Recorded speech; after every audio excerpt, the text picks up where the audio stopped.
Hello everyone, welcome to Northern Live. I'm your host, Ginge, Chris, whatever you want to call me, it's all the same to me.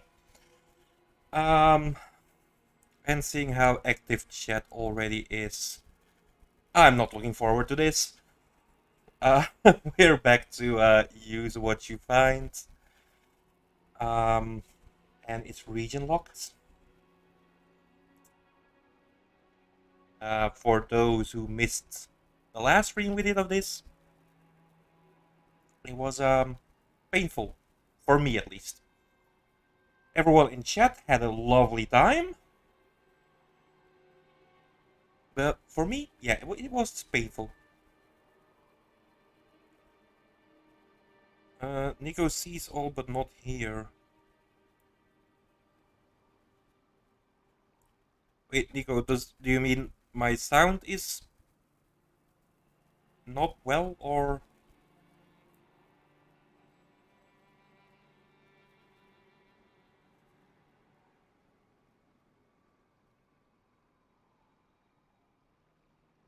Let's see. Oh, it should be okay, right?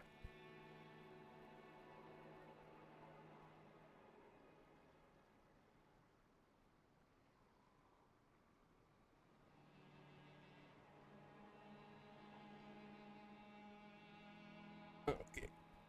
He's fine. Oh, okay. Nico probably just means that she's watching but can't really hear what's going on. Okay, fine, fine, fine. I was just distracted by that. Okay, let's. I mean, I haven't even done anything, and chat is already full. Let's catch up. Ginge woke up this morning and an existential crisis on realizing he had to fight Renala again. Yes, I did. And over the course of today, it didn't get any better. Um, yeah, it was yeah. I was I'm not very looking forward very much to this stream, honestly. But we're probably not gonna fight Renala today, though. We will probably go to Kalit. It's either Kalit or going underground. One of the two.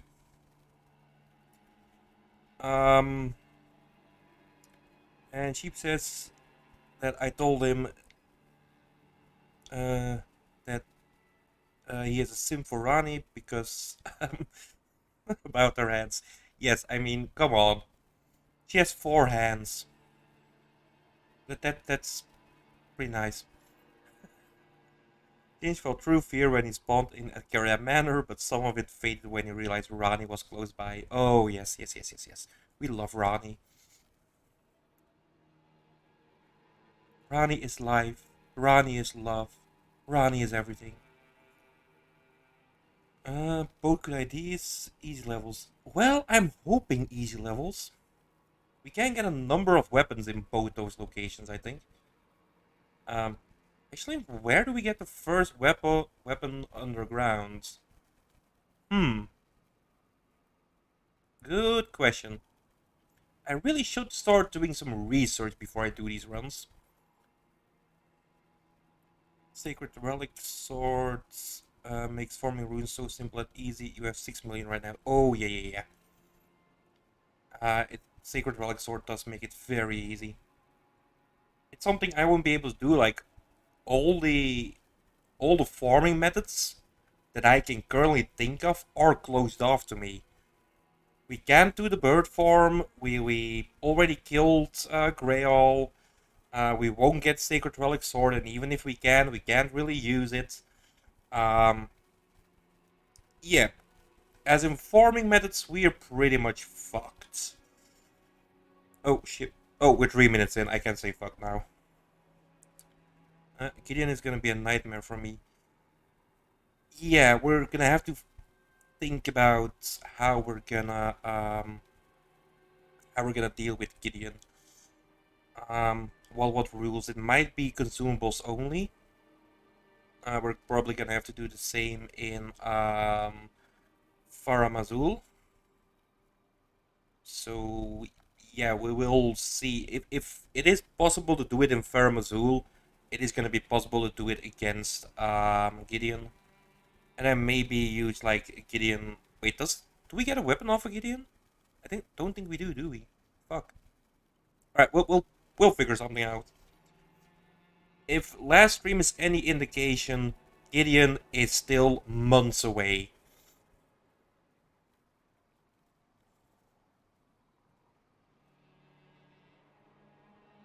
Like many months. And now research is overrated, going blind. Yeah, that's what we've been doing.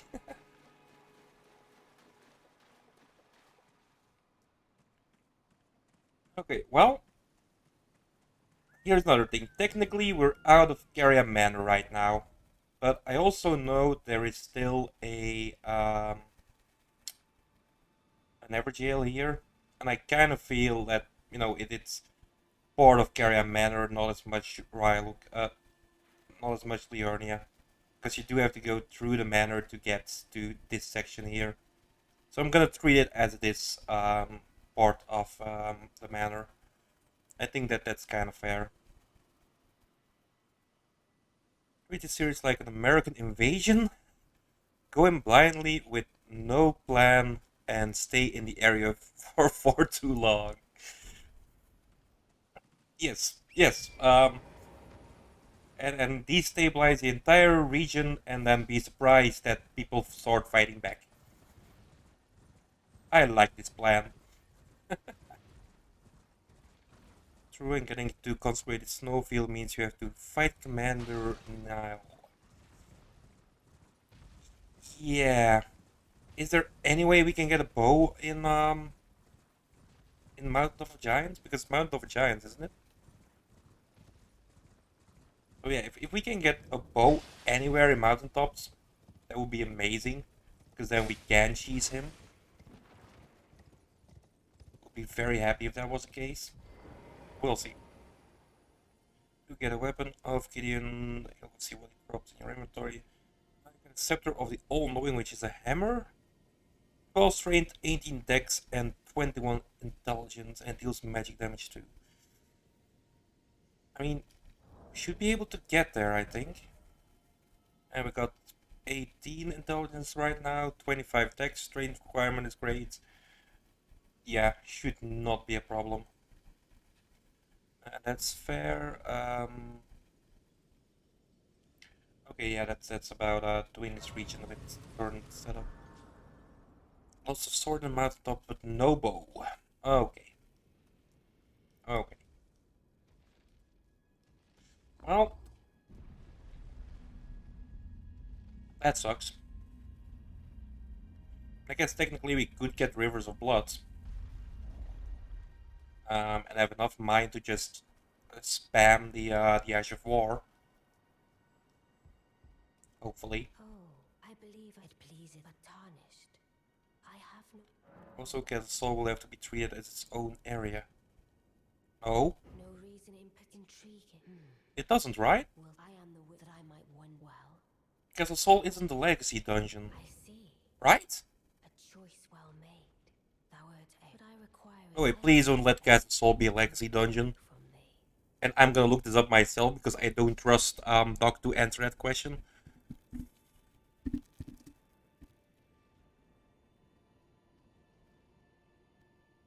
Legacy dungeons in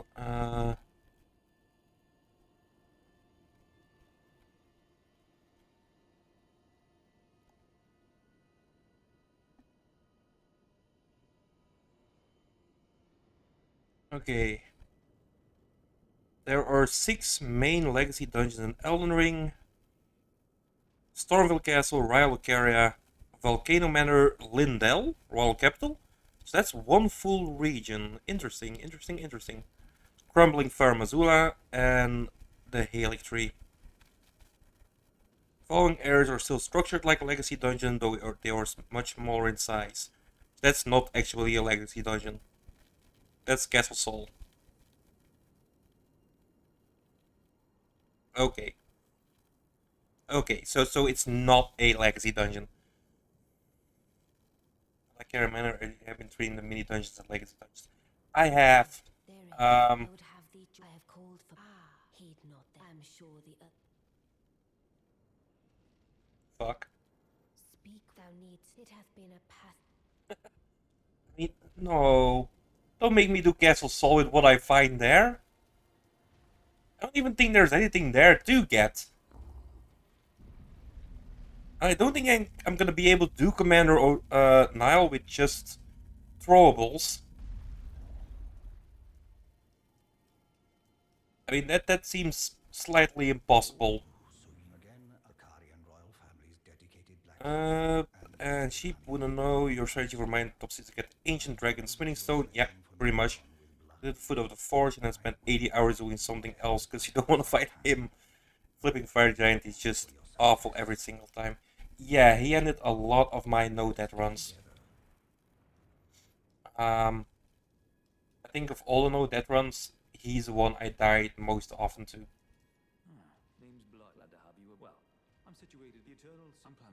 The bad thing is I usually, attempt him after that once more, and I always get him on the second try. That's very, very annoying. I see. Yes, I am. I don't know what it is. You find the Eclipse Shuttle there, though. It's a neat. Oh yeah, Eclipse Shuttle is in there. We can get that quite easily. Well, easy enough. We can run past most things on Castle Sol. Yeah, consistency. I shut up, Doc. That's my response.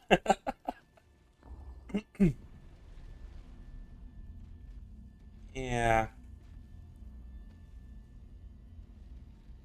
The only mini dungeon I've done so far is over here, Carrier Manor.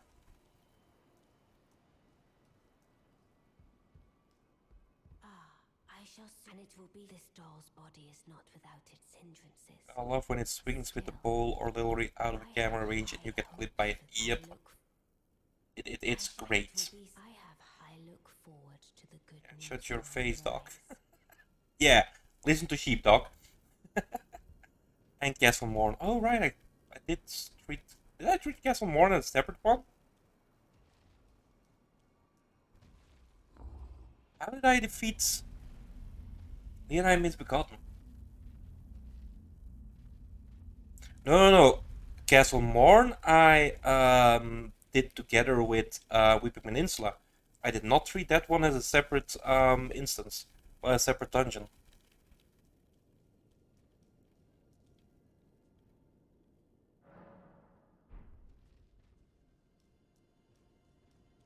Yeah, I didn't treat it as a separate dungeon. I've done 2 little mini dungeons now, and I had different movesets for both of them. Wonderful.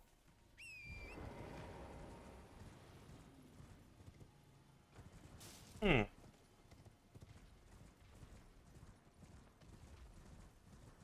You know what? We will cross that bridge when we get there. Like, I feel at that point it's doable to just go in there with just a shuttle. We might do it.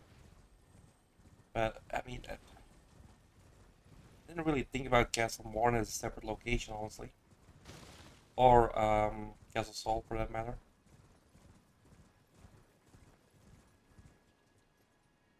You have to atone for that bit of cheating, then you will no longer use your crossbow in Rhyholic area.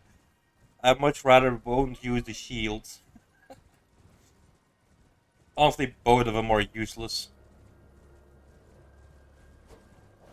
Oh, well that missed.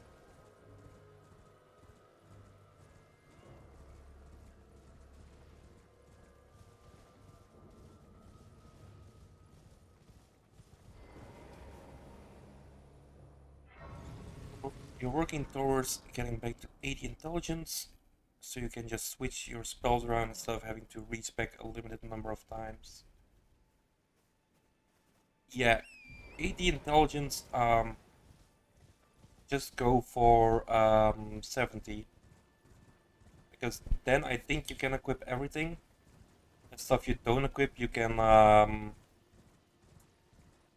You can make up the difference by using the intelligence boosting talismans and the Great Rune. Literally no idea which guy is in this one. Let's see.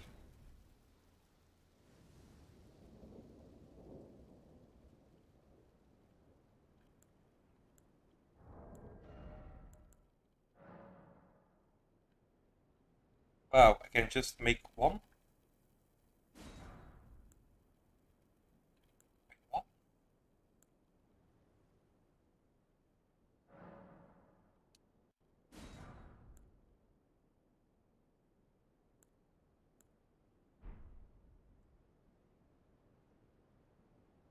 70 will make your life a little bit easier. Yeah, it will.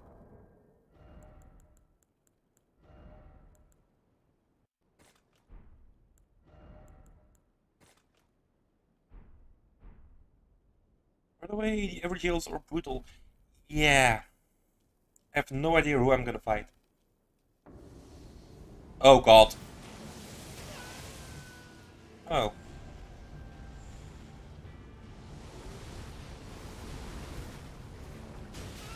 Wow.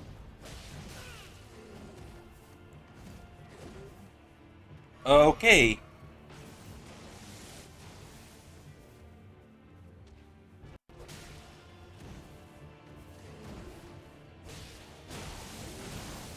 Ow.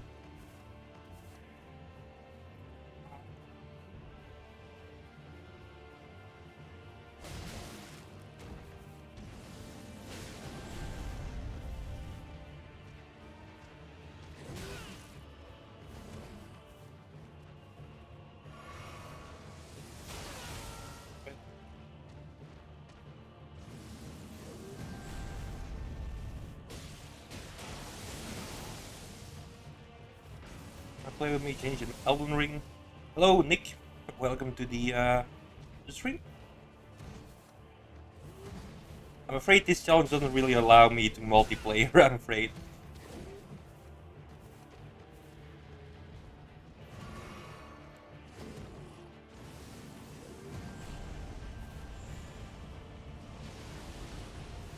Oh, we can knock him out of that animation? That's gonna be helpful.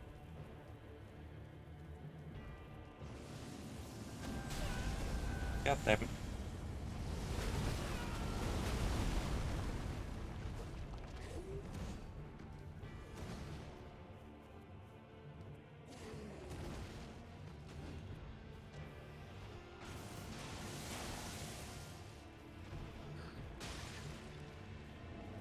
God damn it, I woke him up again, didn't I?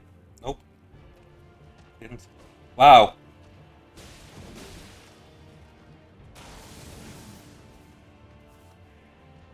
Shit.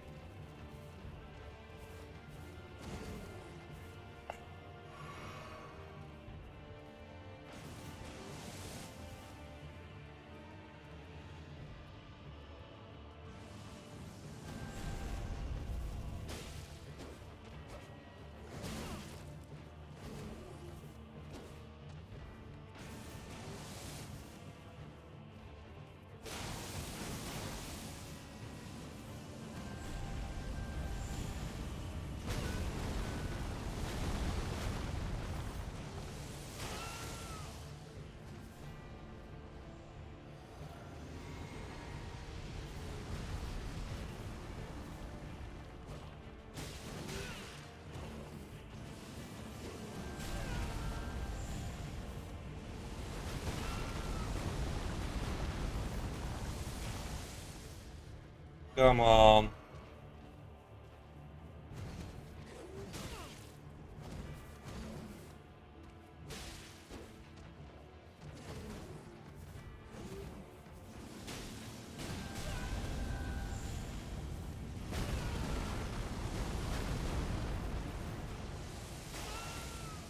It.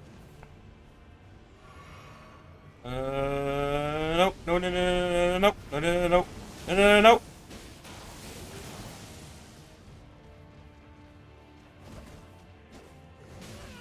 Damn it.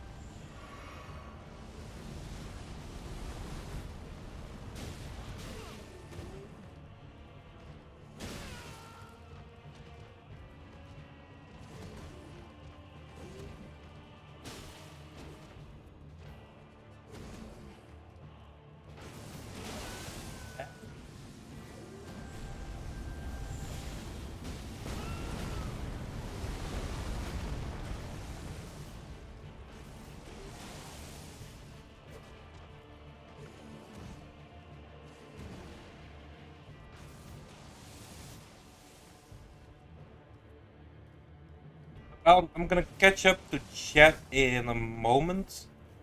Either when I die or when I win. It's kind of up in the air still. Because I feel like I'm not doing that badly.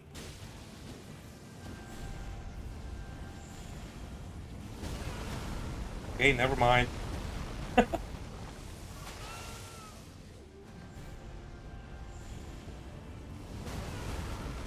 Damn it.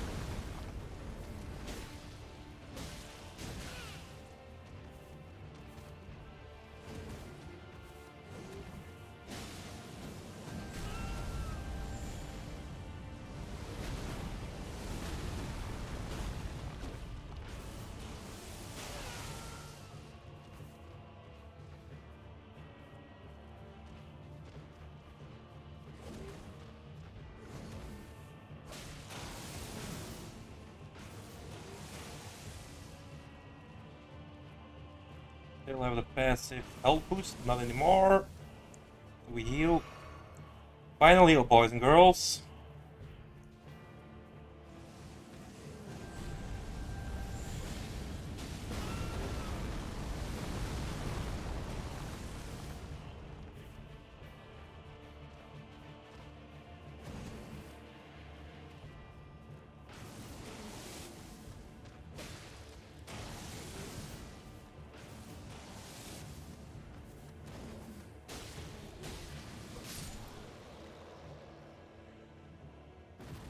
Ah, I'm gonna applaud myself for that one. Holy crap. Huh. Let's catch up with chat. Knight and Flame with the Ice is just a boring sword without the Ash, yeah. Plasma Blade and Starfish and Giant Crusher and Watchdog Staff and all this shit. Good for Lost Swords Dog, that's my favorite. 3 regular weapons. Cause it rocks off on you. Okay. Goddess Flame Arc in the S3. Such a rock hard ability. No, why'd you have to win? Because I'm just that good.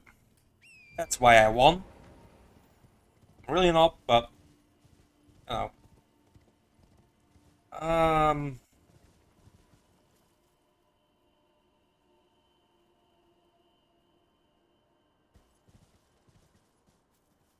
are those doggos guarding anything fun? Anything I can keep using, basically? Nope, don't think so. Woo-wee! Fuck!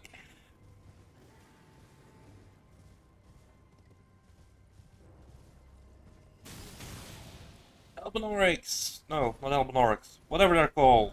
Weird guys. Oh no, Albinorics. Yeah, that's right. Okay, well, I don't think there's much else we can get here.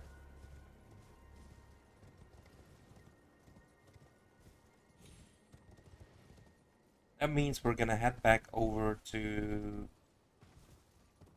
I don't know. I think we're gonna go to Gaelid at this point. Ginge can blow himself? Came in at a weird time. You're impressed. He's that flexible. I am that flexible. No, I'm not that flexible.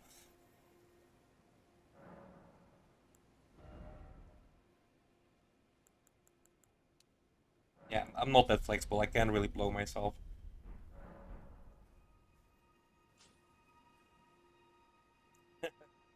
Ginge, I'm just that good. Renala? Uh-huh. Okay, bro. And sheep can blow Ginge up. Okay. With a gravity spell because they'd suck him in. It did suck me a couple of times. Uh, Suck me in a couple of times. That's obviously what I was meant to say. Okay, so... Gaelid?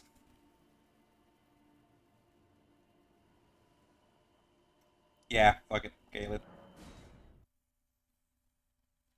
That should be fun.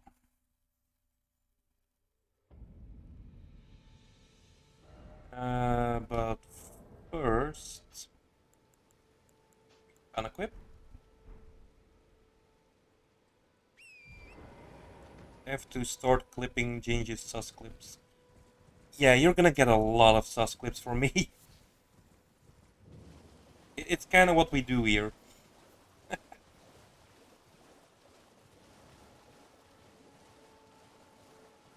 You Loki want to do this run without the legacy and mini dungeons restrictions. Honestly, yeah, I recommend it. Do it without the all the restrictions I'm putting on myself. I think I will have to get rid of the mini dungeons. I don't think. I mean, alright, let's just. What are the other mini dungeons?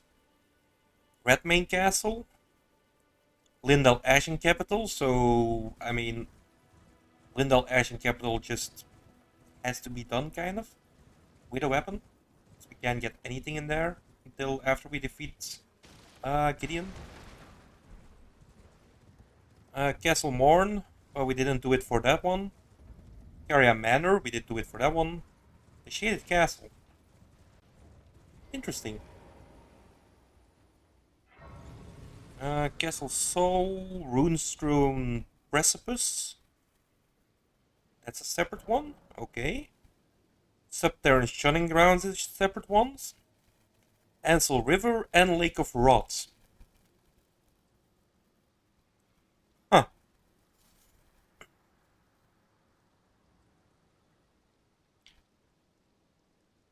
Do it, Doc. Yeah, do it, Doc. Seriously. We should have Doc do an Ashley run where he has to use summons to win, but he has to be close to the bosses too. For the ACO, just summon real world players and dodge. No, no real world players. Only spirit summons.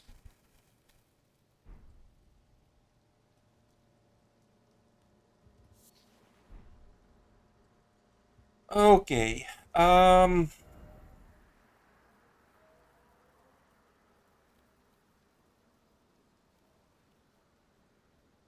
Keep the mini dungeon requirements. That's why this is so good. Comedic gold. Okay. Well, there's also 4 regions that are separate areas, very much like Legacy Dungeons, despite allowing you to ride Torrent within them. CF4 River, Nokron Eternal City, Mogwin Spells, and Deeproot Depths. But yeah. Yep, only spirit summons, and you can't hit the boss either because you're Ashley. Yeah, and if you're doing a real Ashley run, you know, as in real Ashley from RE4, every time, sorry, every time the boss does a grab attack, you have to get grabbed by him. That's basically all that Ashley does. Getting grabbed by everything. Oh fuck, fuck, fuck, fuck, fuck, fuck. I made a horrible mistake. There we go. Mimic here to the rescue. Mimic has a +10 Blasphemous Blade and several buffs and incants. That's cheating.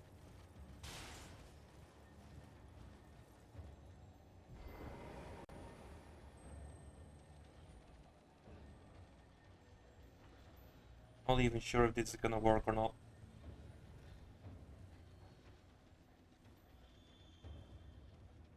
Looks like it will.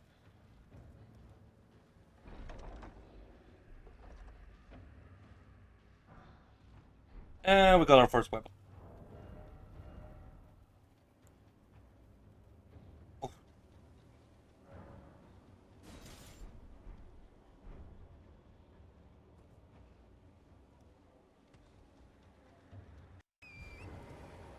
Buff learn less after TS3 and spending a whole 10 seconds doing buffs. Oh fuck. I think something's following me. Yeah.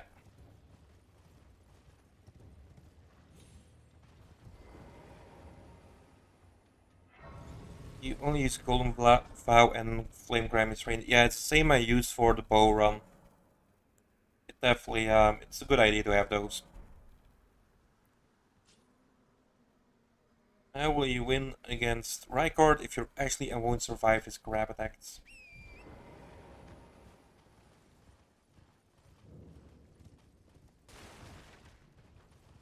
Yeah. Oh, that's not what we wanted to do, actually. So we saw something lying around here.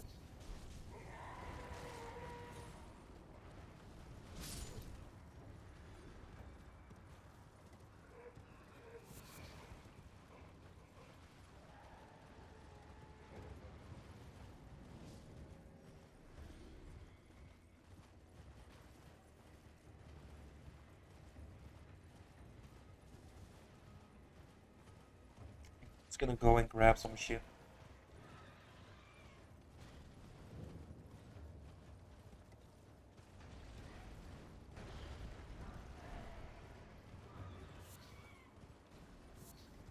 Shit!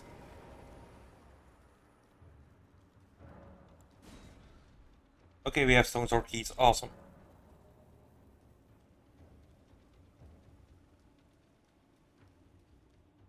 Yeah, I thought I was fucked there for a moment.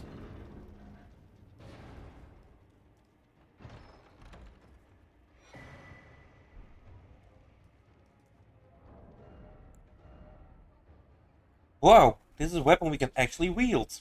Well, I'll be damned.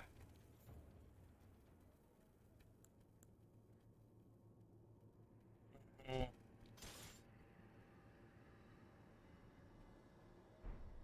No, I think Kalit might be the region that really gets me going. So far, we already got 2 weapons. I'm feeling good. Ah! Bird! Fuck! I'm not feeling good anymore!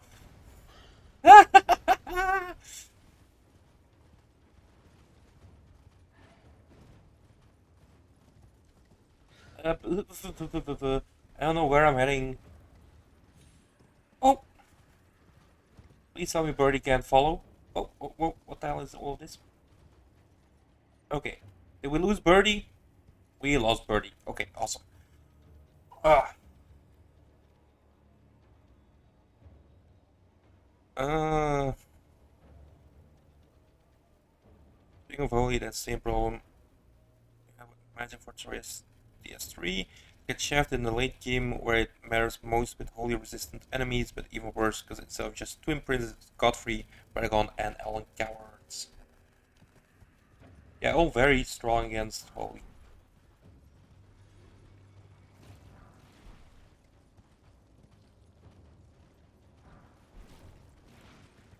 Okay, now then, where was I fucking headed? Ooh, this seems like a plan. Oh, Kara's mage build shred everything in DS3 he first tried, Nameless King. Yeah, a mage build, yeah, but if you're going for holy damage, that's yeah. I mean, pure sorcery damage, pure magic works well.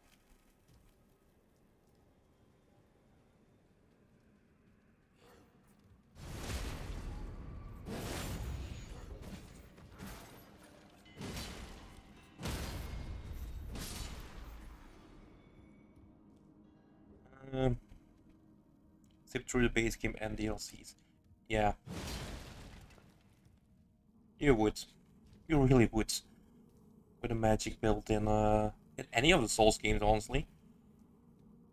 Like in Dark Souls 1, it was basically well in let's start off with Demon Souls, it was just pure magic and pyromancy. Then in Dark Souls 1 it was pure pyromancy. Dark Souls 2 was hexes. And then Dark Souls 3 was sorcery again. And honestly, even Bloodborne. If you go for Arcane in Bloodborne, it's gonna take a while before you get the right gear for it. Um, and the right spells. But once you do, it's basically game over.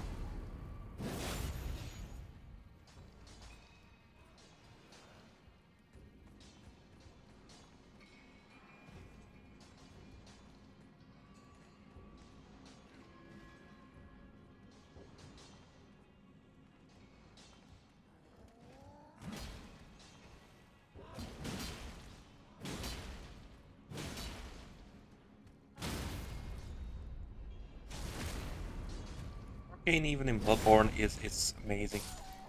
I did an Arcane run in Bloodborne. It was fun to do as well.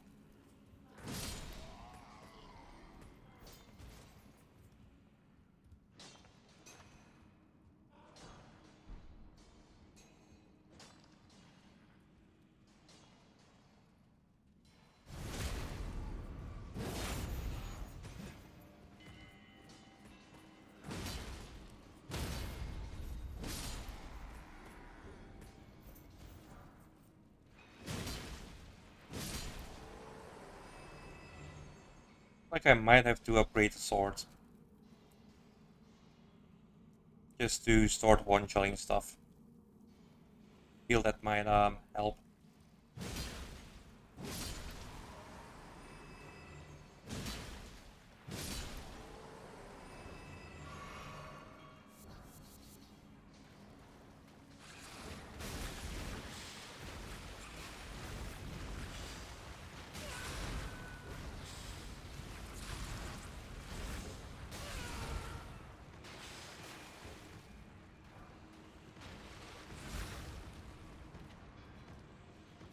And we got another weapon. Wonderful.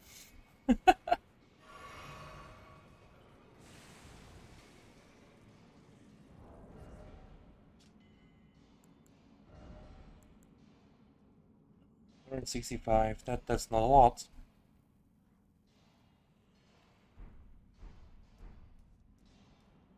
Right. I'm using America's Hammer and Sacred Relic Sword in DLC. Yep. Try Sword and Flame soon. Sword of Night and Flame. Can't fully upgrade because the final smithing stones are so far and few between. Yeah.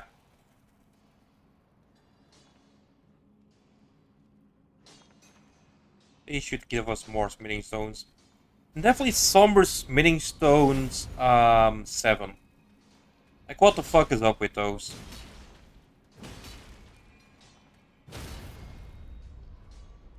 It's like you can't find those bastards anywhere.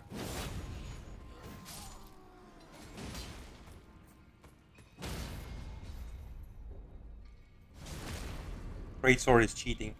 Look, the game gave me this, and I'm gonna use it. Oh, we got a head as well. Oh, we already had a... Oh, oh, right, it's the Carrier Manor, not the Carrier Manor, the, what gear now? The other gear. Royal Carrier.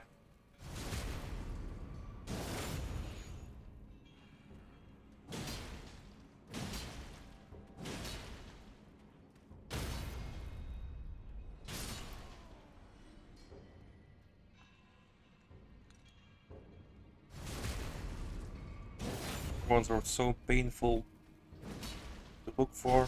I'm going with 8 of Final Somber ones starting from like Paramazul. First one you can get is Consecrated Snowfields. Two very close together. If you do what's her face's questline? The Sitting Archer Lady. And if you kill Tarnished Eater 3 times. Well, if you do all 3 of her invasions, I mean.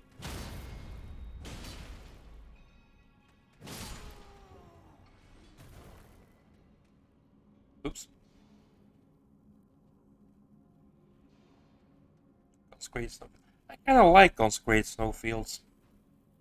Kind of.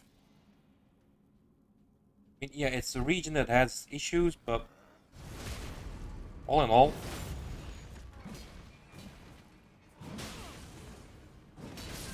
ow! Damn it! We don't have storage for items in this game, do we? Everything we have, we just kind of carry with us, right? Or am I forgetting about something?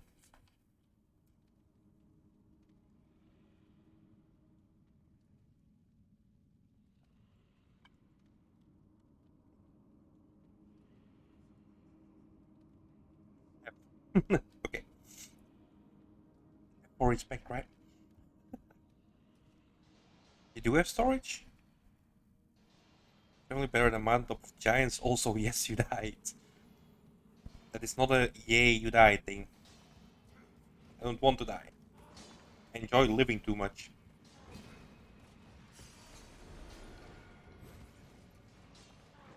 Da-da-da. Ooh.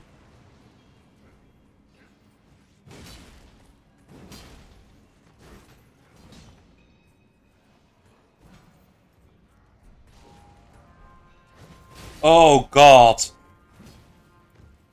One had a thingy to do blow a horn.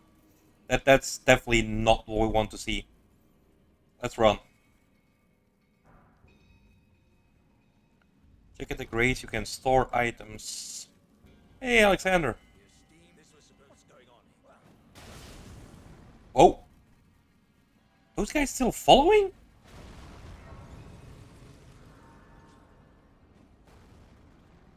Check at the grades. Oh, sword chest. Wow, never actually used it. What I'm gonna do is store like our Rhylucaria stuff. Because we will need that later on for to go back to Renala. At the moment, I mean, we can't really use it. So that means we can store all of this.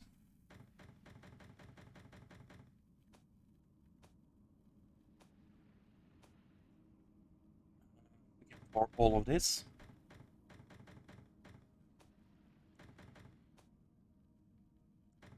Slash, yeah. And Night and Flame we're gonna have to sell. Okay, there we go. By 2 cavalry night bosses to get an ancient dragon smithing stone, and if you died you had to fight both again. Seriously? Why? They're much easier to get. Volume up for a bit, what have you missed? You've missed a lot. Yeah, I'm doing great. Good sailing for now, you hate to see it. He's doing really good so far. Only one dead. Was there only one dead? Is it really? I thought it was more already, but okay. I can live with one dead.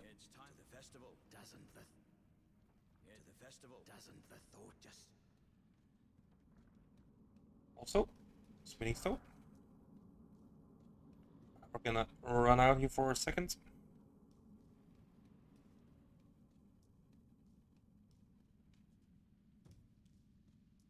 Then we can teleport.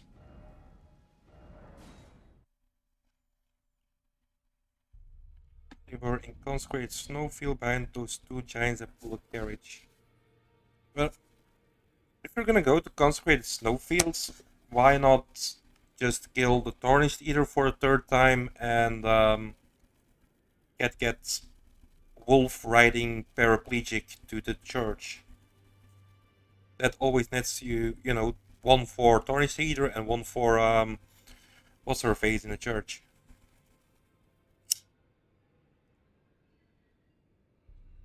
And hard to believe, Nico? Really? It's hard to believe is that in 5 hours of Homo Anubis you level up once. That's hard to believe. Nico got whipped in Volcano Manor. Yes, she did! We have a nice little short of it.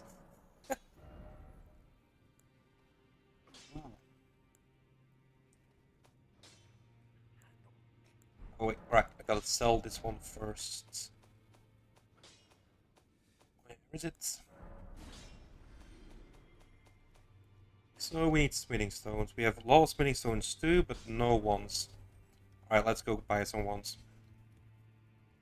Should do that, you hope you're not too late though. Too late for what, sorry?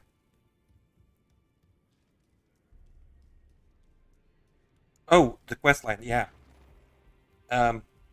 If you're in Consecrated Snowfields, you should have done her quest line. Or, well, not her entire quest line, but...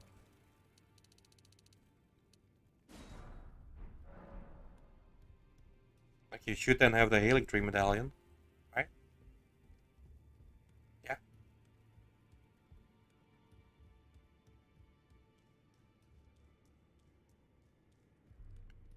The best part is that she was turned around because she was trying to run away. Yeah.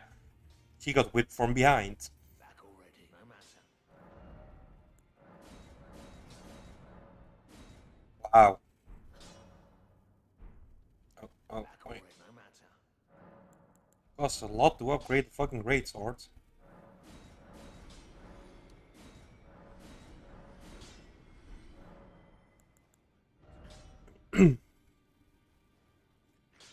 At least you didn't spend an hour searching for a weapon. You did not. I'll grant you that much.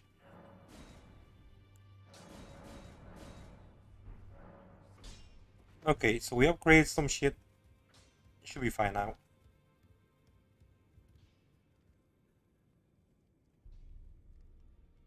Yeah, you have the Healing Tree Medallion. Yeah. Um, I think if you don't have the summon yet, but you're already at the Consecrated Snowfields, or you've already killed Commander O'Neill, or Nile, I think you're too late for the quest line if you haven't started it at that point.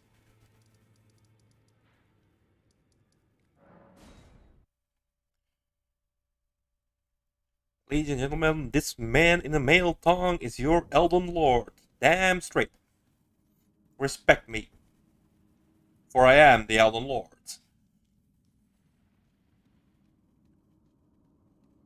What are we gonna fight? I'm not seeing anything. Oh, it's a falling star beast, isn't it? Nope, it's a magma worm. Great, wonderful. It's Runico, but I wasn't beaten into begging for Elf's Plateau again. Yep. This male is looking for Rani's hand in marriage. Just a thing with a giant slab of metal, much too big to be called a sword. Yeah, I'm overcompensating. If sheep roast you for too long, Nico, just say Ryle Lucaria Mage Run. Tongue Lord! Teach me your ways. It's simple. Everything you do, everywhere you go, always wear a tongue. You will feel very empowered in no time.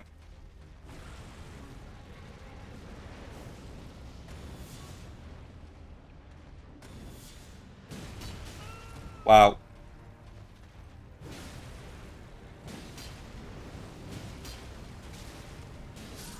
Ow.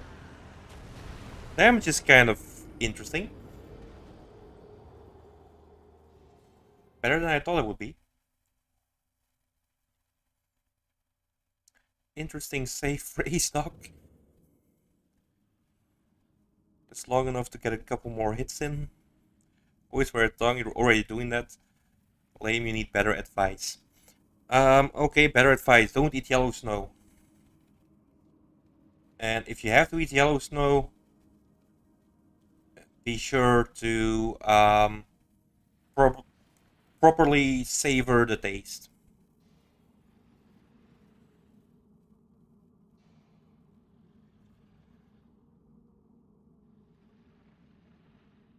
It took you like 4 deaths to even get into Rhylocaria for your mage run, because the two outside kept gunning you down. The magma worm is the one that broke you when you tried to do an Intex and Dex run. Really?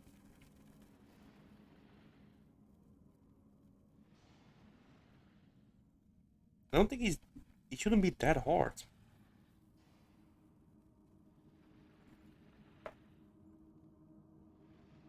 Kara, show the tongue, don't gatekeep. Yeah, Kara, no gatekeeping allowed.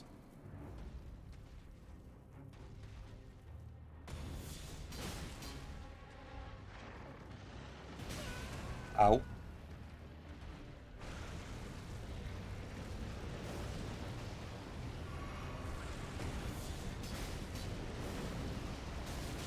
Yeah, I'm so dead. Why not? Oh, okay. How the hell? What hit me? There was no way that AoE hit me, right?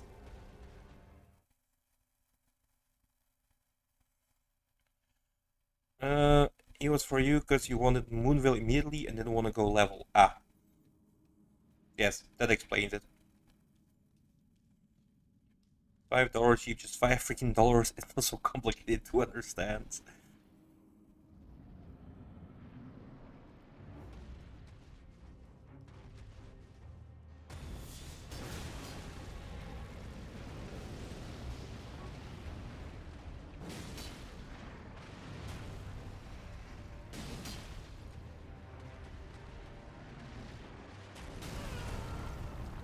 Why did I not roll?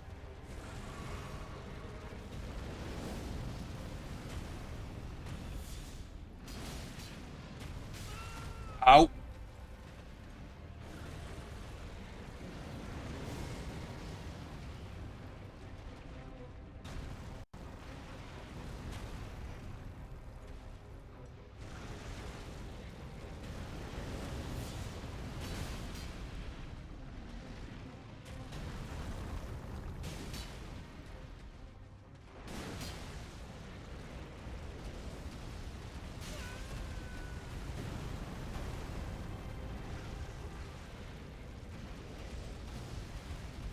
Seriously, dude?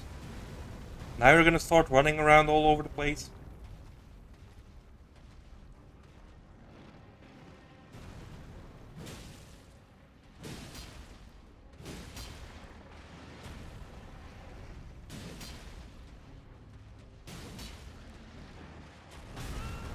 Damn it.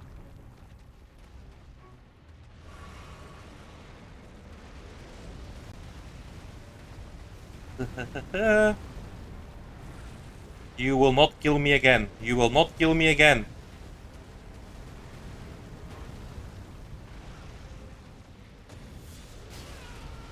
You will not kill me again. Told you.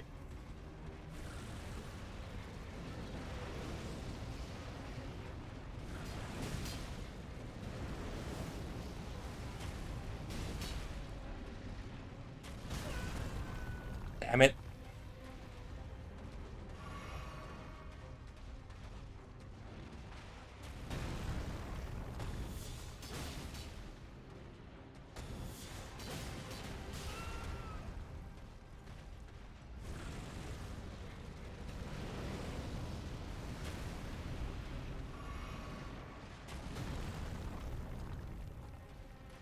Hmm. How come the Onyx Lord was easier than this dude?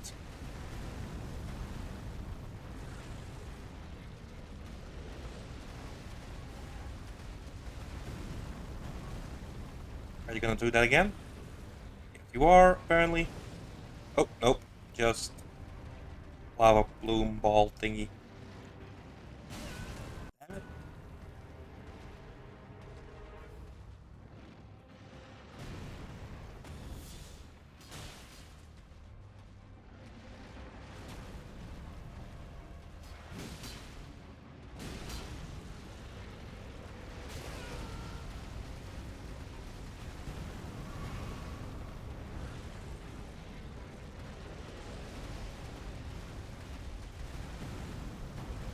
See, I'm better at these fights if I don't pay too much attention to chat.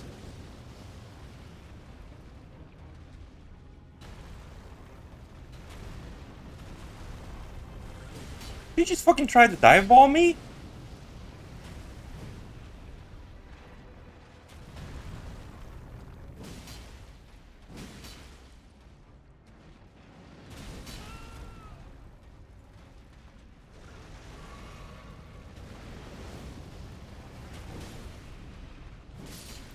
There we go. Magma Worm defeated.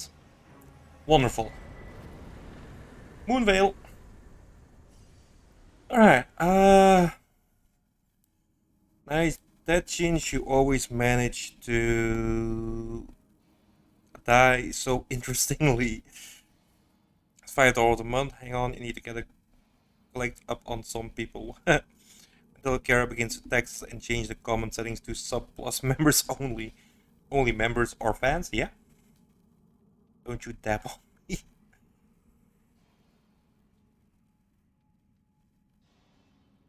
Only whips. Okay. That has become interesting. We're just gonna walk out. I didn't even know those guys kind of did the whole dive bomb thing. That was a new one.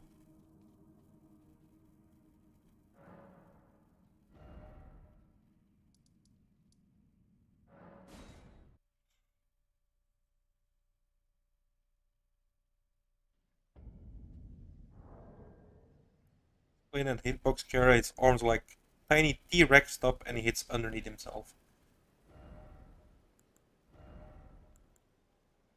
Wow, 23 fate. Definitely don't have that. 23 intelligence.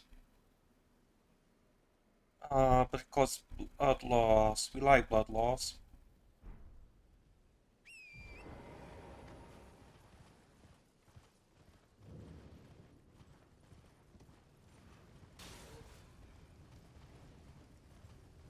I'm really loving the fact that most people right now are disappointed that I'm actually having a good run.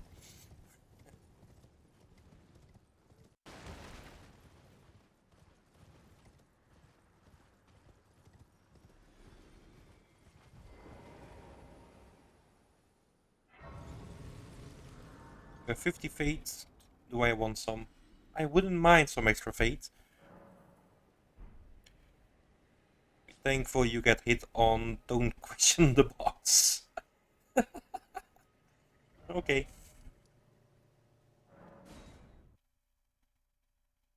Critical hit. How could you, Kara?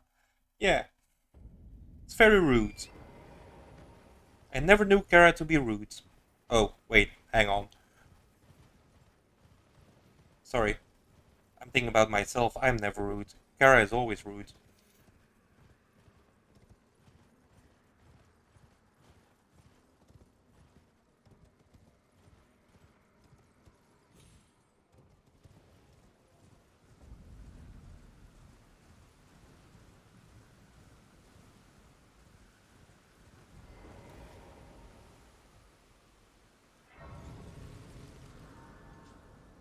Wondering about something. And it's something I'm gonna test out. I'm kinda wondering, Moonveil. We can't properly use it. But I think we should still get the bleed build up, don't we? So that means Greyall is up for grabs.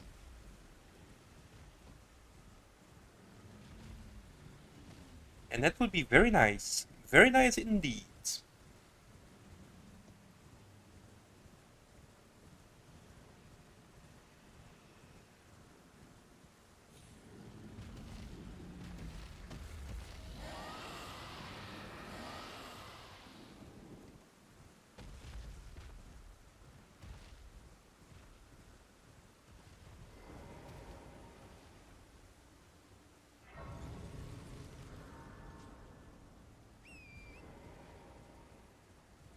Is this the way I need it to go?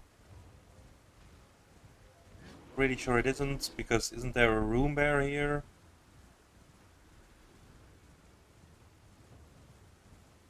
It's just a cave. Am I going the wrong way? I need to take the path above me.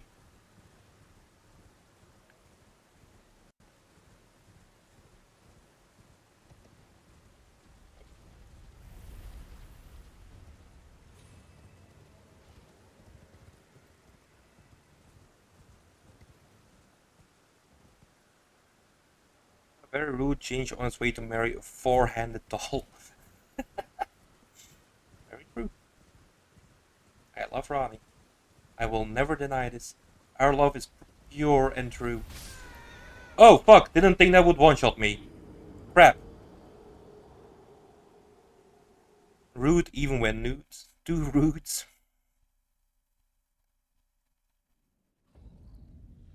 Kara, if you were a quest line, I would do you. Wow. That's wow.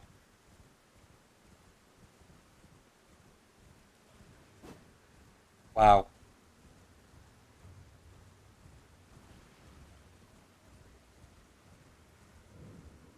That's simultaneously the best and the worst pickup line I've ever heard.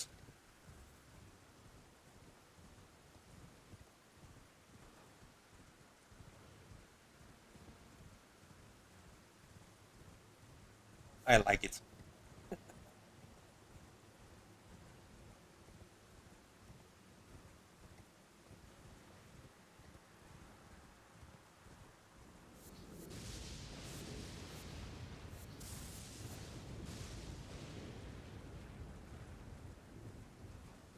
You use it on Rani, but you're already doing her quest line.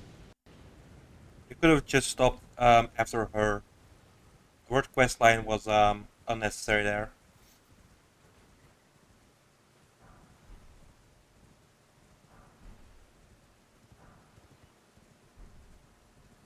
One more here. Yeah.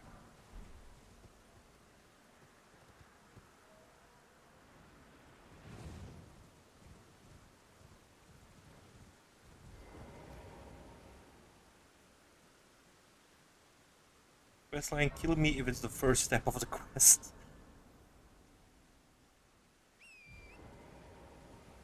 Oh, come on, Kara. Where's your sense of adventure?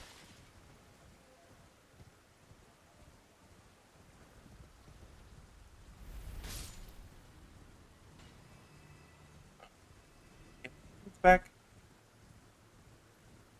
Are they? Oh, they were a long way away.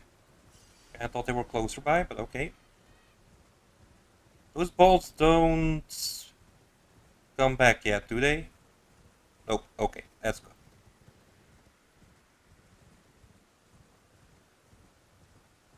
First step of Kara's questline is spam exactly 5 runes.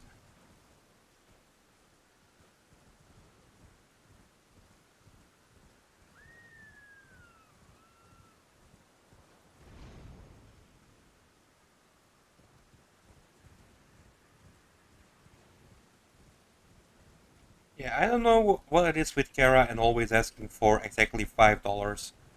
Like, is that a magic amount? Is there something you really need, Kara, that you can buy with just $5?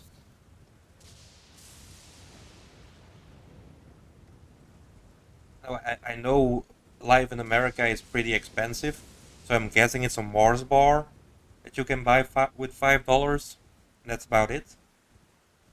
Are that addicted to Mars bars? That's what's going on here.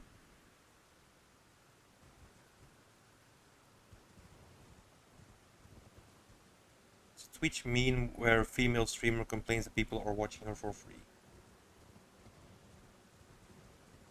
Jeez, I did not know this. Isn't that just? I mean, who the fuck cares? That's why you have on Twitch and on YouTube the possibility to do like members only streams.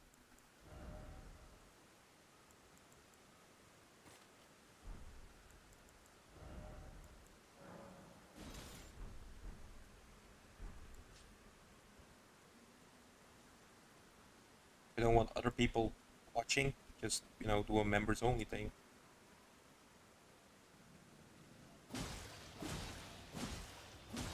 It's very little damage, but I'm hoping the bleed does build up.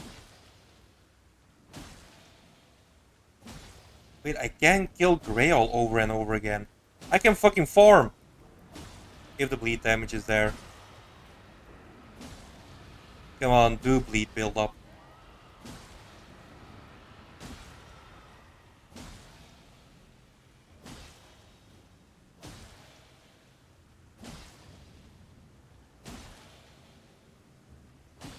I don't think it's doing bleed build up.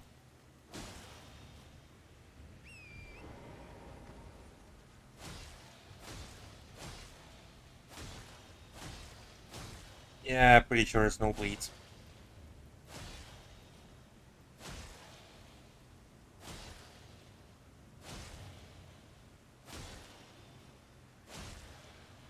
I remind you, like, the 5 rune requirement much more. Apparently she did. She said something along the lines of, how do you have time to watch me, but you don't have $5? $5 a month, people. Jesus Christ. Like, I mean, I made no secret about the fact that I wanna do this for a living. Um,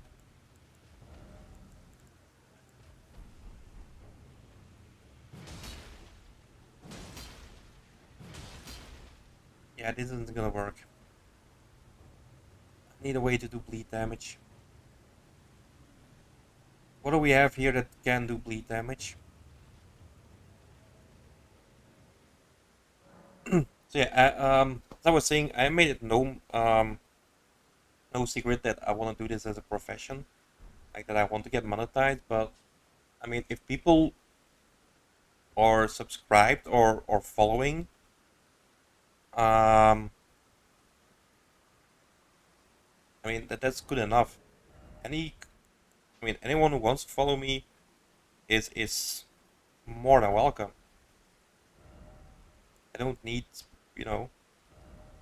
If they want to donate, that's fine. If they don't, that's fine as well, as long as they are having fun.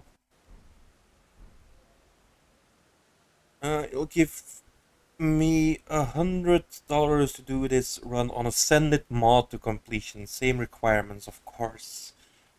Is there an ascend? Oh, there is an ascended mod for Elden Ring, isn't there? Well, I'm playing on PS5, can be modded. Sorry. Definitely doable, Jinx. You've seen others go from around 100 subs to 1K, but it took a long while. Yeah. Um, Currently the aim is kind of the first payout on Twitch. Just a little bit extra. Um, on in July or August, and then kind of go for a you know, full pay basically by the end of the year. That's kind of targets I set myself, but I'm not sure how effective that will be.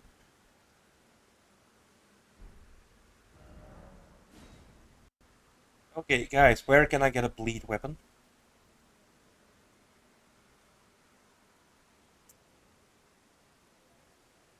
What weapon do we have here that I can use in Galit?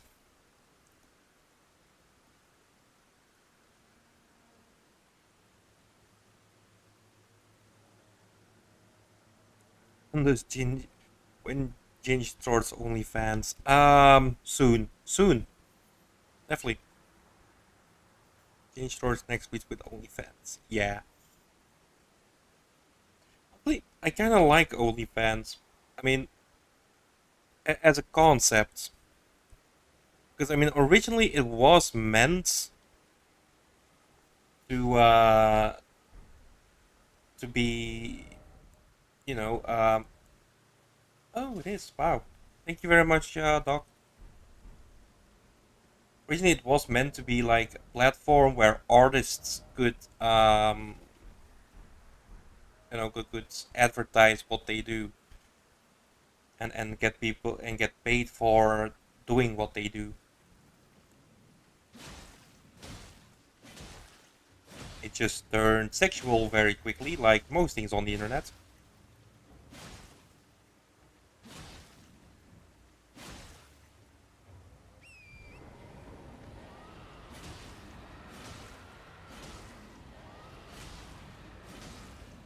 Yay, bleed damage.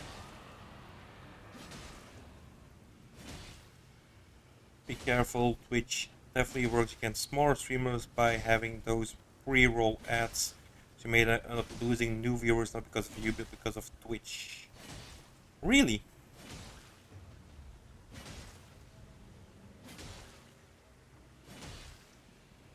Well, I hope it's all gonna work out. I mean, honestly, to be affiliate on Twitch, you have to have like 75 people, well, 75 average viewers per stream, which is fucking a lot. partner only has 3, so you know the bar to get to partner is pretty low. We just need kind of 50 people that follow me on Twitch.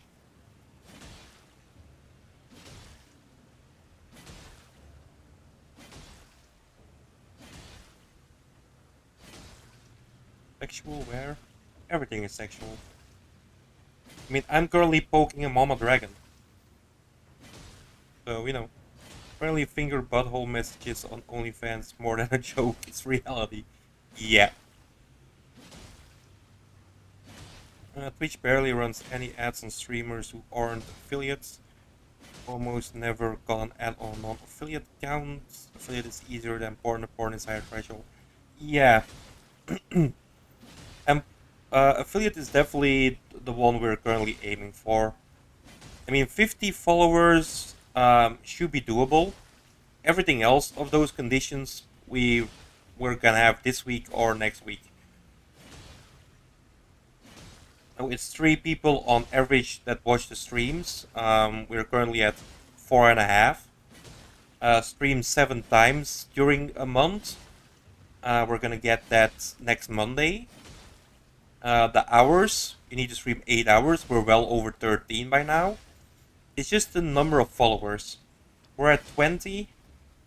And I mean, yeah, it's gonna take a bit. I kind of hoped we would grow faster on Twitch.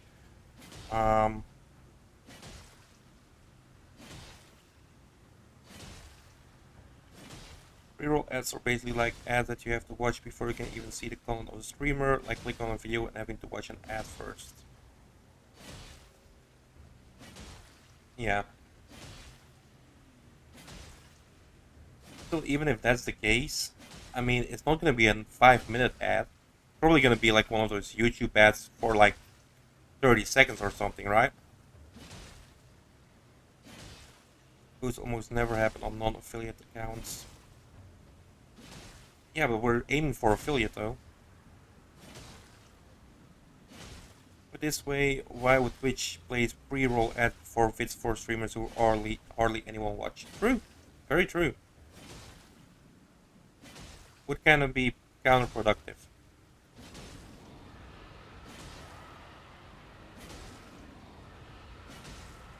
Also, when you become an affiliate, you let's already use this one. Get ad revenue from Twitch and can decide when to have the ads aired. I mean, so basically, if I am like, okay, I'm going out for a shit, I can decide, okay, now I want ads on screen.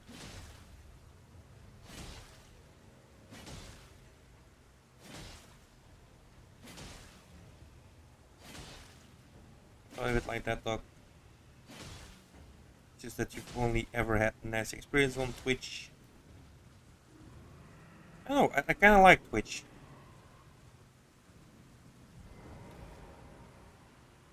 It's a series of ads, okay. Have Nico do a Raid Shadow Legends ad. We could do those once they pay for it. I think both me and Nico kind of play it. And hello, Kevin! You just make yourself a partner and run your own ads. That's an option? And Nico will do a raid ad. Awesome. Our streamers do that, they take a toilet break and have the ads air at that time. Those who subscribe, I pay $4.99. Do not see those ads. Okay. You guys do realize I'm gonna kill this dragon again, right? Yeah, I need the souls, all the runes. Baron, Nico, Kara, Doc, and Ginge could do some sort of collab ad, it would be brilliant. Oh, Kara, I am definitely finger. You can be butthole. Visions of No Death Run, yeah. You know, Death Run, I farmed this guy like crazy. And even then I fail at most. Well, at all, honestly.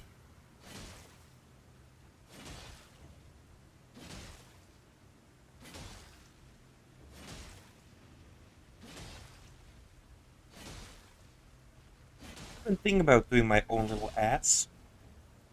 Um, Weird and funny stuff. Like doing actually an ad for like doing an ad for normal paper, an ad for coffee, but you know, do it in a way that's fucking funny. So for coffee, I would go for the whole shit angle. Like you could get a cup of coffee to a person who couldn't take a shit for the last couple of days, you know, stuff like that. I've been thinking about filming those. I just need some better actors. General rule on Twitch is 1 minute of ads per 1 hour stream. That's pretty reasonable. Yeah. 1 minute is a long time though. If you're actually sitting and counting down 1 minute, it is a pretty long time. Is this guy even a boss fight? You never face him because cowardice and there's a shit ton of Drake trolling him. Yeah, you can sneak up on him from the back. It's quite easy to do. Doesn't Twitch have a button for the streamer to roll ads? It does for affiliates and partners. Okay, that's awesome. That's good to know. Burn! What's up, man? Long time no fucking see. Where the hell have you been?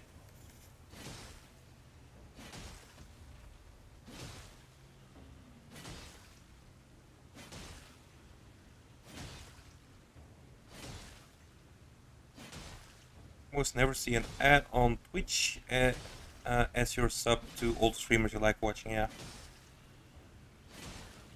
I mean, it's quite a bit though. That's 2 unskippable 30-second ads. You would rather stare at the blue broadcast stream for 2 minutes on PS4 than hear a cringy, low effort advertisement. Yeah, okay, that's fair. I don't know. I mean, I'm not a fan of ads in any shape or form, but you know, at some point, my actual pay, you know, my livelihood will depend on that. Kind of. And Burn has been in Destiny. Of course you were in Destiny. Where else would you have been?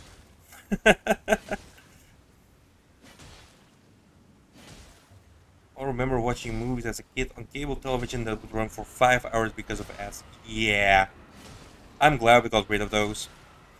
People nowadays are so spoiled. Yeah. I know, it's okay. I mean, the thing I'm bothered about are YouTube ads. Like in the middle of a segment of the video you're watching. That's just freaking annoying. Like if they do it after like, you know, at a certain normal stopping point in the video, fine, but sometimes they just do it mid-sentence. And I get really annoyed by those.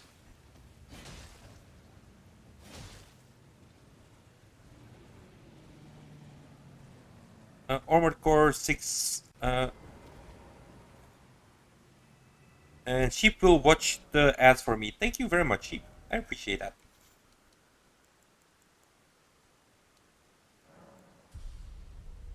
And then we see the Armored Core 6 gameplay. I have not watched the trailer. I know the trailer dropped today. But I mean, I think I've talked about my hate for trailers. So I'm probably not even gonna watch the fucking trailers.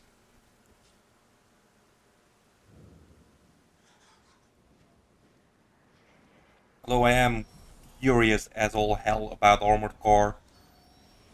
I never played any of the Armored Cores. I'm kind of wondering what it will be like. It Kind of like a mech warrior thing, isn't it?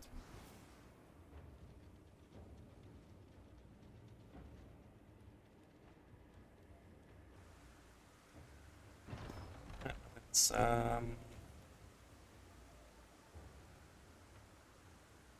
can't blame Doc. There used to be a time where on YouTube you only got one ad at the beginning of the video.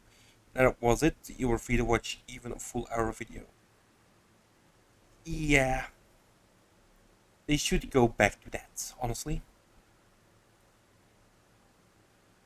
And Nico leveled once in 5 hours. Yes, she did. I think she's at level 70 almost. I think. Aren't you, Nico? Are you only at level 60? I thought you were more. Yes, or unskippable, there can be two of them, and a lot of times, even after you skip one, you're immediately followed up with another. Yeah, that one is annoying. Like, once you skip one, I mean, just let it be fucking skipped. Don't give us another one straight after that. I'm not sure if it's intentional or if it's maybe just like a bug type thing, but it's very, very annoying.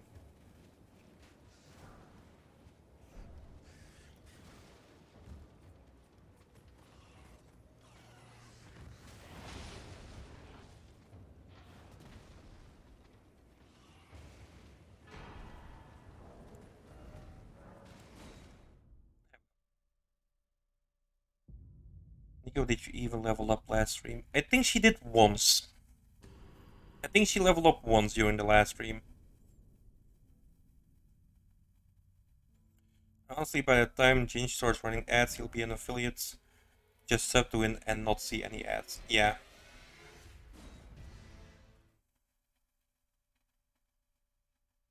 I mean, neither, but you're definitely getting this one. Yeah, I am getting. I am definitely am getting Armored Core once it releases. Um, just to it's gonna be a FromSoft game, so you know that quality-wise it's gonna be ace. Um, and it's kind of their signature stuff. I am kind of interested in like how they actually began, because that is one of the first games they ever made. Armored Core 1. It's all Core 1 is older than Kingsfield. Let's not forget about that.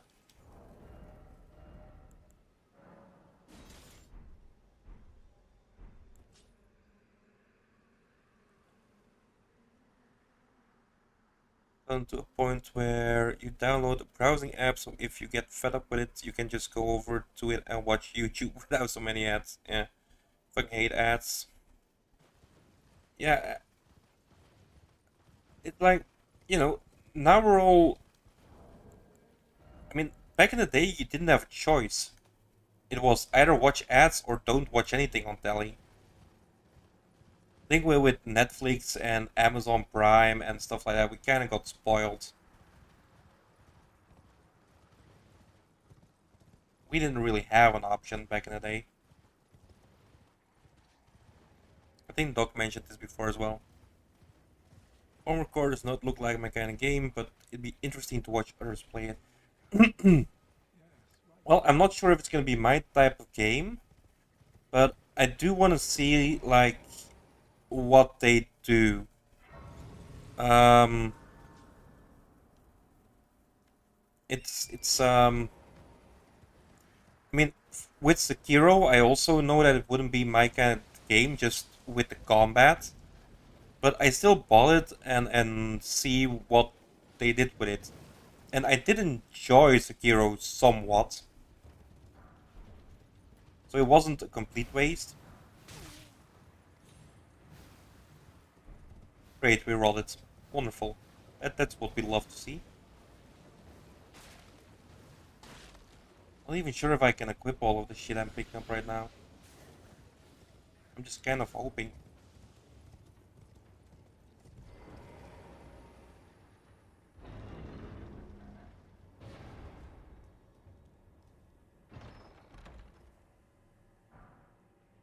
Do the average jail? I will do the average jail. It's not right yet. Not yet. This one is better. What's the edge for me? It only adds that you pause the stream for you when they come. Um, yeah. If I know that they're coming, I can definitely do that. I think, right?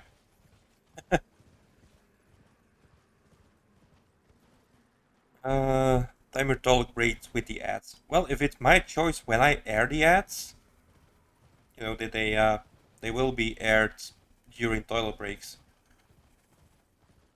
I'm definitely not like at any one point of a stream being like, okay guys, we're gonna stop now for 5 minutes so you can all watch my fucking ads. That's not happening. Same, YouTube prefer the RPG tarnished echelon type games, but you'll happily watch the new game. Yeah, I'm gonna have to try it. I kinda wanna know what's up with it. I did like some of the Gundam games. But that's mainly because I like Gundam. Um, so from what I get from Armored Core, and keep in mind that I haven't seen a lot of the gameplay, well, any of the new gameplay. I kind of feel like it's gonna be in the same vein as like a Gundam game or a Mech Warrior, as you will. That's kind of what I'm banking on. I'm gonna try and know that again after the challenge. I'm not sure yet. The chances are though that no death runs are gonna be continued on Twitch instead of on YouTube. Um, I'm thinking the Dark Souls one will probably go to Twitch. The Elden Ring one, I'm not 100% sure what we're gonna do there. I do want to complete it at some point. I just don't know when that point will be. I have a lot of ideas for challenge runs already running around in my mind. It's a matter of what we will do when, honestly, and where. At this point, we got both platforms where we can be streaming on. Well, where we are streaming on better. I hope so. They make you happy. I don't know that runs. Me too, Nico. Me too. Great. Yeah, you guys just want to see me suffer. Honestly, I don't suffer that much in Dark Souls. No, that runs. Elden Ring ones, that's something different. But the Dark Souls ones, yeah, I'm pretty okay with most of the time. And Kara isn't quite sold on Armored Core either. Yeah, I think it's definitely a departure of what we're used to from Soft. That might not be a bad thing. It could be quite interesting, honestly. Uh,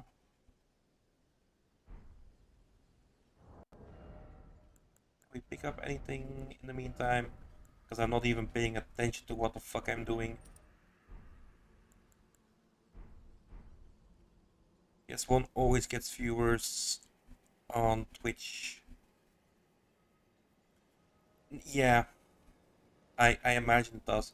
I think Elden Ring, from what I've seen, also with shorts and everything, in general, the Dark Souls shorts get a lot more viewers than well, a lot more views than the Elden Ring ones. I think people are kind of getting bored with Elden Ring. I'll stream YouTube and Twitch at the same time. Um, I do. I can. I'm just not convinced that it's the way forward. I understand why people who are already subscribed on YouTube don't want to do Twitch, or on Twitch don't want to do YouTube. Um, but yeah, like from a standpoint of wanting to make this my actual job, I think it's important to explore all those avenues and kind of keep it a bit separate. I don't want YouTube to freak out because I'm streaming on both platforms at the same time.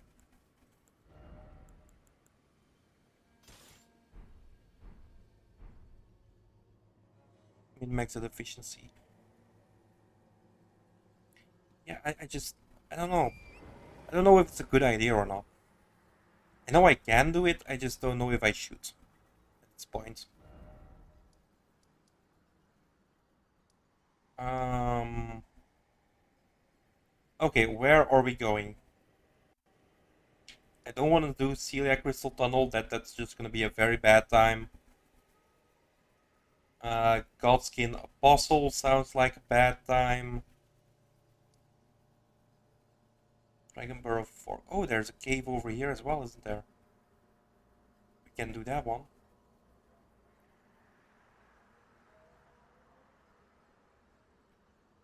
The Porsches can be good. Killzone to Horizon, Witcher to Cyberpunk. True. I mean, Witcher to Cyberpunk is probably not the best example because we all know how Cyberpunk launched. Um, well, yeah. Yes, two streams tank on Twitch though. No one likes that game there. Yeah, no one likes that game anywhere. You hear me, Spectrum? If you're lurking or you're watching this later on, nobody likes DS2.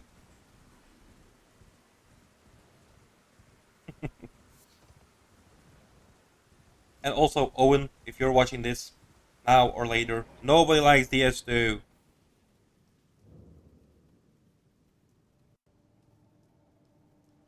Oh, this was Roombear Cave, wasn't it?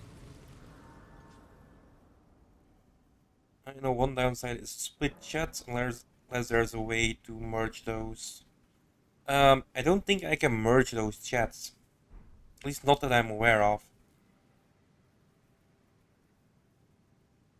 And it would mean that both me and Nico would have to like keep an eye on two chats, unless I get another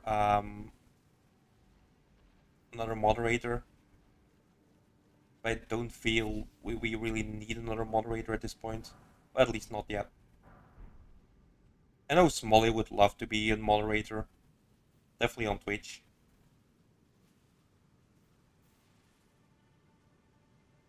So we could always ask him. But we'll see. Like I said, I haven't really made any decision on that part yet.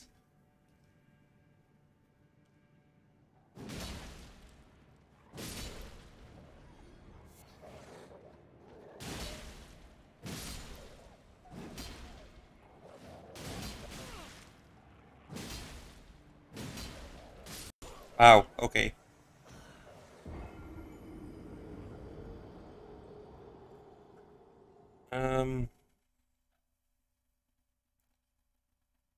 And Kara likes DS2. No, you like Ascended mod. There's difference between DS2 and Ascended mod. Ascended mod is easier than standard DS2. The fat Godskin is so unpleasant you can't roll into or away from the roll. Um, find a pillar. Find a pillar to hide behind. That's my advice.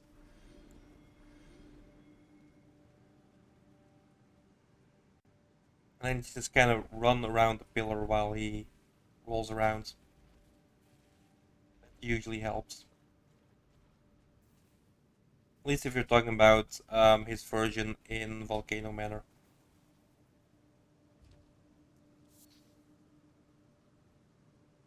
That he wants to bum me. Okay.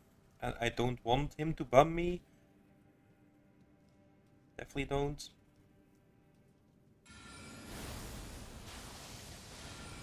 But that's doing very little. Kinda hope that would be a little bit more powerful.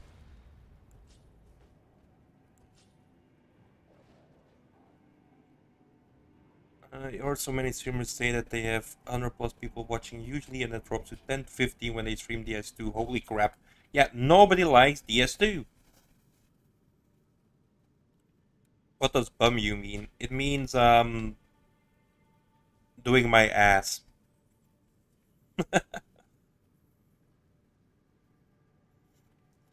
I like to watch DS2, but I don't think having to clear all the enemies with zero rewards would be your cup of tea.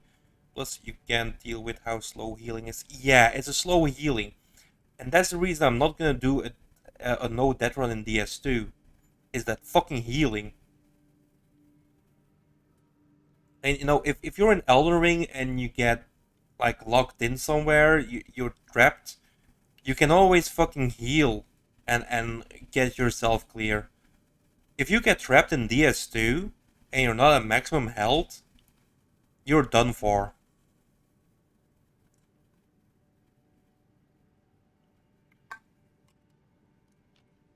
Hmm.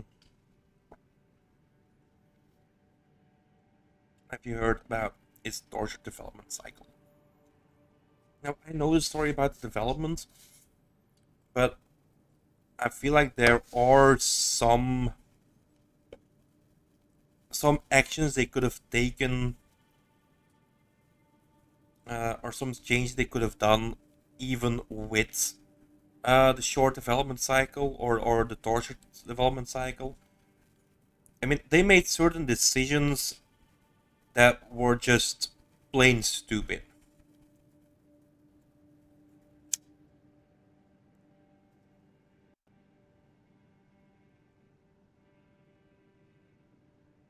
For Spectrum, everything wrong about DS2 is actually right, and the torture death cycle prevented it from being the greatest game of all time. I don't know. I'm still not convinced about that.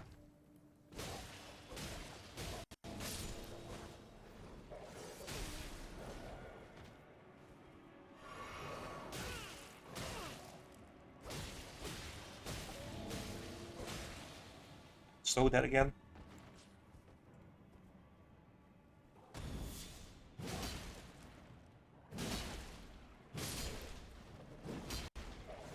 No! God damn it! Should have healed first.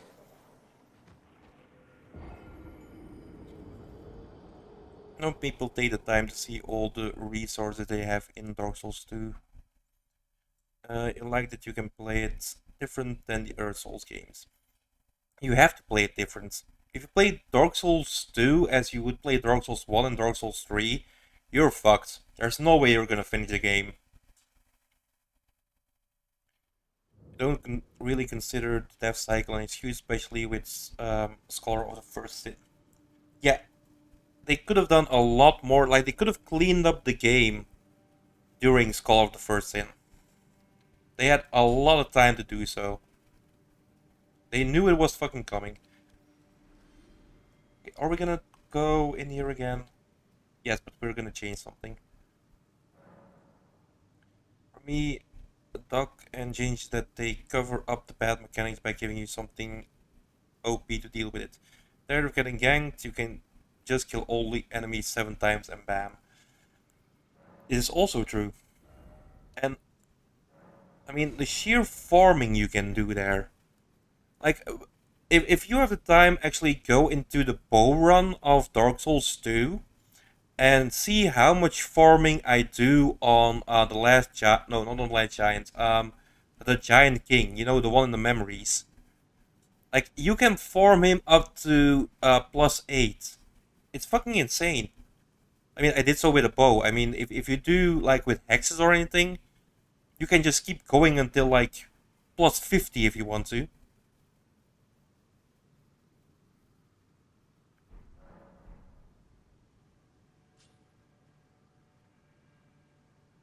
Only choice he has made that you liked is the torch mechanic. Other than that, it was all bad decisions. I like the torch mechanic. Yeah, absolutely. That was a good idea.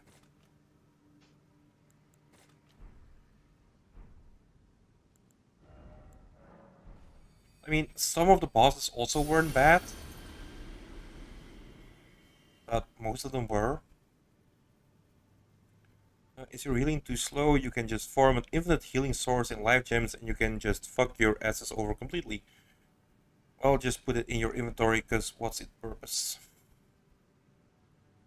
They knew it was coming. Yeah, it's colored first in. Yep. Only is colored first in is widely considered as is worse than DS2 vanilla. Yeah, I know. I don't get that. I mean, it's by no means an improvement, but it also isn't worse in my opinion.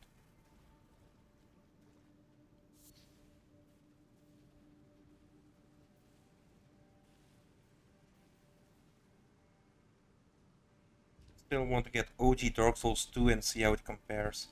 I think you can get it on Steam. I'm not 100% sure. I know I got OG on Steam, but I bought it way back in the day, so I'm not entirely sure whether or not you can still get it today.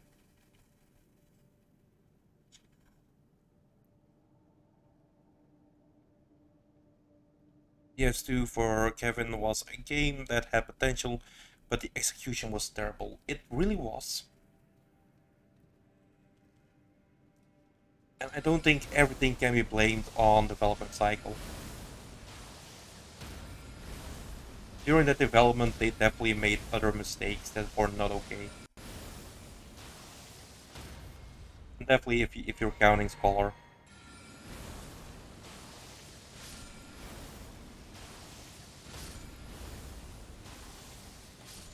Nice. Goodbye, puppies.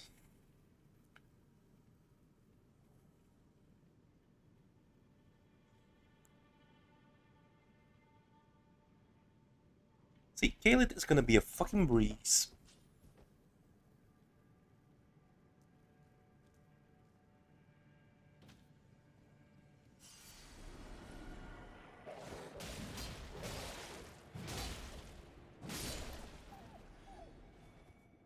It probably won't be.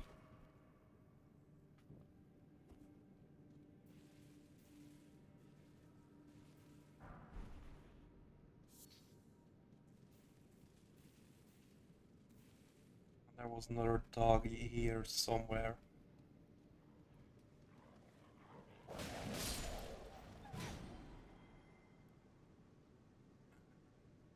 There's a puppy left. Yeah, I got him. I got the puppies.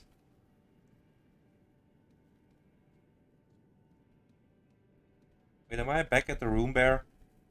Oh, wait. Oh, I'm back here. Okay. Also aged so badly, DS1 looks and plays better than DS2. OG ones? Yeah. Except if you're counting Blighttown.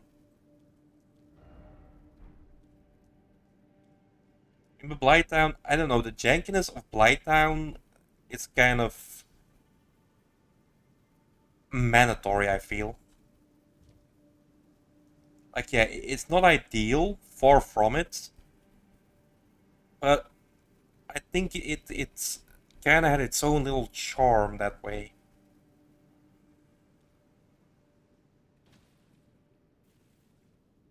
Oh god, where the...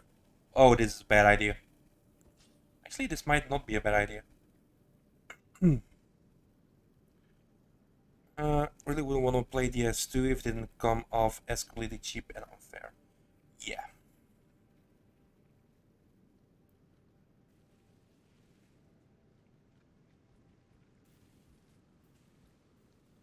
I'm gonna have to try and backstab one of these guys and put one of them to sleep.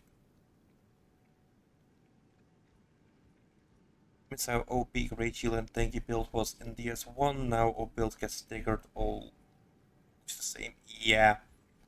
Boys got done very dirty in Dark Souls 3.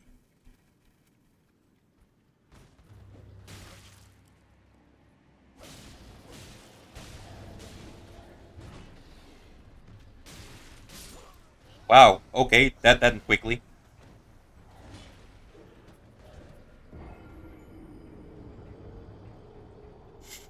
I should have taken the chance and slapped him, but I fucked that up.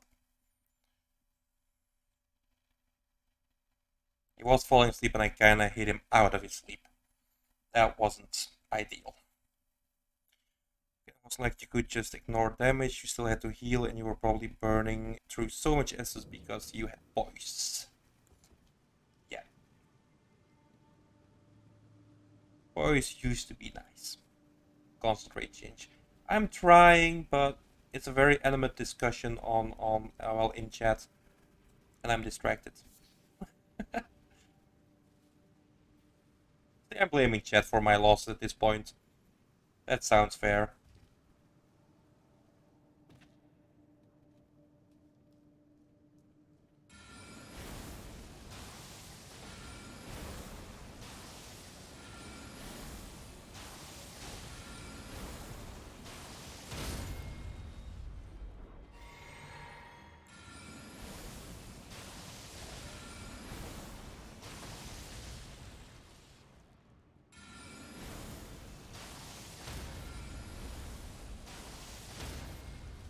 Well, that's it for spells. Unestablished OP build in DS1. It's full Havel with a wolf ring for boys beasting the game. I actually used the Havel set for 4 Kings during the bow run. Um,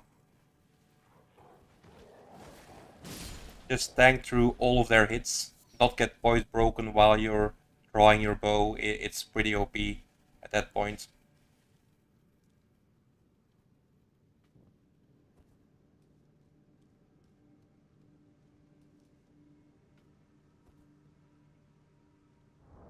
Let's quickly unequip this.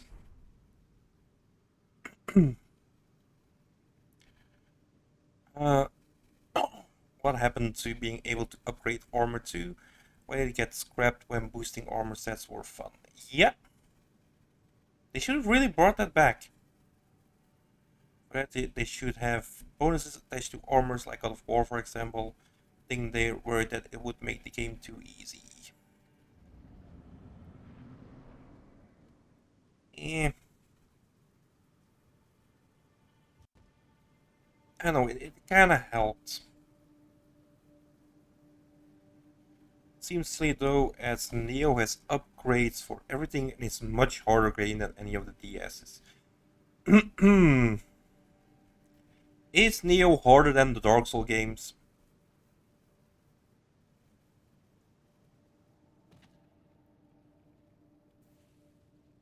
Is it really?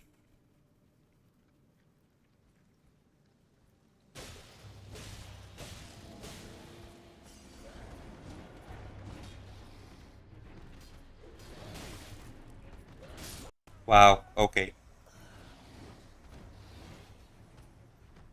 I think that the main thing with Neo is that people kind of jumped into it assuming that, it's a Souls-like, so it's gonna play as a Souls-like. And it really doesn't play like a Souls-like. Neo, to me, really stands on its own. Um, yeah, it has Souls-like elements, but these days, which game doesn't have Soul-like elements? Um, and I don't know, don't. I don't know. I think Neo is once the mechanics click for you, it's not that hard of a game anymore. Of course, I use cheese, as we all know, and I am a spear build in that game. So spear damage is directly influenced by your health. The same stat you get more health with, you get more damage with a spear with. So that works out great for me. But still, I don't know. I liked it. I like it a lot.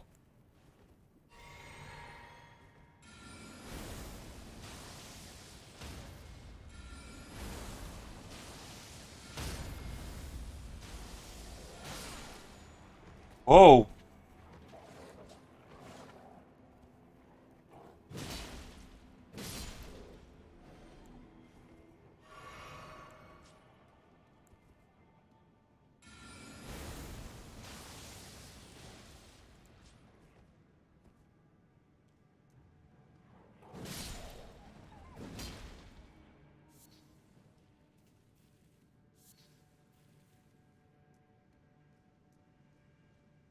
Before we fight these bosses, let's just check back with chats. Neo is much harder than DS2 and DS3,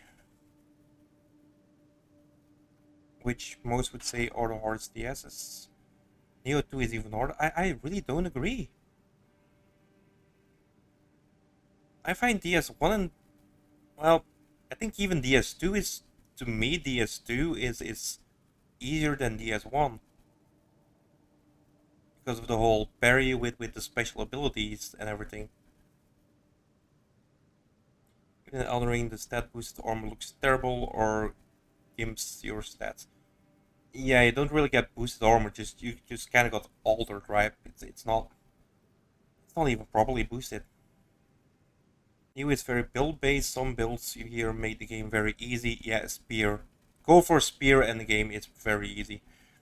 Earth will leave you smacking a flaccid PP against a brick wall. Look, even a flaccid PP can at some point break through that wall. I strongly believe this. I have to believe this.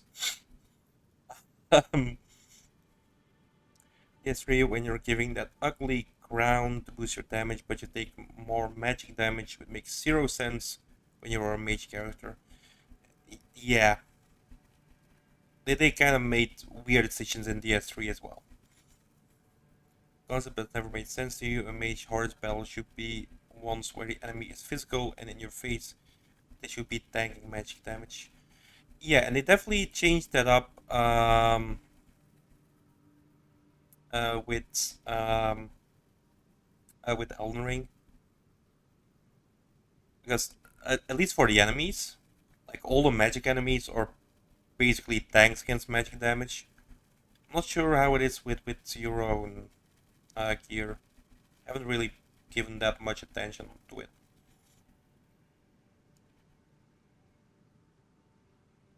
Fuck does he need to feel better about his flaccid BP? Everyone needs to feel better about a flaccid BP. Spectrum yesterday argued that DS3 and DS2 are equally good. I will never talk to Spectrum again. I'm joking, obviously. No, I don't think that they're equally good. Definitely not.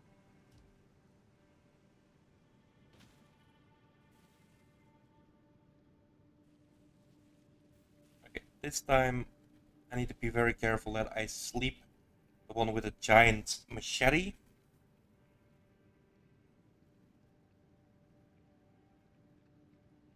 And then go over the other one. Frosted Flake joined in by saying that Morgoth is a better boss than Gale.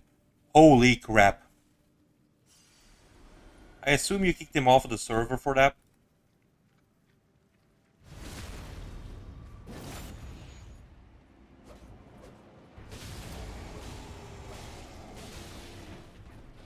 God damn it. Sleep properly, you idiot.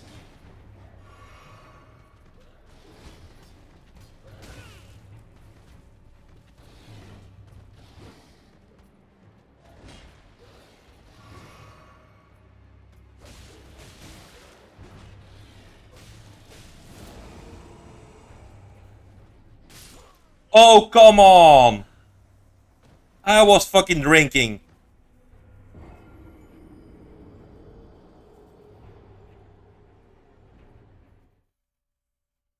Oh, please back me up on this.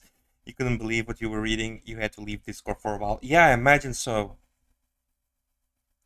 Gale is an amazing boss. Honestly, they couldn't have ended the series better than they did with Gale.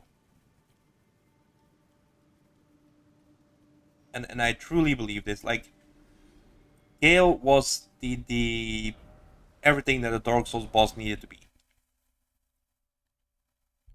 Um, and yeah, they did it magnificently.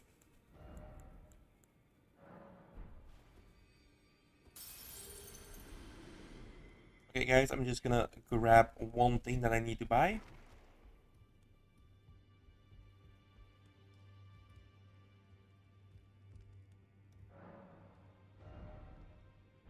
can buy it at least. I really hope I can. Yes, I can.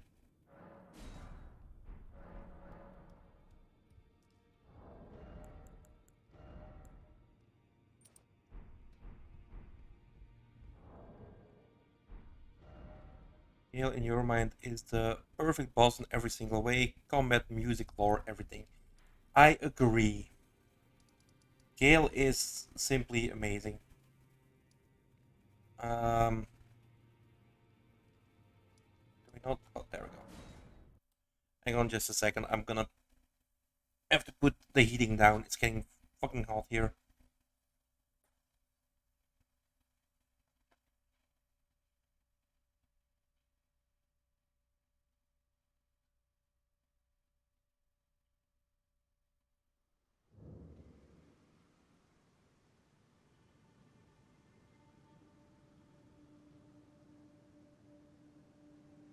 Yeah, no, definitely.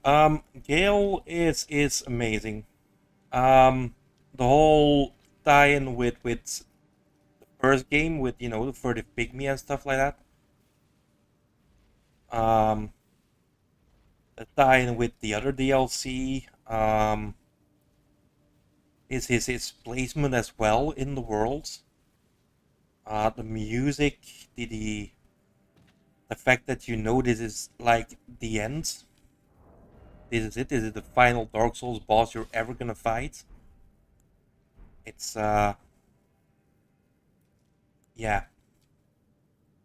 Gale is beauty. Gale is life. Gale is love.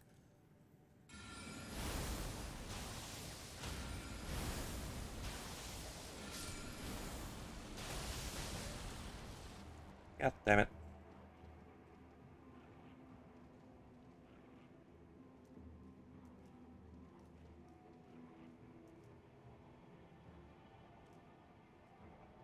Are they gonna come up here? God, I hope not.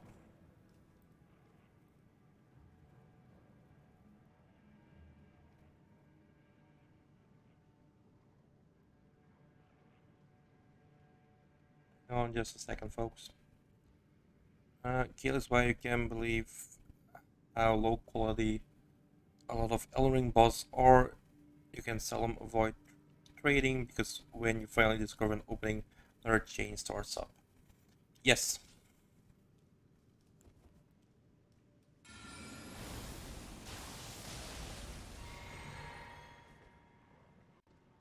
No, Gale is just.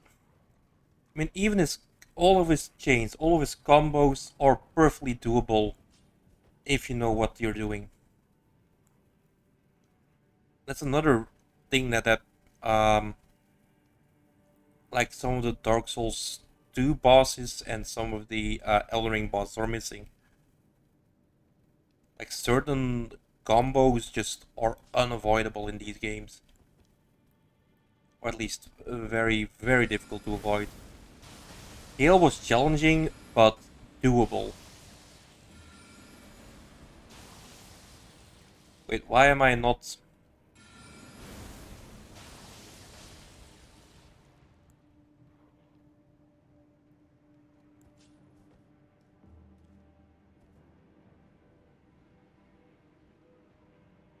Um, or it's another gang fight a big ass boss like that worm thing in a cramped area. Yeah.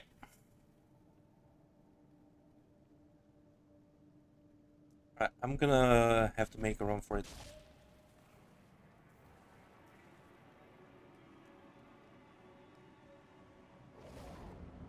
Wow, that was close. Okay. Uh, if you said Malekith or Radagon or Moog, I'd not dismiss him out of hands. But Morgoth, yeah. Still be wrong, Gale is better than all of those bosses. Morgoth is just an insult. Um, I'm thinking better than Moog, yeah. Better than Radagon, yeah. I like the Malekith fight. Um, but I mean,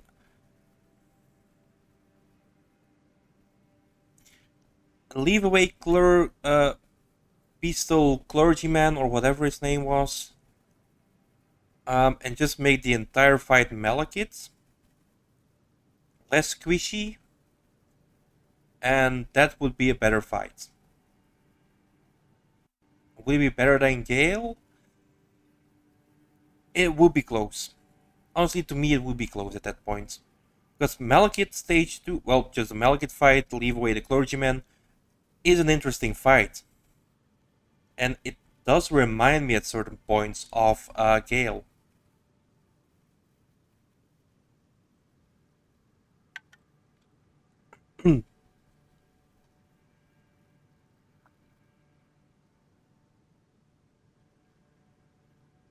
None of his combos in his third phase go beyond 3 hits, and his openings were 4 enough to reward even other great sword users with charged AR.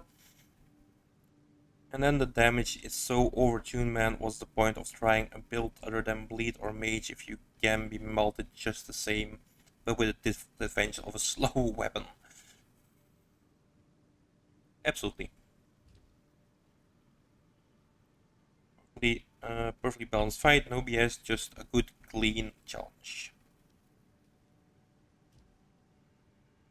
You like Morgoth having low stats given his aggression is how a lot of these should have gone.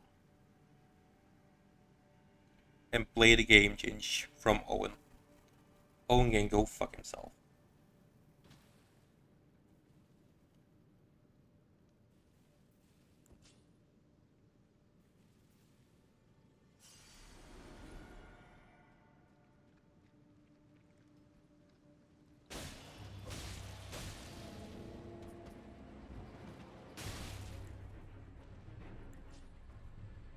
And now we're getting somewhere.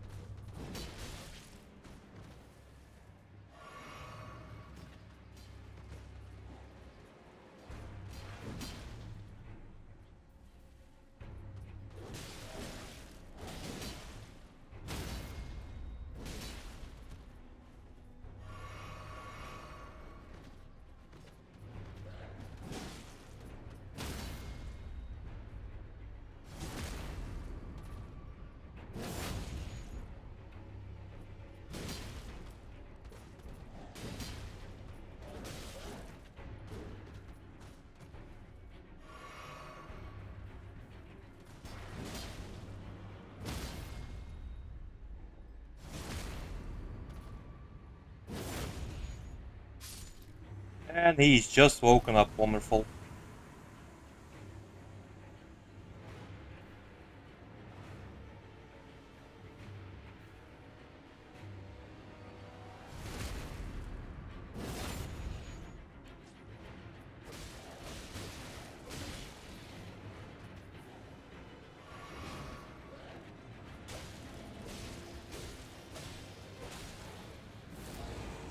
Speed against this dude now.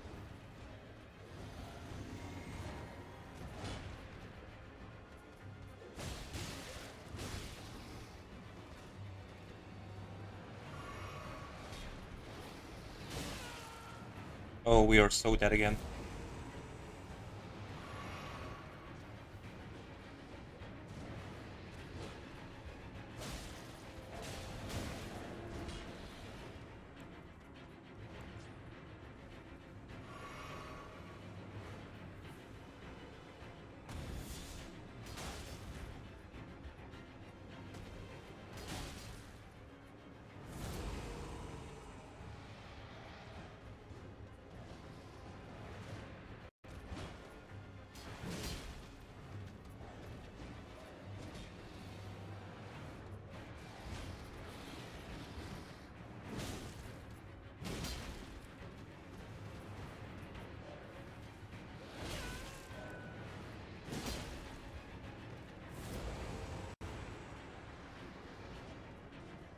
Fuck.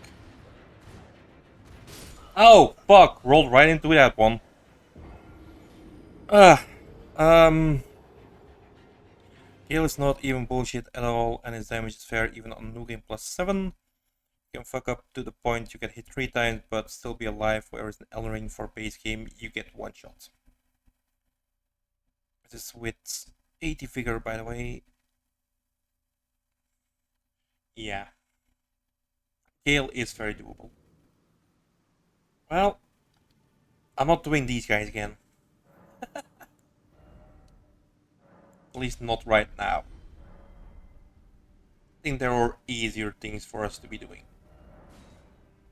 Like upgrading our weapon for one.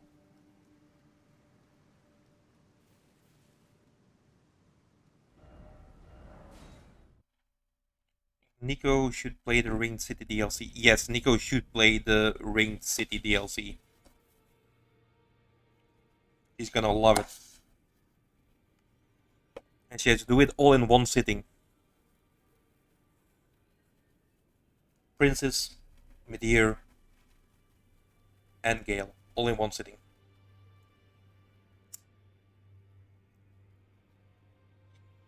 And Wowie and Wow, yeah.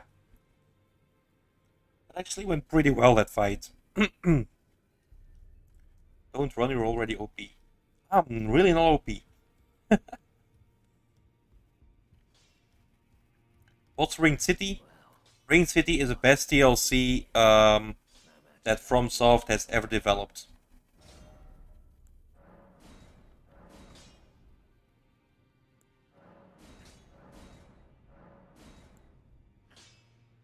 Smithing Stone 3. Can't buy those yet. Best FromSoft DLC, yep. Another thing is that Elden Ring bosses typically have everything like no weakness, they are powerful at range, deadly up close, and can control neutral super easily with a tracking move or AoE. Now that I don't agree with. I feel like each Elden Ring Lord kind of has at least one weakness.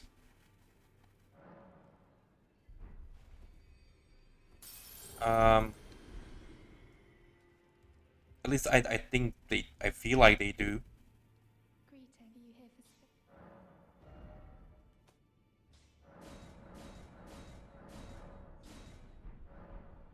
Um, Back already. No matter. Lay out your arms.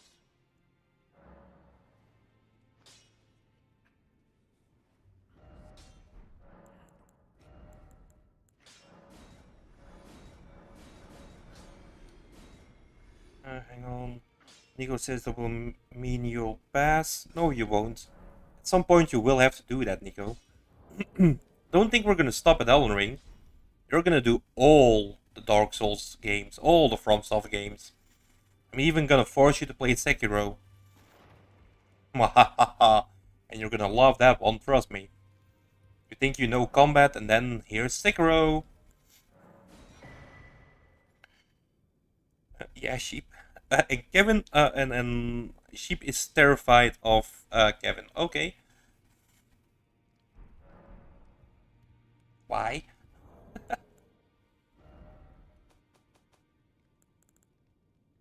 That's 2 seals. Awesome, that's what we needed.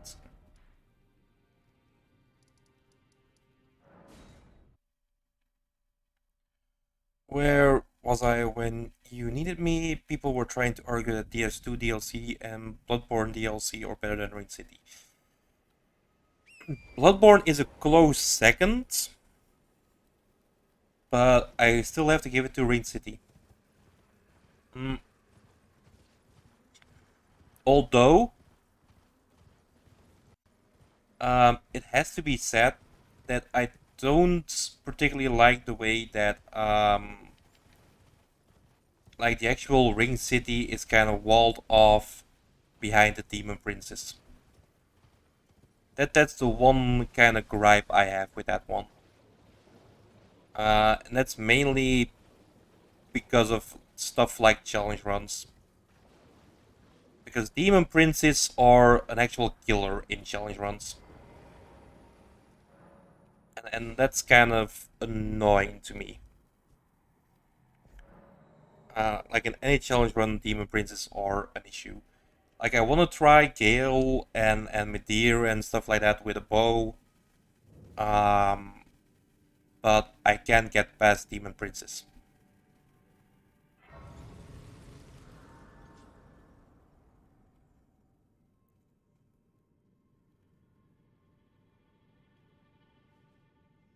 Bloodborne DLC has one good area, the village, one reskin, Duke's Archive reskin, or an intro area and three good bosses. Also have as a bad boss Living Failures and a mid boss Lawrence. This is true, but I would still rank it above stuff like Frozen Ilium Lois, Room Tower. Although, it has to be said, Artorias. What's the DLC actually called in DS1? Does it really have a name? Hmm.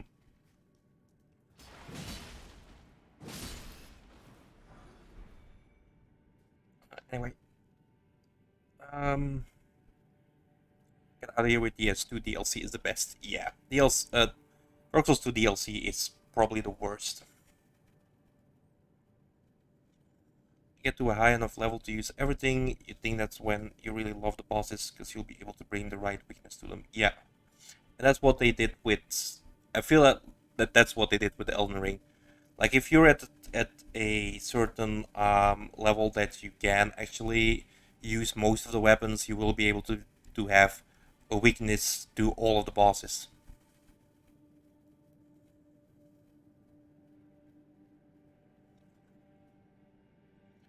Nico is thirsty, Hinge. You must send her to the Lake of Rot. I don't think Nico will get to the Lake of Rot. Not anytime soon, at least. There are certain bosses that she will need to kill, and I don't really see it happening at this time. The imprints are brutal. You only ever get the prints with the laser. Yeah. Um, I really don't like the demon princes. And that's mainly due to challenge runs, yeah. Because otherwise, that they're okay-ish.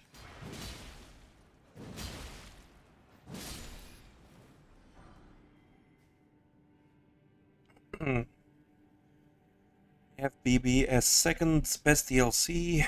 The Intensity is clear. Yeah. It's definitely the second best DLC, but to me it's closer to Ring City.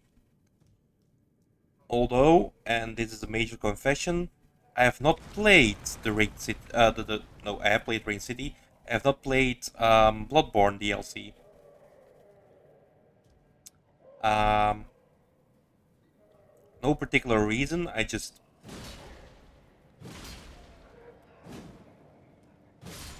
never did.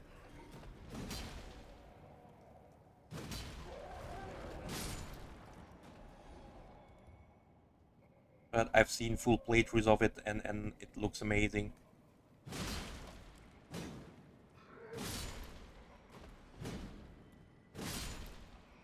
I should play Bloodborne DLC. If you're struggling with his slam move when he jumps in, just run in the opposite direction from him and then roll at the end. Always avoid it. Of the guys I was fighting earlier? Oh no, the Demon Princess. Well, it's not so much. It's just, it takes phase one of Demon Princess already takes a lot out of me. And with a bow, you don't really do that much damage, which sucks. So, yeah.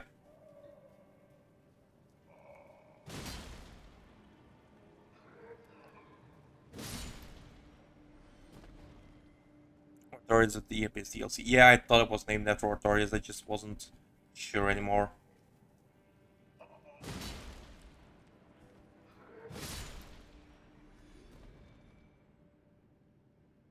Only I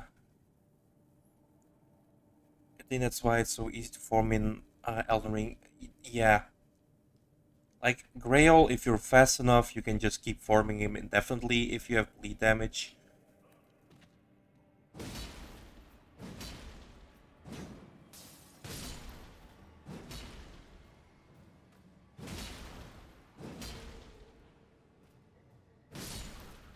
Which is kind of awesome. But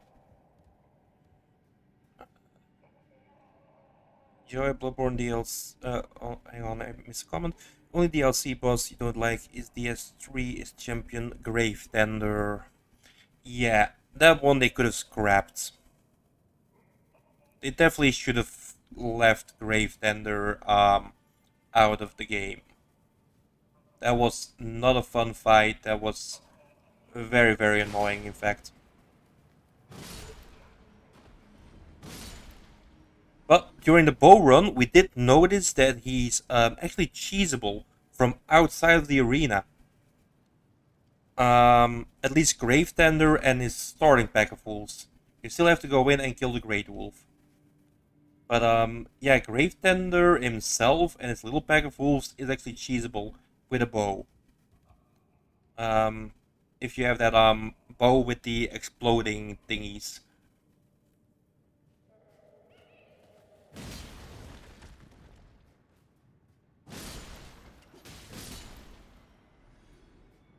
In that case, he is cheesable.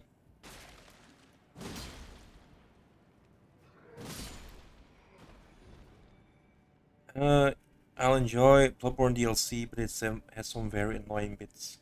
Well, I do need to do a no death run of Bloodborne at some point. Although I don't want to play the DLC for the very first time during a no death run. Um, that just sounds like a horrible idea.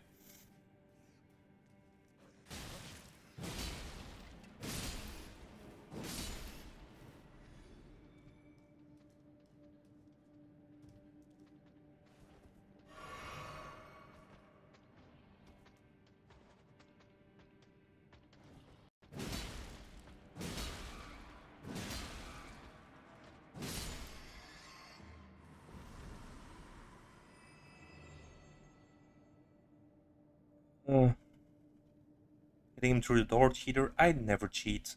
How dare you? Need a Bloodborne DLC series now. Okay. Super annoying, you have to kill the wolves, then kill him, where his shield attacks have bullshit iframes, then a big bad boy wolf. Yeah. Cheesable though.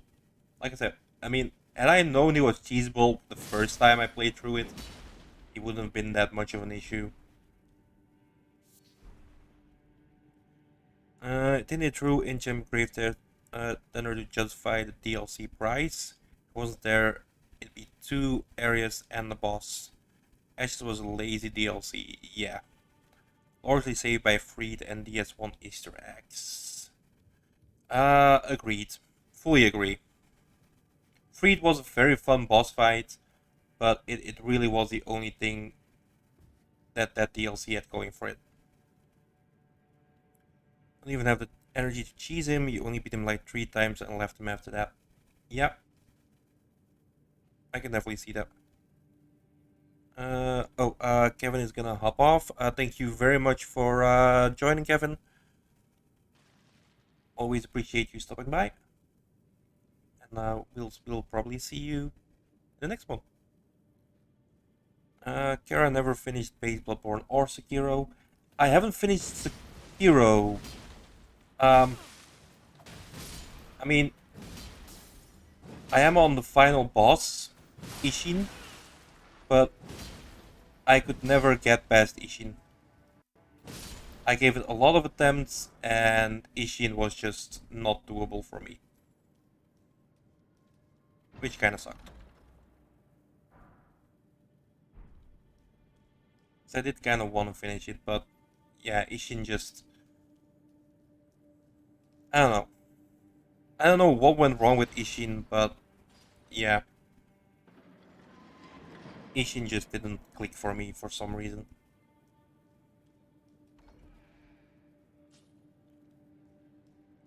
You know where to go for Ash of Arendelle. You could legit beat it in like 40 minutes. You'll probably reach Freed in 30. The only hateful thing about um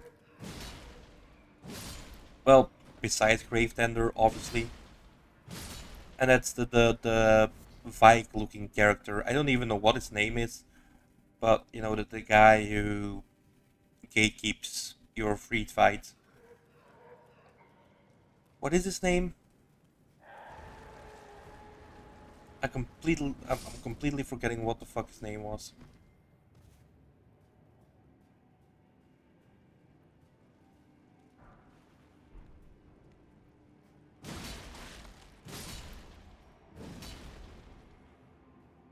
Machine push your sheet in. He did. Vinheim or something. It's probably off Vinheim, because isn't Vinheim a location in the Soul series?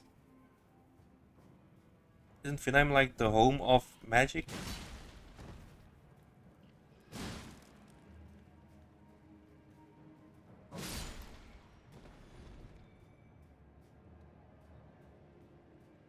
Kind of.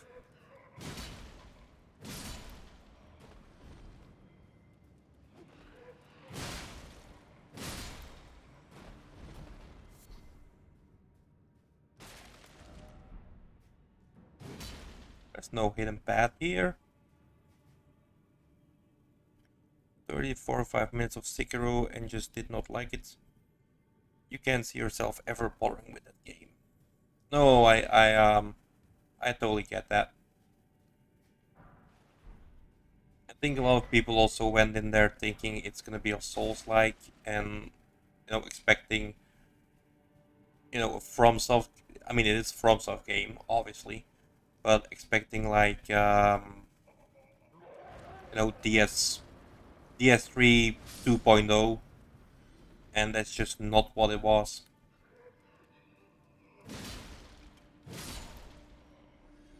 I think that's okay, but I think a lot of people got turned off by that.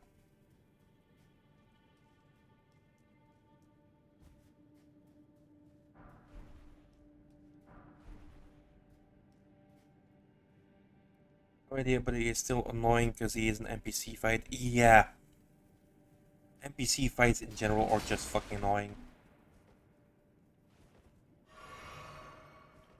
I don't think Sekiro would be your kind of game. Timing in Souls game never clicked for you, which is why you don't parry. Same, I don't parry either. I just don't know how.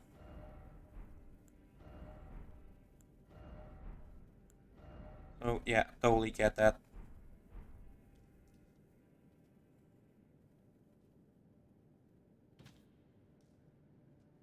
Of course, in Sekiro it is easier to parry, because that's basically the whole premise of the game, being able to parry.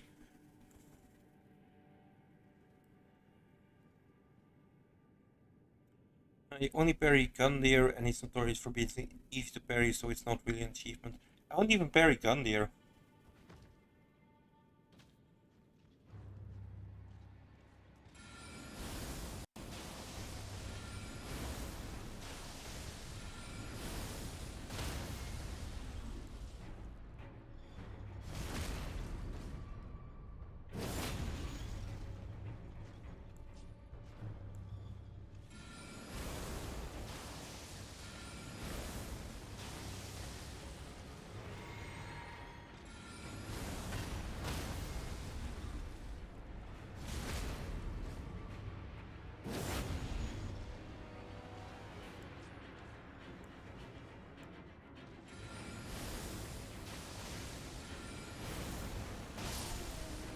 There we go.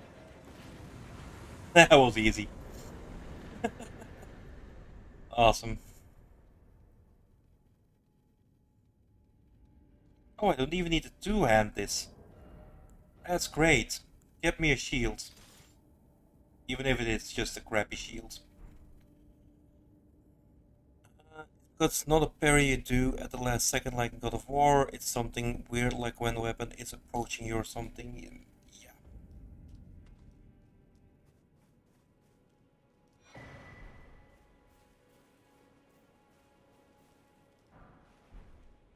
It's all about timing, and the timing is just weird in those ones.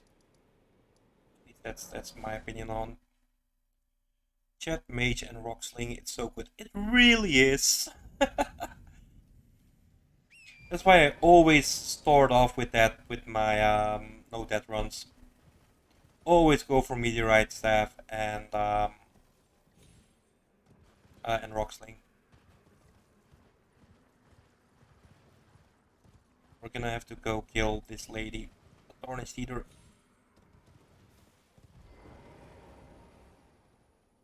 Think we still can. Kinda wonder what. I should have leveled up first.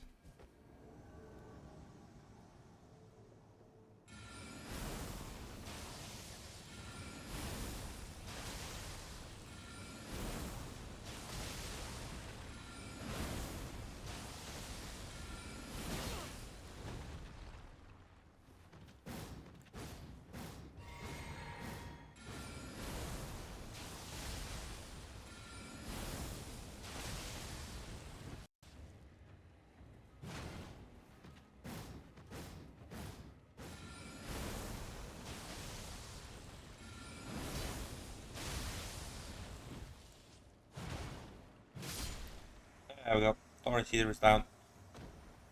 I don't even think it's a difficult thing. You put up with difficult games all the time. You just didn't enjoy the timing based combat. Yeah. No, I get that.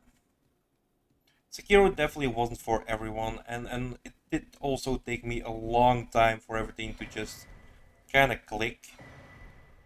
Uh, when the normal combat kind of clicked, the parrying and everything, um, then they threw in something new again, like the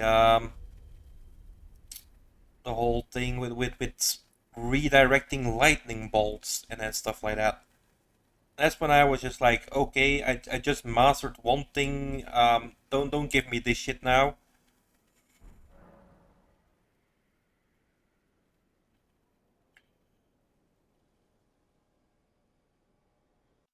Where you would want to play Sekiro because he seems like a badass named character. Don't really have the sort of patience to learn a completely different way to play that you specifically avoid. Oh, absolutely. Absolutely. I mean, I think that's one of the reasons why Sekiro never got as big as Dark Souls. I mean, just nobody expected this. The combat is just a little bit too weird. But yeah. I mean, Sekiro is very popular though in the speedrunning community. Speedrunners love Sekiro for some reason.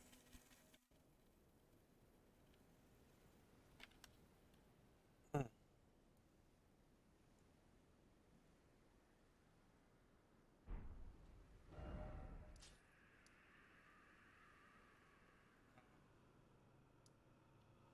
What?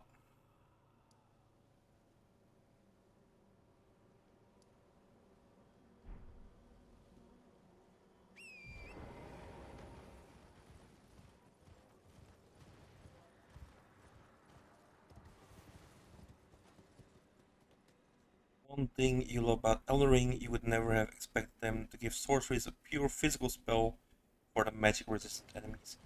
Yes, that was very considerate of them.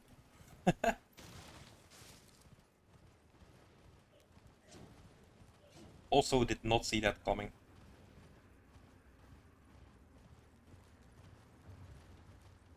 Is this a rot one? Not even sure. Oh yeah, this is definitely the rot one.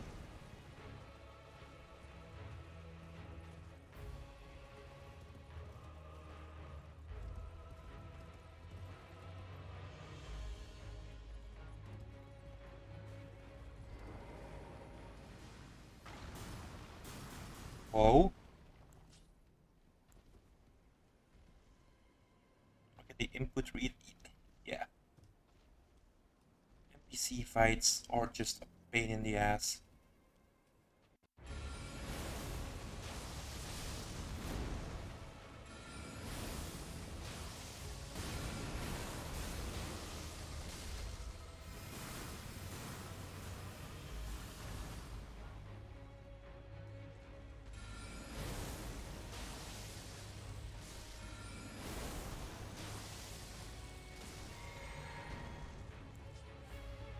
Be in time, be in time, be in time. Thank you. And this is why we love Rock Smash. Rock Sling. Ooh. Okay.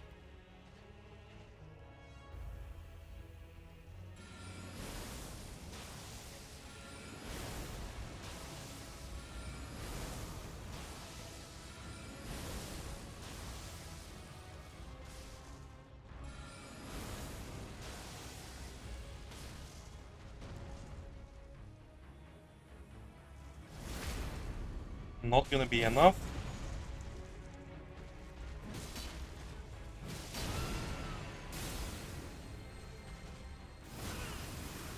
Oh, I'm not gonna lose now. I hope.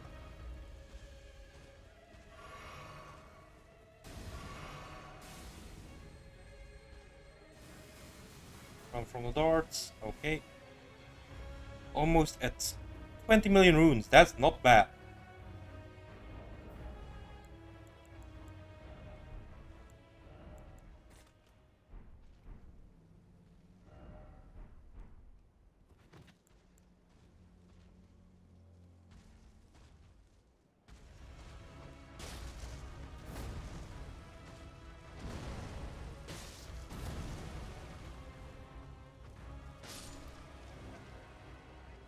Avatar is down.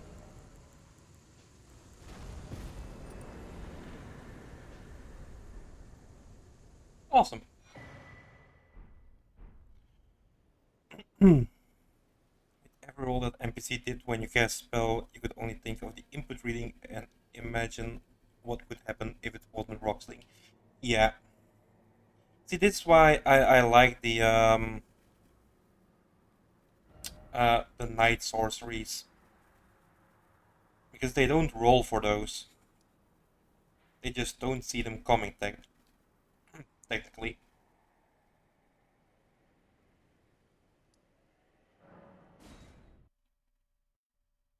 Our first try, Nico could never.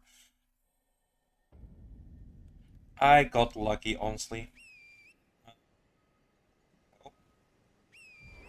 It could have gone a lot worse.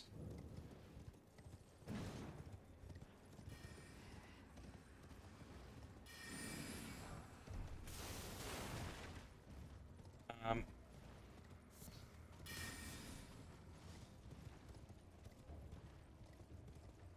I was actually quite surprised that we lost aggro so many times.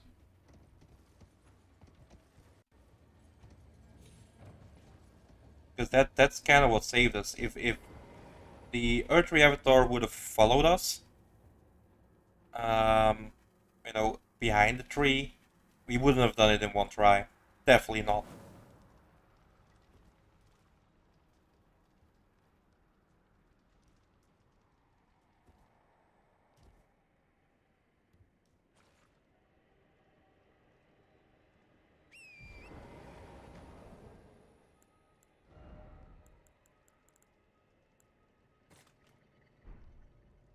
It's a clip where a group of those beastmen in Farmazula spawn spammed roll in sync, and the poster wasn't even facing them with his spells. Oh yeah, they do that. Nico, the truth hurts, you would have died to the bus slam at least twice. And I went later with 10% health. She would have. She would have won eventually. That I don't doubt. When? It's another matter, but she would have eventually.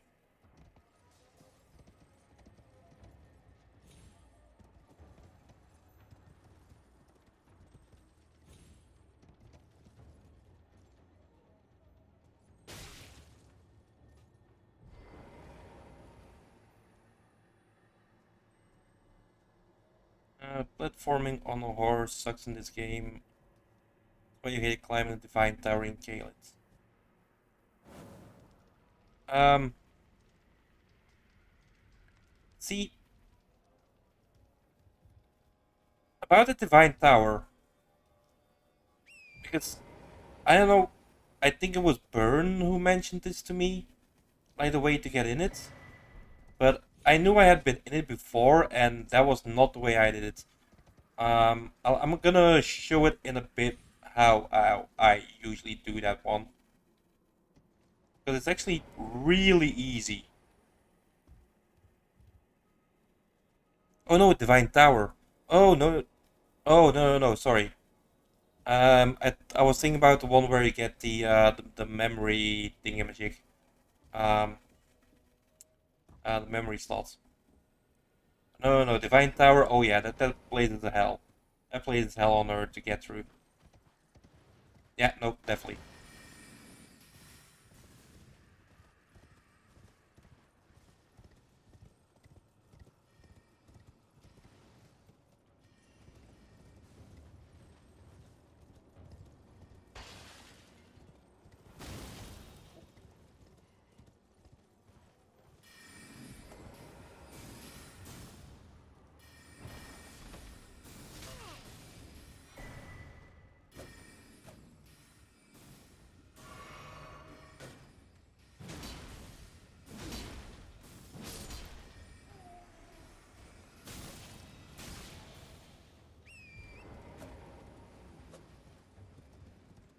Very bit. Got my hands full a little bit. I'll check chat in a moment. Okay.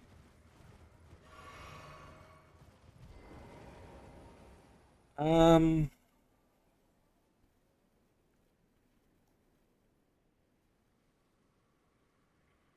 Platforming in general sucks in these games. Yes, definitely. We would have run off the cliff in fear. That's something you actually do, Nico. Platforming really does suck. There are so many jumps that look like they won't kill, but they kill, and jumps that look even higher and perfectly survivable. Yep, hateful. Really hateful. Also, never understand why double jumping before hitting the ground is going for extra damage in this game. Yeah. Thor in general kinda sucks. You get knocked off him so easily and stay there for 5 years. Can't upgrade and can buy armor to increase his poise. Now that's an interesting thing. I would have liked it if we could have upgraded Torrent at some point. Like it wouldn't have been that far of a reach to like put some kind of stable in it. Like I mean,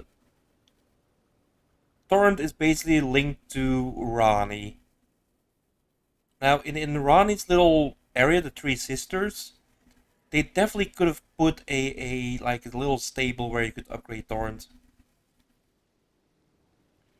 They like Torrent for fights against dragons. Yep. Oh, and the fight against the ball-bearing bro in Caelid. Oh, right, there's ball-bearing bro here as well. Fuck. Need to kill him. Can even increase his health, but you're expected to use an HP flask when its level 1 health runs out. Oh, Roa fruit. Give him Roa fruit to get his health back up. Or what is it? That there's something for that. This one. Roa raisin. I mean, I don't think I've ever used that, but you can use it. It is an option.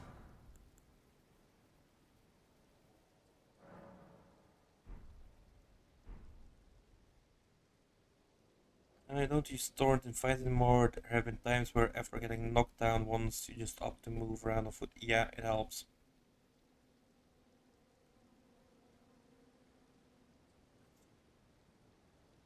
Buy an HP flask. Yeah, if Torrent dies, you need to spend an HP flask to get him back up on his feet.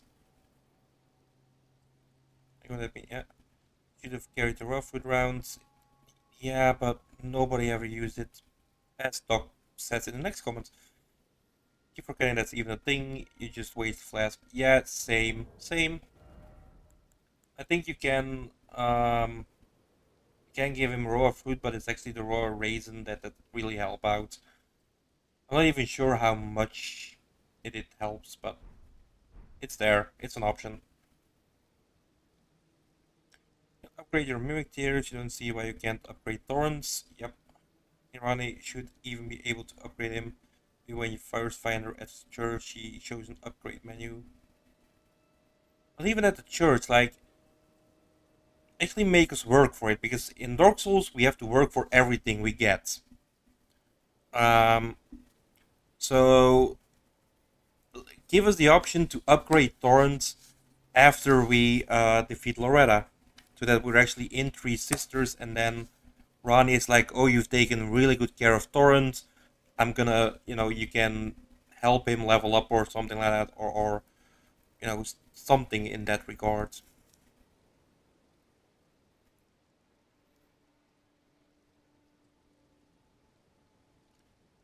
You literally don't use any materials and have yet to craft. Oh, I use I mean, the only real crafting I do is either gold um tier thingies. What's its name? Uh, gold pickle foul feet. So the one that boosts your runes. Um, but yeah, other than that, during the bow run we crafted a lot of arrows. Like I did 2 streams during the bow run, both of them Elden Ring, and one stream 2 to 3 hours long was nothing else but farming to craft arrows. And then it was just insane. And then in the next stream I did 3 to 4 hours long. Um, I just um, I just tried and get progress. And even then I would need a little bit of farming to get by. It was an insane time.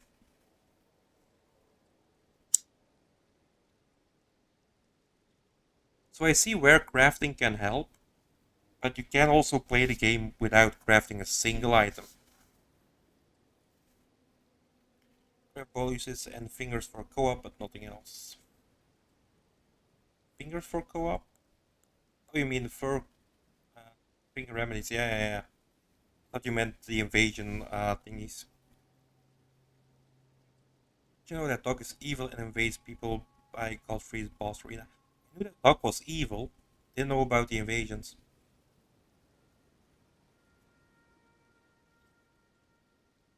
I first noticed dog was evil by the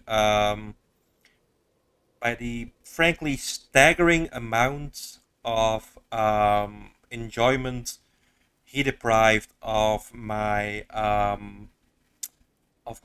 running around in Rylook area. That's when the penny dropped that dog was really evil.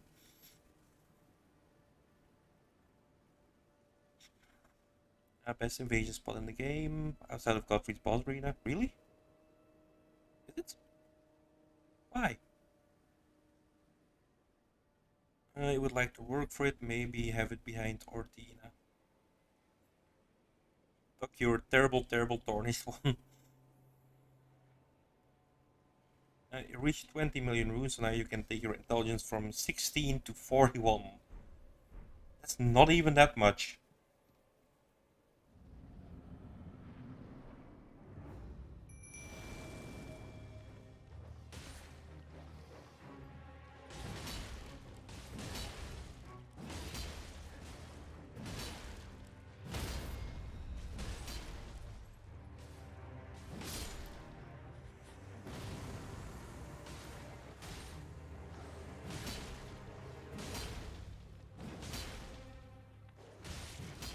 Nice, doggy. You got the rod proc off. That's all you needed to do. If you want, you can die now.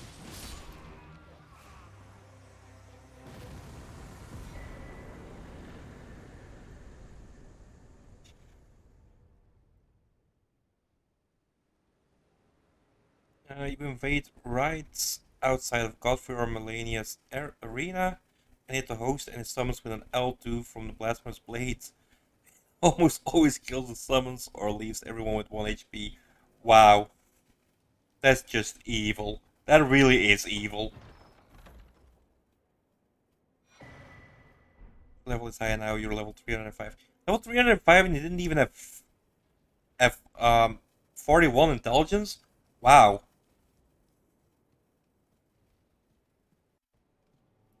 Too funny seeing them running into the boss, who now has more HP because of the summons with 1 HP left. Yeah, you really are evil, Doc. And hello, Spectrum. Spectrum Sprint.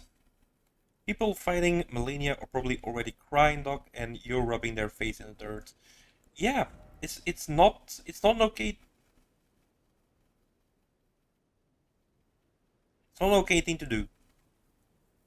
Okay, the reason I just fell silent there is, look at this. Look at how many runes I need to level up and how many I have on me.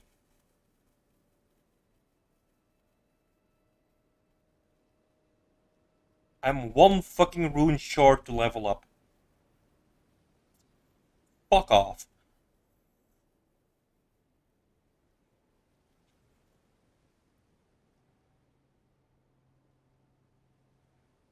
Melania is piss easy, just respec for Blasphemous Blade, get Mimic Tier and profit from a distance. Basically. It's not gonna be an it's not gonna be possible for me though. Can't really get Blasphemous Blade, at least not in this run. You respec to strain, that's why your intelligence was low, so when you get it to 70 you can still use good weapons like Blasphemous Blade.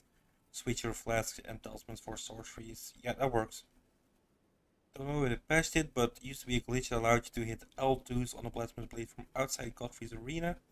Killed so many hosts while they were fighting Godfrey. Did you get sent home get sent back to your own world? When the host enters the Godfrey arena? No, when they start challenging a boss? Go get that singular rune. I will. I fucking well will. This is just ridiculous.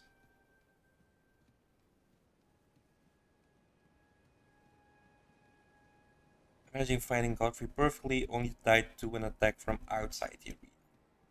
Yeah. You really are not a nice person, Doc. Who hurt you? Who hurt you this much that you have to annoy humanity or any other player this way?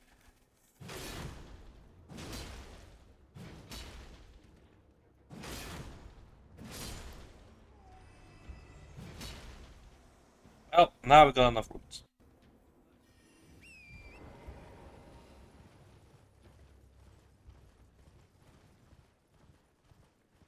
I deserve it. No, I don't.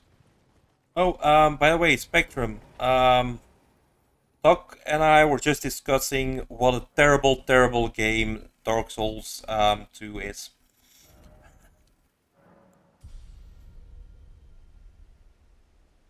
Oh, and Sheep was discussing it as well. Sheep like really, really hates Dark Souls 2. It was a glitch. They enter Godfrey's arena, and sometimes the invader wouldn't get sent back. Ah, okay, okay. Didn't even know that.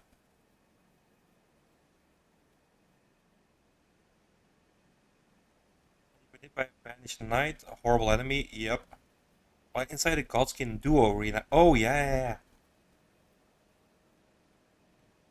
I'm pretty sure the L2 will still work.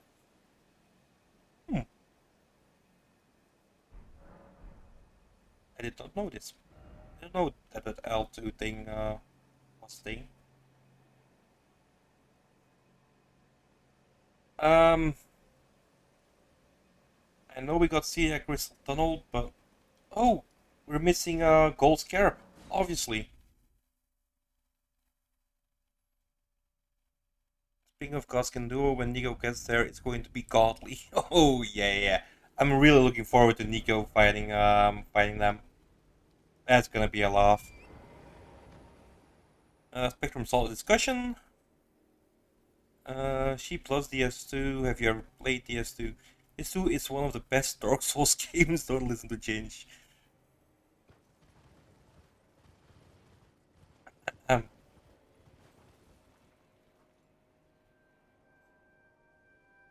will dine on your tears and misery. Wow, that's cheerful. And Sheep has definitely played TS2. Like, come on.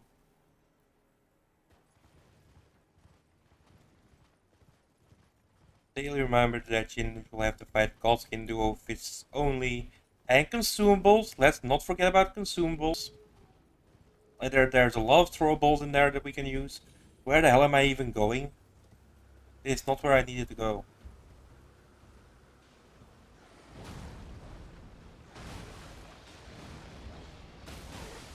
Are you gonna kill each other? Or looks like it.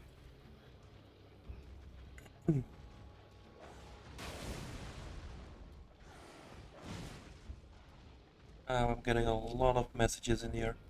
Okay. Asking Duo is okay sometimes. Yeah, but just sometimes. As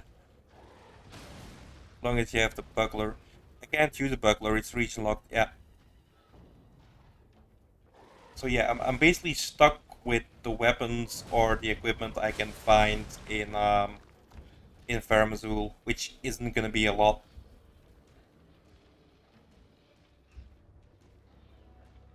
Change always finds a way to cheese. That I do. I'm good at cheesing. What's region lock mean? So basically I can't use any of the weapons that I use somewhere else. So if I pick up something in Kalit, I can only use it in Kalit.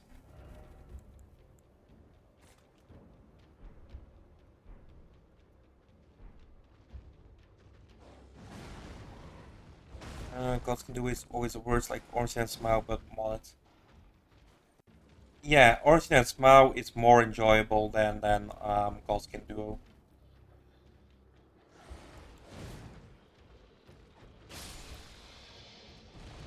Nice.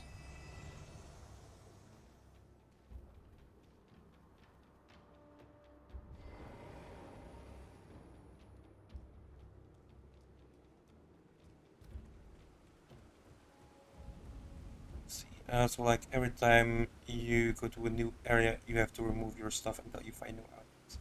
Yes. Um, I mean, obviously, like I'm counting Kalit as Kalit, so I'm not saying for Grails I have to get new gear, for Swamp I have to get new gear. No, like Kalit is Kalit. But yeah. So when I would go to Limgrave, I would have to sell all the gear I got into Kalit and you know find new gear there. Both are devastating up close, both are annoying at range, and both are inseparable without summons. Yeah. Can we not talk about Godskin Duo? I'm already dragging them enough. It's not gonna be a fun time, Godskin Duo. It's really not.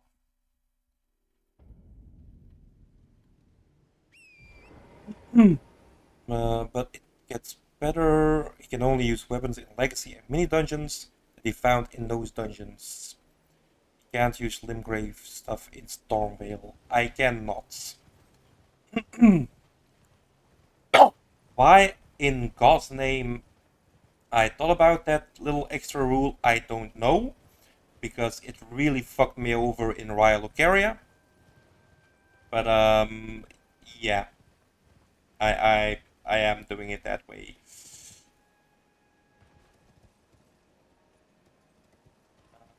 Next branch, right branch.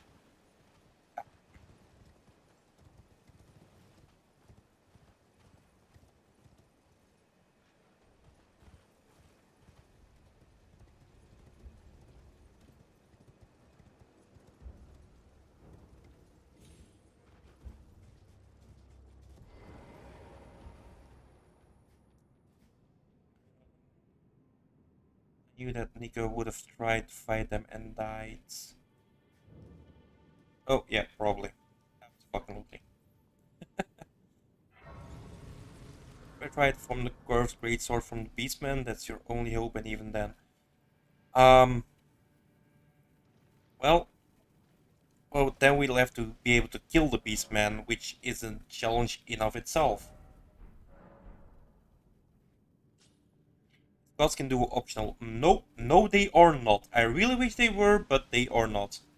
Wait, do I have anything against? Yes, I do. I got 5 of the buggers. Awesome.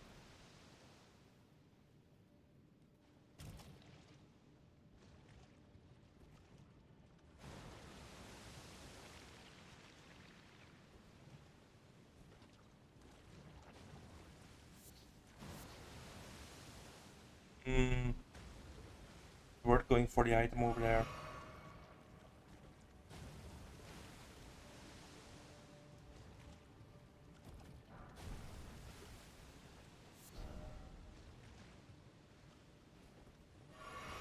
The last episode of the series was one of the best streams you ever watched.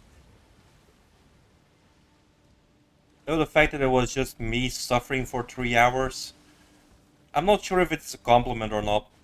I'm gonna take it as a compliment, but I'm not entirely sure if it is.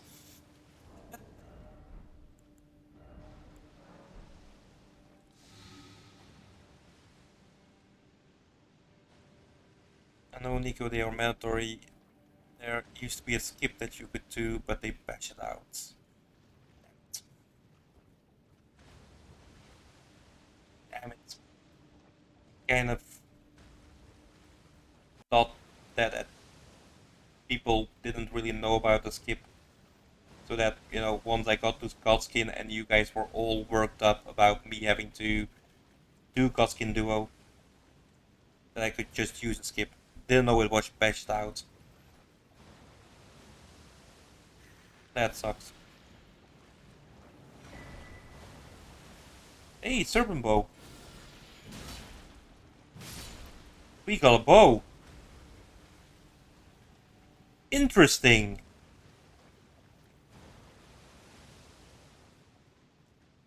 Completely forgot the Serpent Bow was here. Uh, you know what? Let's take a quick look here. Do I have warming stones? I do, I have one.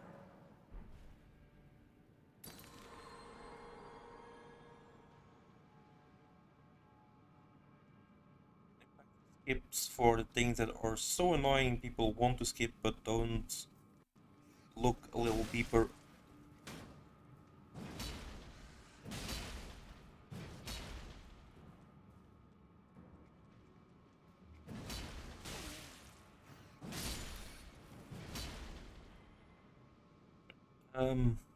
Deeper and try to make the boss or puzzle like Ordina less annoying.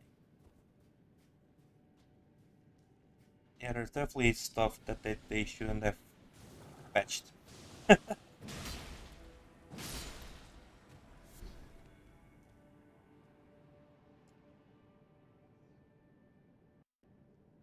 what the hell is Ginge gonna do for Mountain of the Giants? Is there even a good weapon there? Yes. Rivers of Blood. But it's gonna be tricky enough getting that.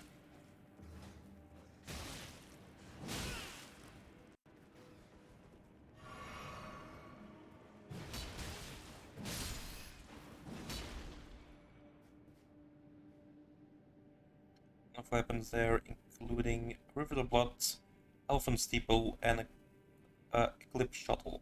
Oh, so we can use the Eclipse Shuttle outside of Castle Sol. I just heard Doc say this. It's black and white here. I can use shuttle.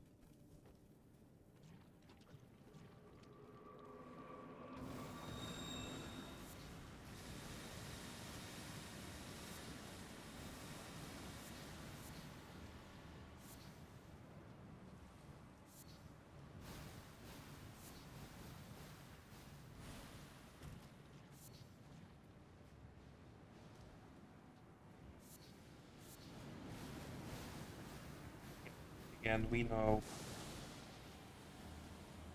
And poisoned, apparently. Fuck.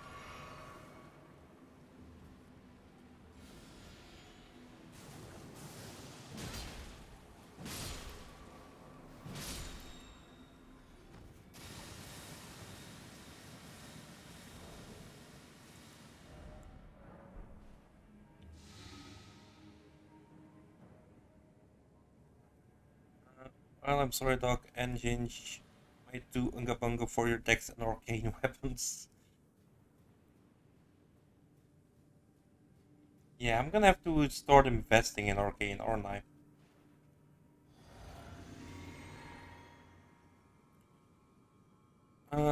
There are 8 weapons in the mountaintops. You have to kill certain enemies for some of them, of course. Yeah.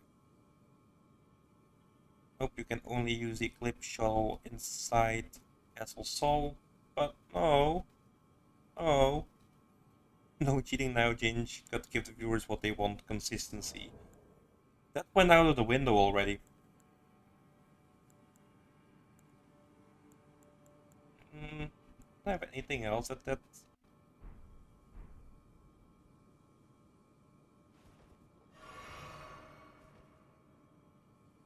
cave, I think it is with Scarlet Rot with a clean rod boss. This one sucks. Yes, this is that exact cave.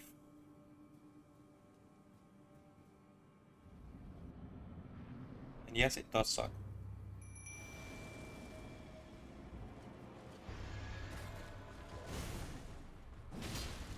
Hello?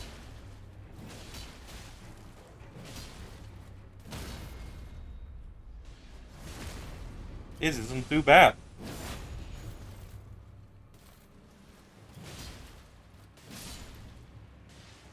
I just wanted to get the gold scarab.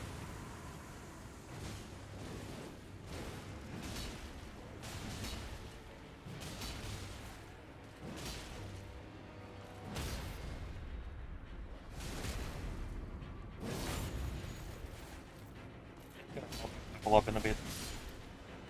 There we go. That wasn't so bad. Quite happy with that, with the way that turned out.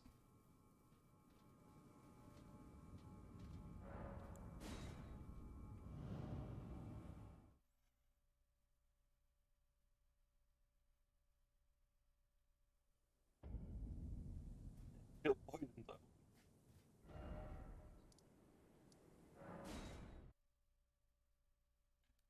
It'd be so sad when you have to kiss that great sword goodbye. Will you just shut up?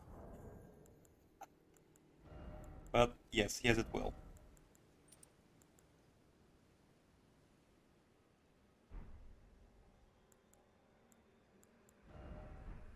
Still don't have any gear on me, do I? Nope. And that's just wonderful.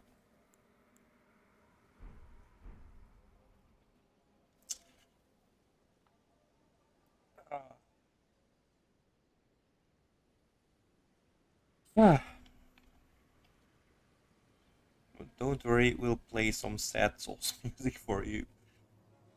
At this point in time, the saddest soul music that I could possibly hear is Renala's theme song.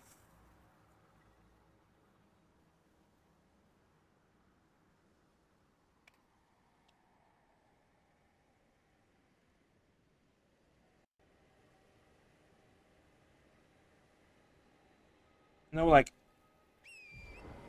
every challenge run, there's always this one boss that is like the hardest boss of the entire run. Like it stops all progress dead in its tracks, and you know it's like close to impossible getting past it. I just never expected that for this one, Renala would be that boss. I mean, it's Renala.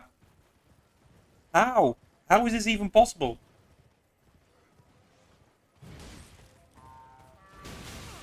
Oh, this is bad. They loan their little thingamajig. Oh wow.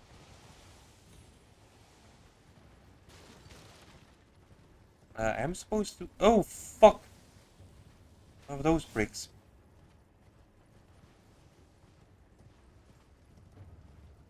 Hello, boys.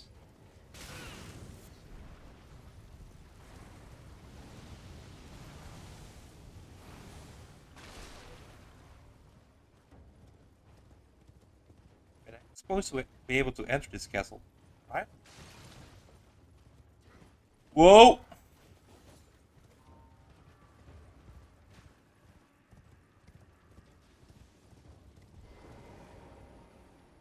How did we enter this? Oh, right. Never mind. Found it.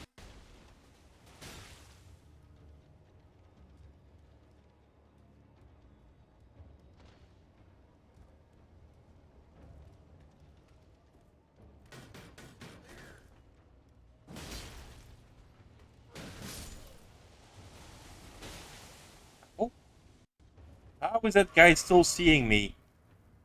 Seriously.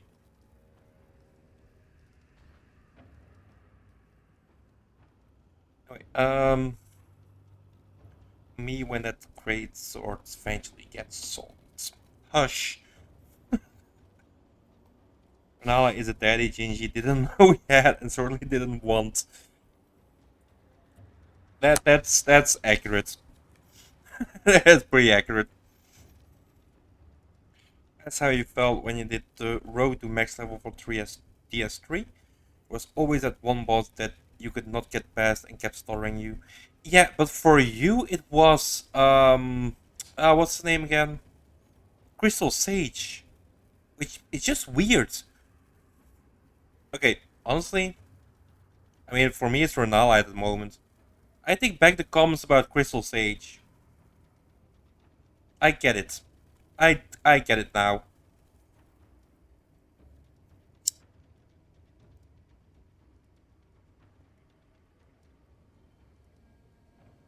Renala is earthly blocking change from marrying her daughter. Got it, mom. Yeah. Regarding the three most hated enemies in Elden Ring. Magic has eyes of its own. What? Abductor, Virgin, and the birds. Those guys.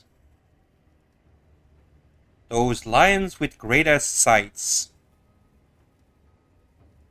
Those are annoying as all hell.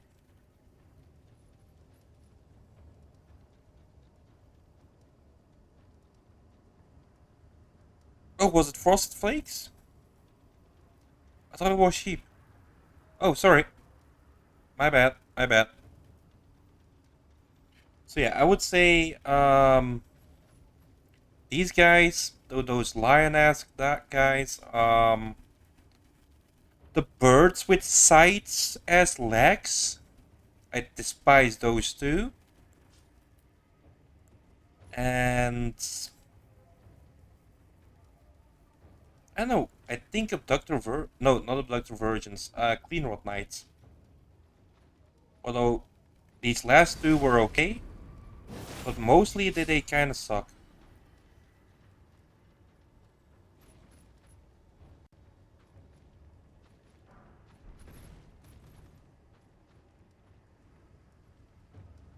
I mean, the Clean Rod Knights and Haley Tree are just annoying.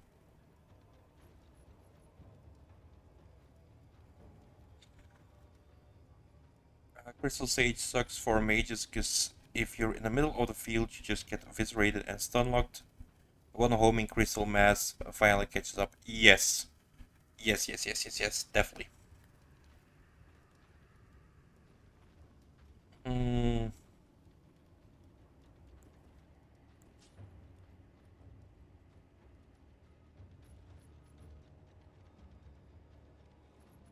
Could you maybe look the other way, dude?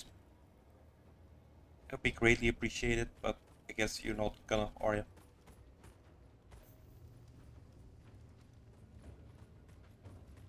And if you like could drop your fucking shield, that would also be amazing. Did you drop your shield? No, helmet. We already have one of those. God damn you. Honestly, the Crystal Sage was also one of the ones I feared for the bow run. But if you go like, if you go into the arena and you got the little thing where he spawns, up to the right, you can kind of get away from it and hide. That definitely helped me out. I think it's the only reason why I defeated him. Oh fuck.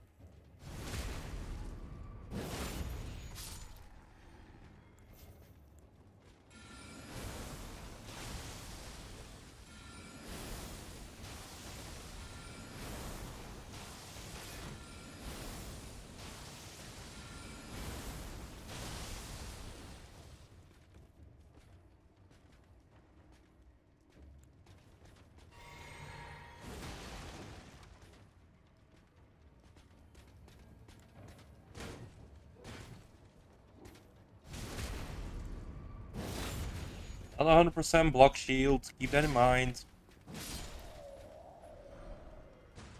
Ooh! Gear! There we go. A little bit of extra defense. Oh yeah, the lions are brutal too. Yeah. I really hate those lions. I never fight them straight up. Never. What does this do? Raise his strength. Okay. I don't have the next talisman slot anywhere, do I? Next one I can get is for killing 2 short bearers. Where did this one lead again? I can't remember. Yeah. We will get in there in a bit. Let's first finish off this area. Birds go at the top of your list. You hate them with all your heart. Saying the little room bears. Oh yeah. Are terrible and are respawnable enemies. Like how? Yeah. Yeah, totally forgot about room bears. Yeah, room bears instead of clean rot knights. So yeah, these lions, clean rot knights, and the guys with the birds with the stuff, the sights on their feet.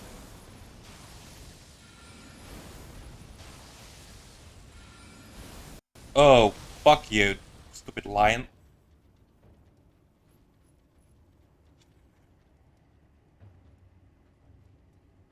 Let's see, you go with Nico Sweden, you mean abductor virgins too, closely tied alongside with those beasts in Michaela Haley 3 with the iron greatswords? Which one are those? Did I miss an enemy there?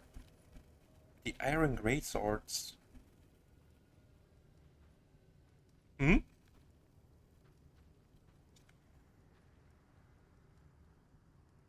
Bloodborne has the most straight up BS enemies. I know, only the Brainstalkers come to mind in Bloodborne. All the other ones are fine-ish.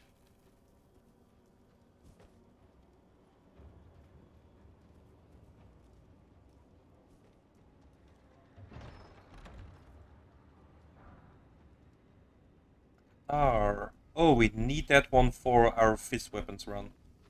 Don't remember where it is. We need to play Bloodborne. Yes, you do. There are those little gremlin things in dungeons because they're hidden like the S2 enemies. Yeah, I'm not gonna fight a fucking lion, am I? There's no way I'm fighting a fucking lion. Um, let's teleport here for a second. Portal goes to the Dong Radon. Fuck, I was gonna take the portal. Wow, I'm an idiot. I was gonna take the fucking portal.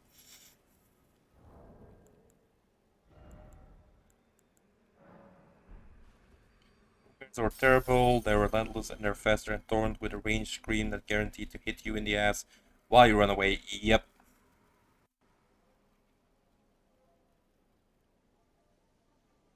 They're the big lion-looking dudes with red hair. Who? And sheep loves Kara, and Kara loves Kara. Well, yeah, I imagine you love yourself on an almost daily basis, Kara. Winter lanterns, yeah. Yeah, winter lanterns are the worst. Yeah. Oh yeah. Definitely forgot about those. Yeah, winter lanterns and brain suckers. And the sec boys, that they're not too bad. I mean, sec boys are definitely doable. I feel. Very easy to parry, well, or to shoot, or whatever the right term is for those guys.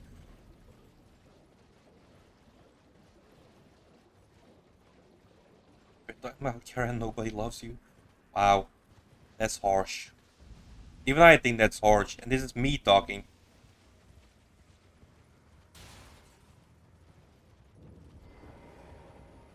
I'm better at them, but still hate them. No, I think the sack boys are okay. Uh, yeah, honestly, in the beginning, I had more trouble with uh, the big dudes. Um, uh, and in Yarnum itself, those big dudes with their hoods on. Those in the beginning I had most trouble with them, and the werewolves. Well, or wolves or whatever they're supposed to be, werewolves or normal wolves. Those weren't fun either.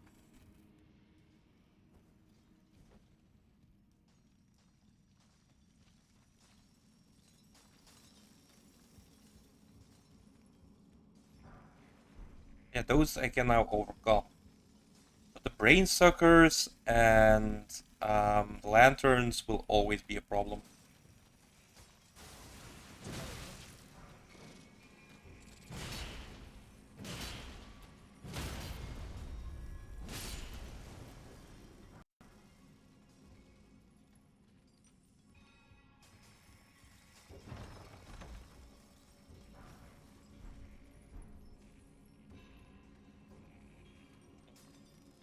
Yes, enemies or the hunter fights.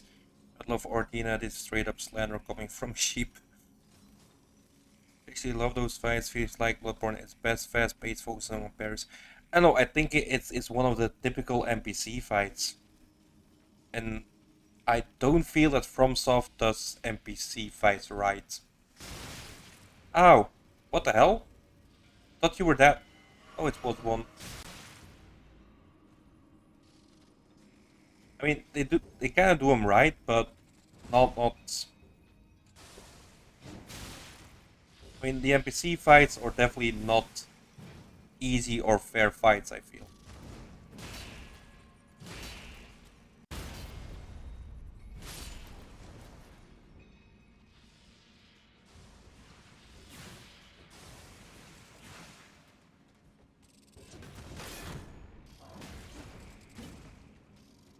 Oh,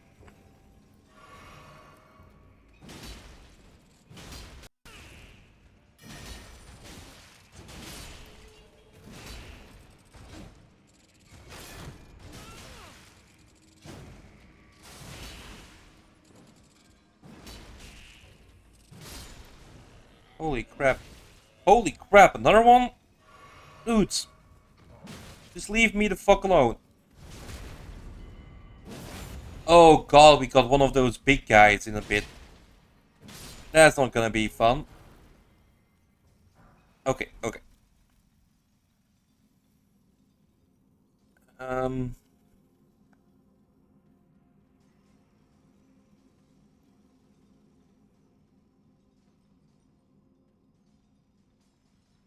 Spectrum told you that he thinks Arena is balanced.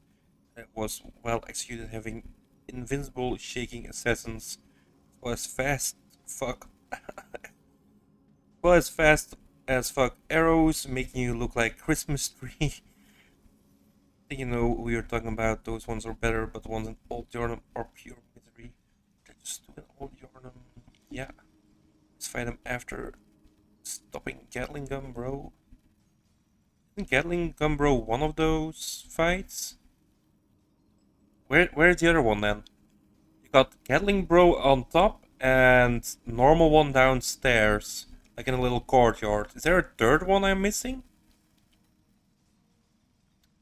Bloodborne Hunter fights in the base game usually have extremely high HP pools with extremely high damage. Yes, they do. Like Gatling Gunbro and the one in Old Yarnum. Gatling Gunbro might be the most annoying FromSoft NPC ever. Damage output and HP is ridiculous. It's outrageous. You know, I don't think this still works because I haven't been able to get it to work anymore.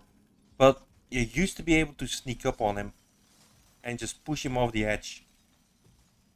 And then reload the game to get the loot. But I'm not sure if that still works.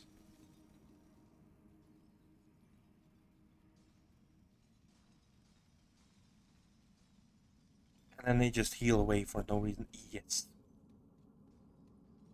They should ban NPCs from healing. Oh. Why the fuck were you? You were just simply mining. Mind your own business, dude. Mind your own fucking business.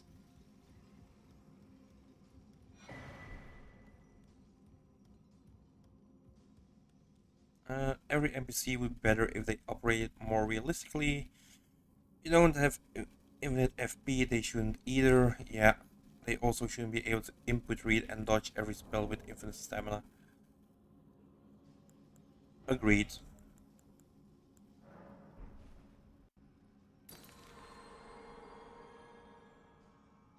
Wait, who's slandering you? Who's slandering you, Spectrum? Message at a blacklisted word so you can read the or blacklisted words? I don't see any blacklisted words. I think it's live chat and the other kind. Live chat and top chat or something like that. Not even full health. Wonderful. But other than that, I don't think that there's anything you can't really see, right? Trying it all really will get your message blacklisted by YouTube. It's really annoying. So all the comments in which people swear, I can't see. I mean, or you can see. My God, thank you for telling you about it. Oh, okay.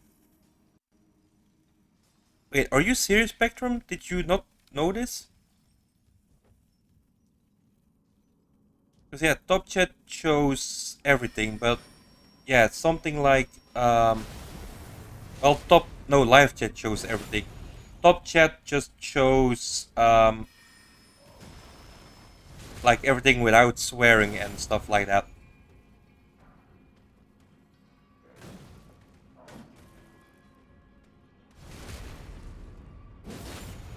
So yeah, if you want to see swear words, you need to put on live chat.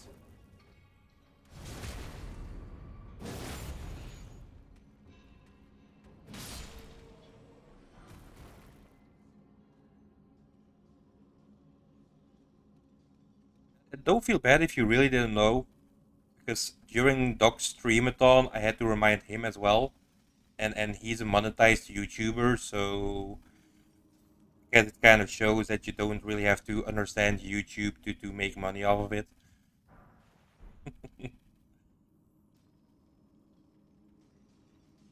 YouTube is so ugh. It acts like it cares, but it doesn't. Of course, it doesn't care. It's part of Google. And there's not a single company out there that cares less about stuff than Google.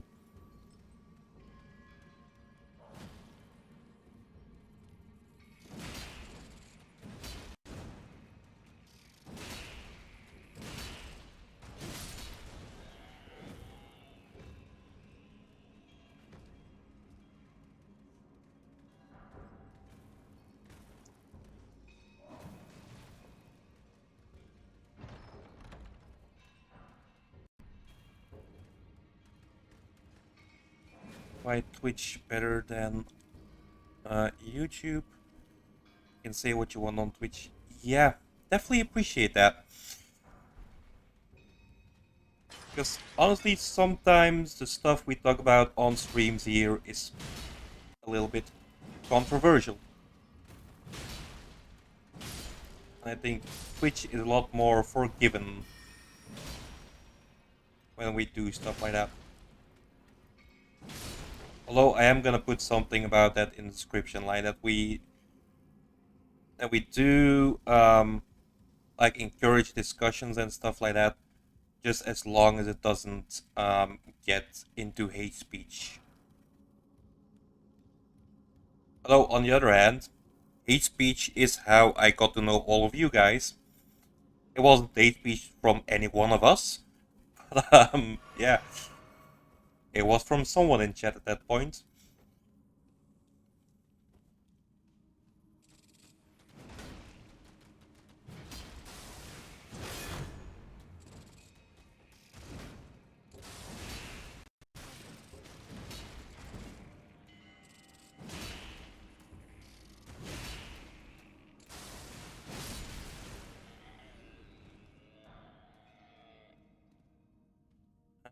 Oh, Twitch is kind of weird on your phone. YouTube works fine on your data, but Twitch needs Wi-Fi. Yes, this is apparently a common complaint. It's an issue with the Twitch stuff. Not sure how, not sure why, but Smolly, who has been a long time moderator on Twitch, mentioned this yesterday on during a Twitch stream. That apparently, yeah, it is an issue, a well-known issue with Twitch, or at least with the mobile app of Twitch. Now I'm wondering which lol doc is referring to, or which comment. Lol. Magic Eraser is a game changer, and I'll tell you why. Which Magic Eraser?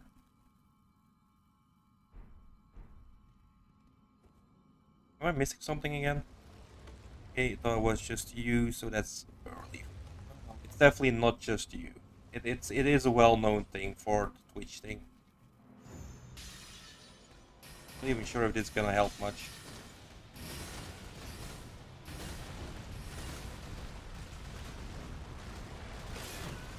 Wow.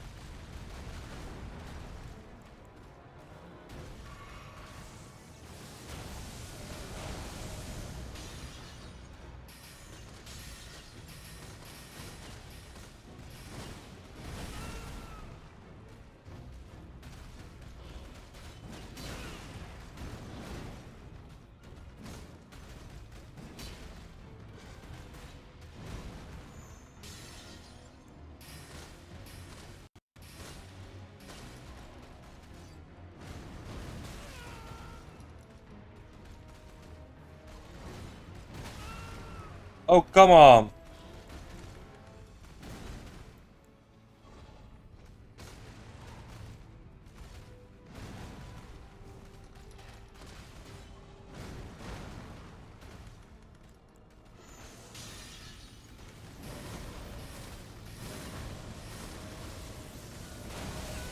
Oh, fuck you, dude.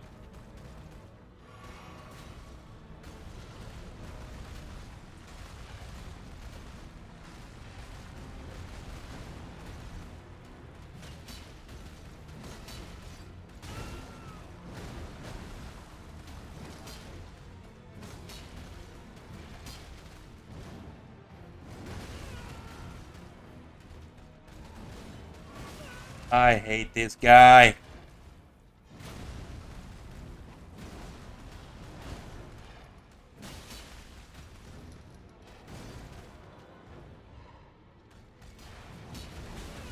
Ow.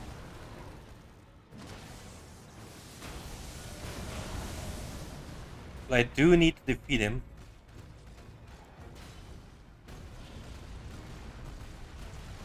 I need the Miner's Bell.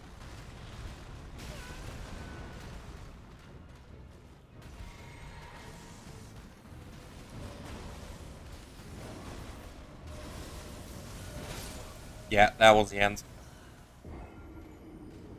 Uh, laughing at your comment on Google not caring. Okay.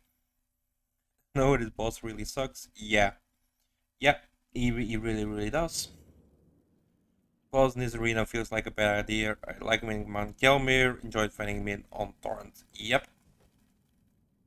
If you could fight him on Torrent in here as well, that really would have helped.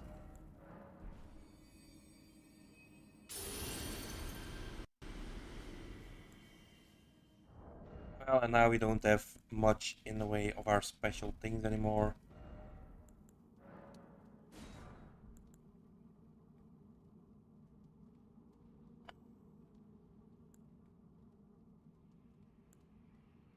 Ah, crackpots and ritual pots. That's the difference here. Okay, okay, okay. Blood grease won't help. Magic grease maybe.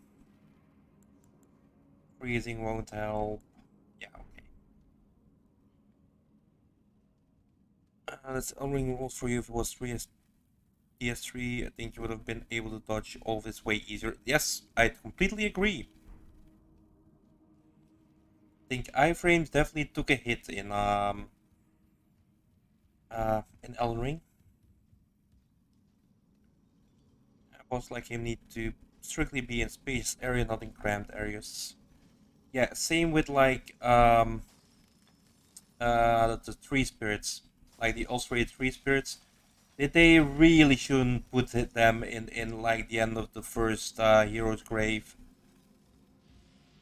That was just a terrible thing. Finding one of those guys in such a cramped area, very annoying.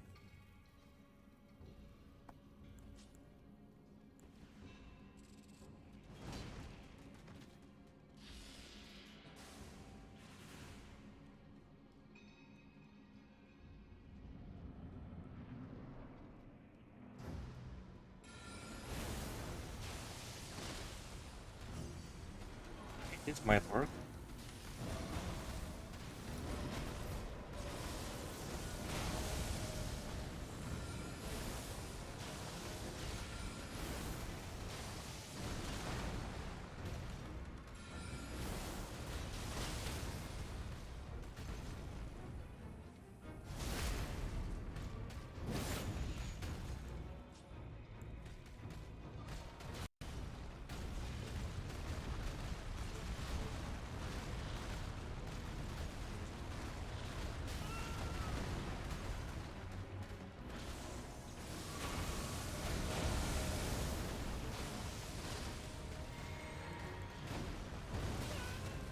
Oh,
come on.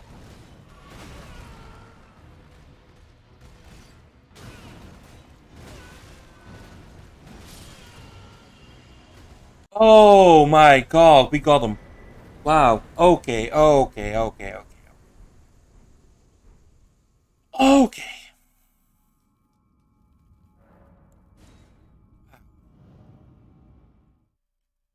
Free Spirit and Black Knight Assassins. Yeah, yeah, same. I mean, Black Knight Assassins aren't that horrible at that regard. I mean, they are small and nimble, but yeah. It was horrible. He literally clips through the walls, and it's hard to pinpoint where his head and tail are. So you don't know if you're getting blasted by holy bread or getting tail slapped. Yeah, that is one of the main issues with that fucking boss. It really is just an horrendous thing. And I have to go for 40 figure at least.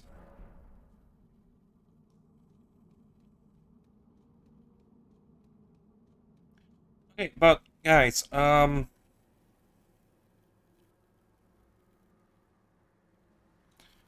play like you, getting hit and then desperately trying to heal only to get hit immediately after.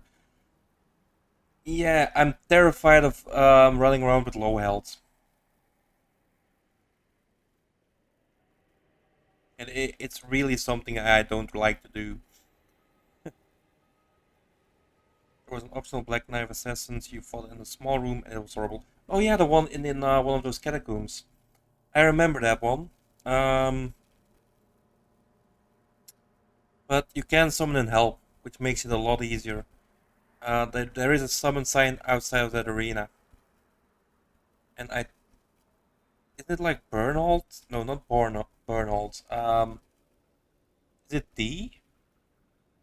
It's one of those guys. Like the proper knight dudes that you can summon for him.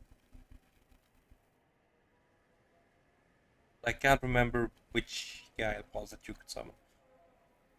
But anyway, I think this is gonna be it for tonight. We've had some success in Kalit. So, fuck you, Doc. Ah, you were hoping to see me die a lot? Well, it didn't. I mean, I did die a lot, but we also made some progress. So quite happy with how this all turned out tonight. We definitely did some good stuff. I should have used that. You tried to summon one of your ashes, but she was on you. Yeah, you couldn't ring your bell. Yeah, yeah, yeah. It's very true. It's a very annoying fight. That's probably why the NPC is outside of it. The greatsword will inevitably be sold, and then you will die a lot. Will you stop reminding me, sheep? Honestly, the weapons we will be getting later on are only gonna get better. I mean, not in their base form, but if we pick up all the somber smithing bells and stuff like that along the way, we should be fine in theory. At least I'm working from that assumption. What's tomorrow? Tomorrow is Friday. So Nico will be doing Homo Nubus early in the day. Well, early-ish. And I will be on YouTube. And then later on, I will be doing a fist weapon challenge on Twitch. Continue on with that run. That's the plan for tomorrow.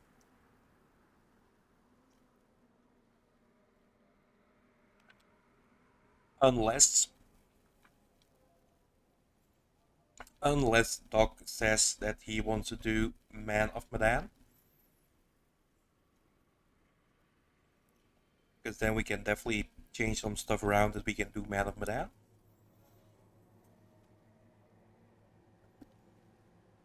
Man of Medan? Kind of sounds weird to say Man of Medan. Anyway, don't worry, Renala is alive and kicking. Oh, hush, Doc, hush. Can you donate to Renala to kill you some more? You'd sub to her channel. I think Renala will kill me a lot more times before we actually get through that fight. I definitely see that happening.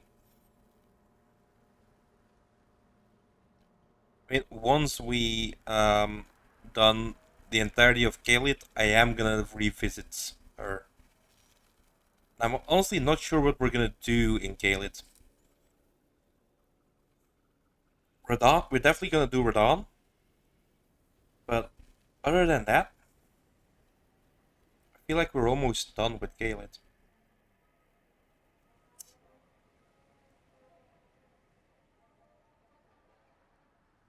Did get some stuff done. Oh, we're gonna have to get revenge on those two Faramazul guys inside of that one cave there. Those guys need to fucking die. I died to them 5 or 6 times. I want my vengeance. In this life or the next. It's probably gonna be the next life. Yep. I don't know why you're smiling. You'll be doing this run too. Yes, you will, Nico. Sure. You're a noob, you do easy runs. This is an easy run. Come on, you saw what I was doing.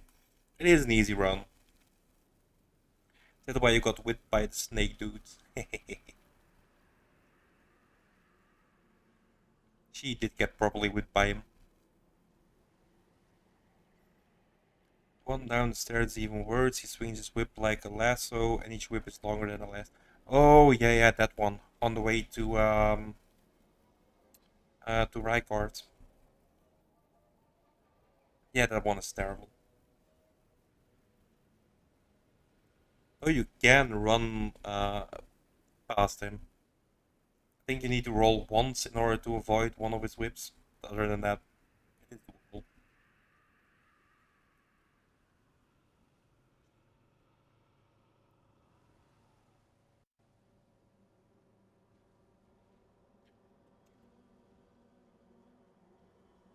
Oh, you're shy. Jesus. Now, Nico, the main thing is, if you would just try and fight some enemies instead of running past them, you might actually get some levels and actually, get good. Or get at least more powerful. In the moment an enemy just looks at you, you're running in the opposite direction. Just fight some stuff.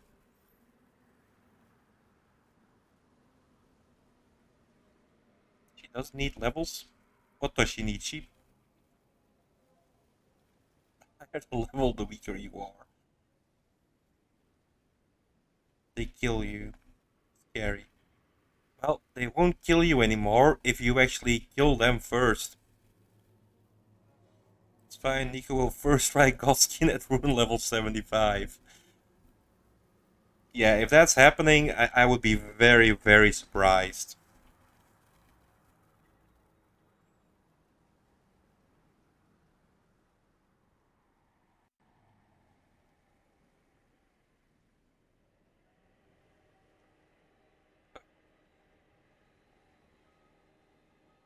Enjoying killing the weaker enemies who couldn't fight back, she also started hunting the NPC quest from Volcano Man.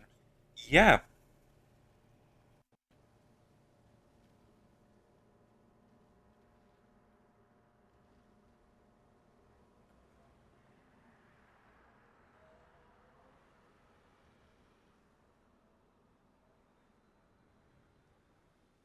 It was fun to see her do the NPC quests.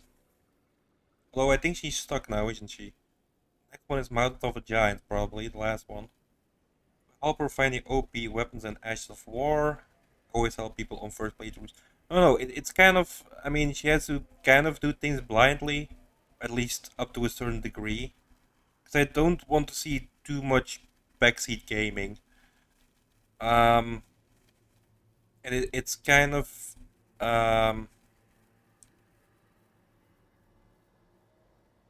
It's the way we all learn, I feel. Just by playing the game and then exploring, fighting stuff, getting better one step at a time.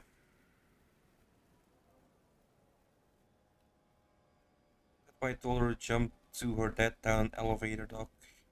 Doc didn't do it. It was Kara who did that. It was Kara who did who said that falling down Rodan's elevator will automatically put you in Rodan's arena.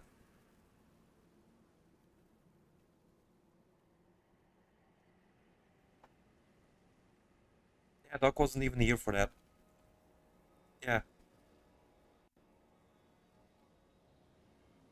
Change only likes bets, backseat gaming if it leads to Nico's death. Yes. Yes, it does. Like there was this one stream that we were doing, and it was the way into Redmane Castle. She died so many times on the bridge. Um, she died so many times after the bridge, and like for a full 3 hours into the stream, um, like 3 hours on end, I was telling like, look, you need to do that, then you can get to Radon. You got a graze there, and you can just try Radon as many times as you like as you can. You know, you can do that, not a problem. And yeah, she hadn't gone to Alts Plateau yet. So when she entered the little courtyard in front of Radon, it was Crucible Night and Leonine Misbegotten. I was trolling her for a full 3 hours, telling her to get to Radon. That was a lot of fun. That was I really enjoyed that one.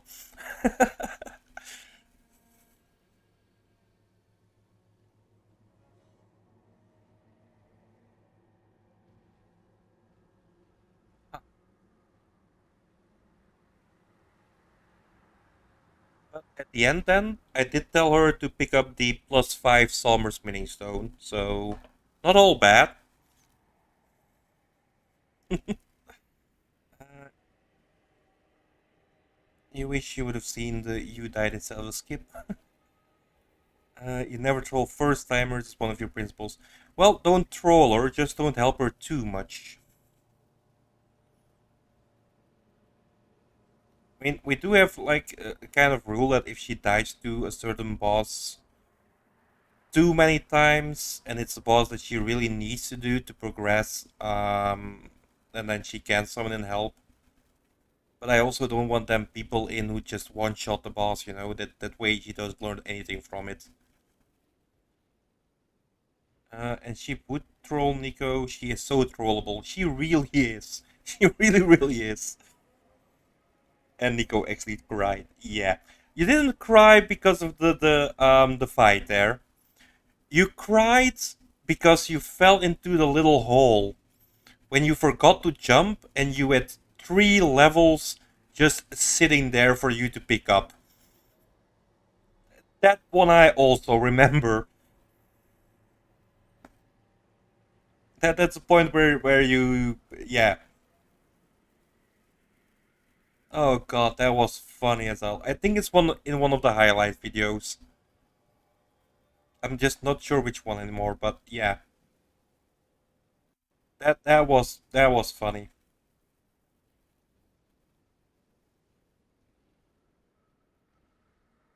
Oh,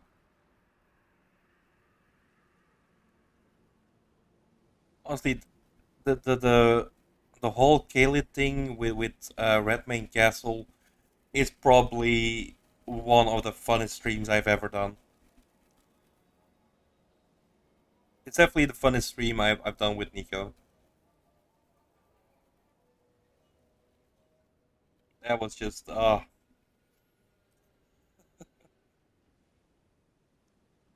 whenever I feel down or you know a little bit depressed when I'm having a bad day, I just remember that stream and everything is just right in the world again.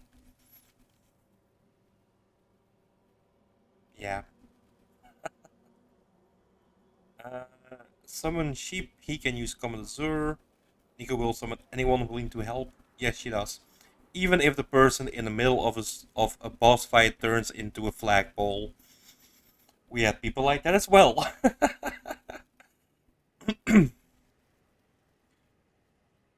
Should do Fortnite someday. Easy way to test out go-up capacity. We could do Fortnite. I really need to download it again then. Um,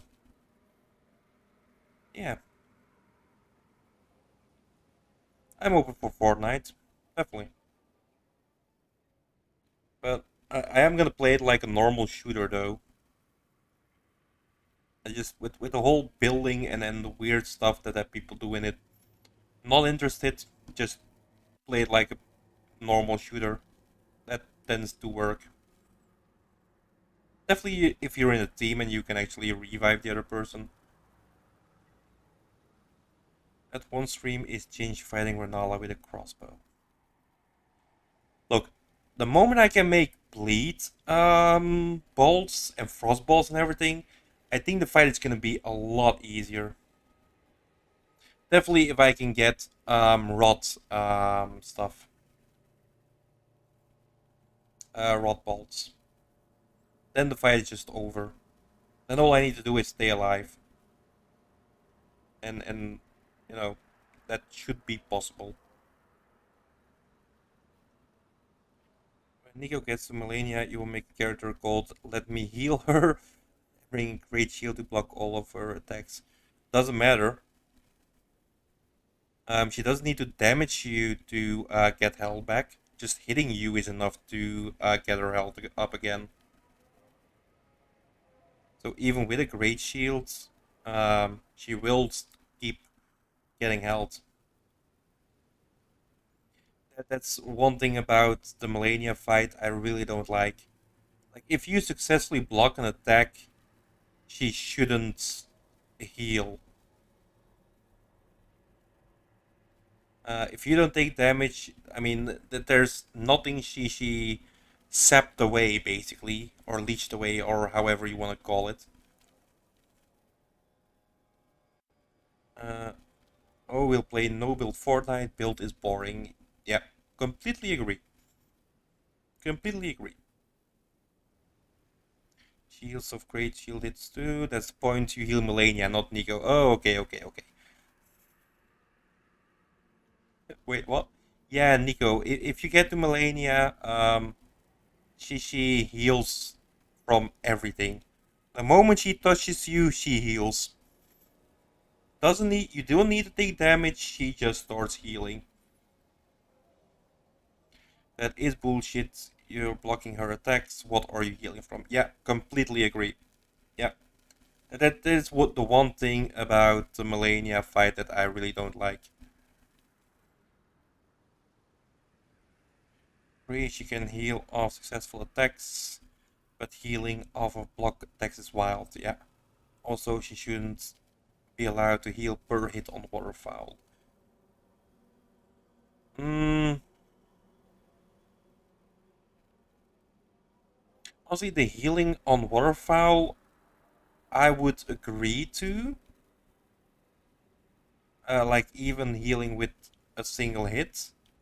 One thing, as long as she doesn't then heal from blocks, because if you have enough stamina, you can block entire waterfowl dance. Make her stop healing off of blocked attacks, and waterfowl dance will be not an issue anymore. If Melania can heal off great shield hits, what's stopping her from just whiffing her attacks or hitting the wall? Just healing from that too. Interesting point.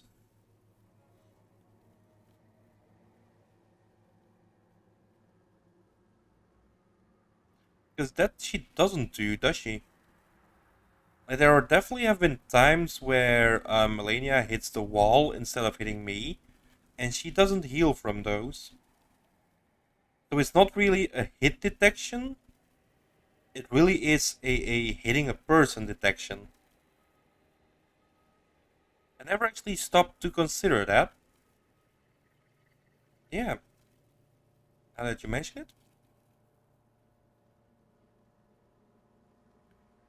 Waterfowl should have a way less tight dodge window in your opinion. Don't like an attack that you feel you're dead from no matter your position or health pool. Like I said, you can block it. With 100% block shield, you can block it. Provided you have full stamina bar and a quite a large stamina pool.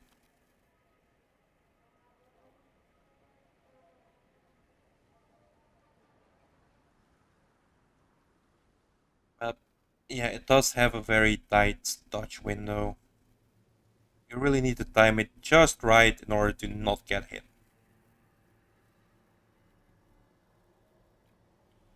Deer has a powerful attack, but you can negate it by getting close to him or always being close to him by remaining engaged. She does it at range, she does it up close and at neutral.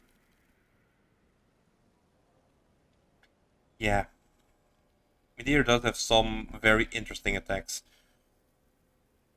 Um, Also, like, staying close to Medir also isn't always the best opinion, I think. Well, the best option.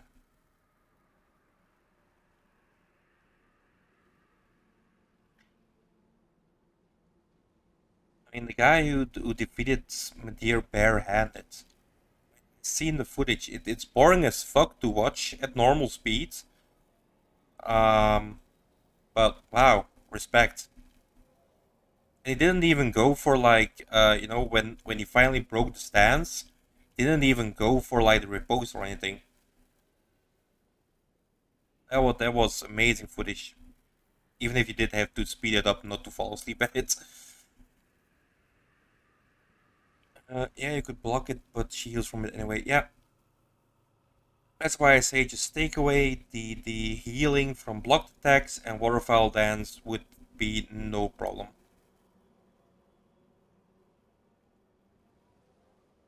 Could probably beat him barehanded, but you'll have to heal. Yeah,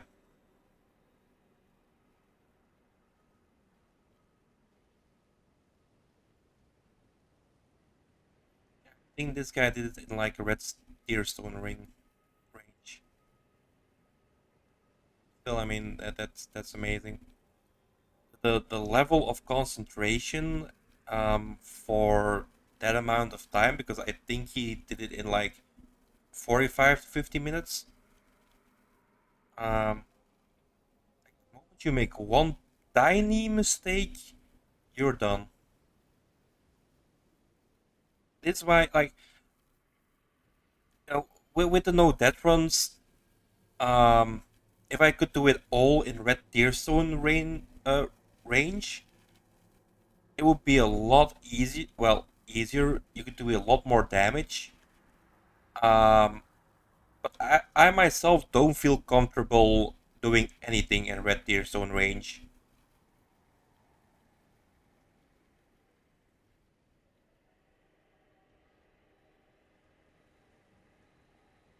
Definitely not in no death runs.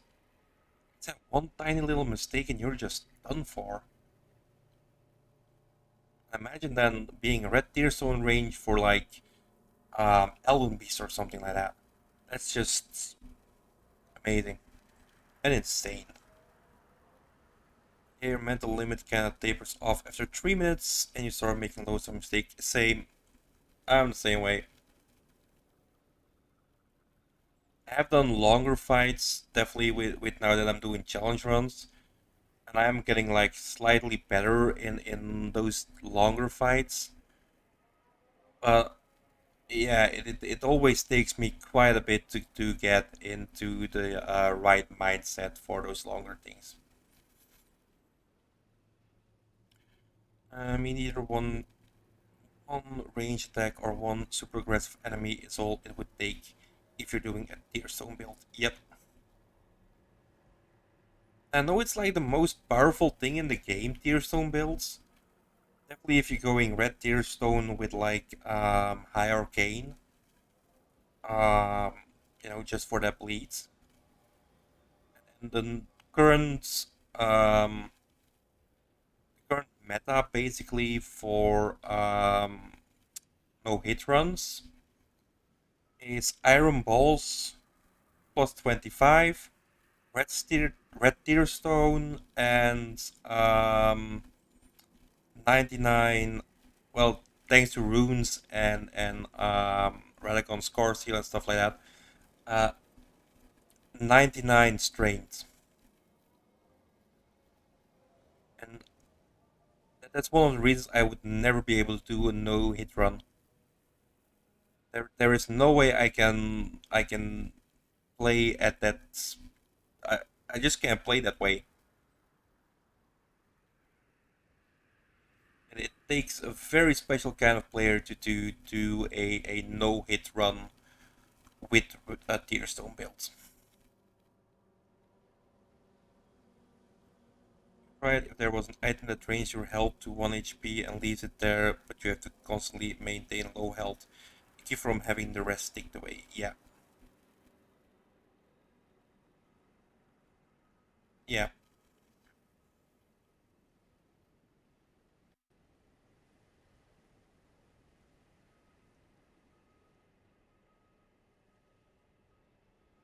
The ideal thing is to go into a boss arena with like um with already in red tier stone range.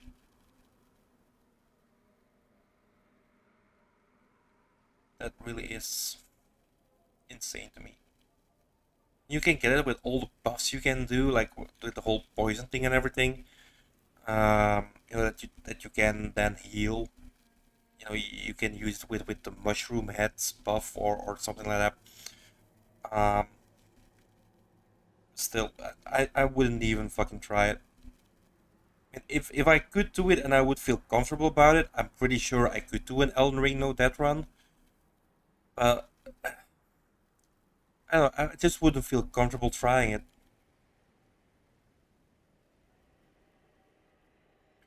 Yeah, you can do a no hit run, maybe a no death run for Dark Souls 3, but that's about it. Well, I think most Souls players can do a lot of challenge runs. Honestly, like this one, the region lock thing is challenging in its own way. Um, but even with the Ranala fight, I don't have the feeling that it's undoable. Um, Same for the bow runs I did. Same for the fist weapons. Like at certain points, yeah, it is difficult, but it always feels doable. A no hit run at this time just doesn't feel doable.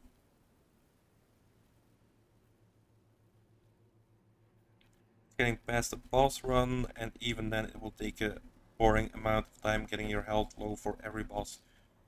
That's the thing. If you do a red deerstone ring builds, um, you stay at low health for the entire game, and you dodge all the other enemies. Even in the no hit runs, they do that, which is just insane to me. Like, all it takes is, I mean, in a no hit run, obviously, if you get hit, you lose. But even in a no death run, staying in that low health is just insane. Even in the overworld, it takes just one little bolt from an arrow that or from a crossbow dude that you didn't anticipate, going around the corner for instance, and you're just done. Just don't like a game enough to play it long enough to learn how to no hit it. You might try a no death run, but that's unlikely. You love these games, but you'd rather try out other games. Mm, I definitely get that. Absolutely. Um, and like I started with challenge runs because it was that quiet time between the summer releases and the Christmas releases. Um, and I wanted to play Dark Souls again because when it's a slow time for new releases, I for some reason always go back to Dark Souls. I mean, I know why I go back because I fucking love Dark Souls. Um, but I didn't want to play it the same way over and over again, so I just started doing a challenge run. Um, yeah, I know I do like playing other games. Like I still have Wo Long that I recently purchased. I purchased Hogwarts Legacy recently. But yeah, I don't know. Definitely with challenge runs, I mean I'm enjoying Elden Ring and then Dark Souls and all of them a lot more now than I would be when I play through it on a normal build for the umpteenth time.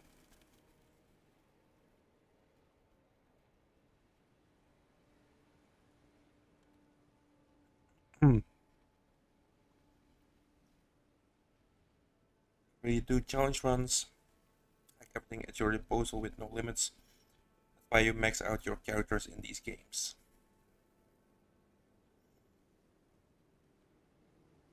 Yeah, I think everyone can do challenge runs. I just don't think everyone will enjoy them. Um, I mean, if you're good with upgrading, with maxing out your characters, I think you're at a level of play that you could do challenge runs. It's just, whether or not you enjoy them or you would enjoy them is totally up to you. Geez, that probably means they don't level vigor and don't rest at bonfire either. Um, they do rest at bonfires. I mean, they kind of have to level up all of their stats like endurance and strength and or dex. Um, but they make sure they can poison themselves after that, so that they get back into that red deerstone range.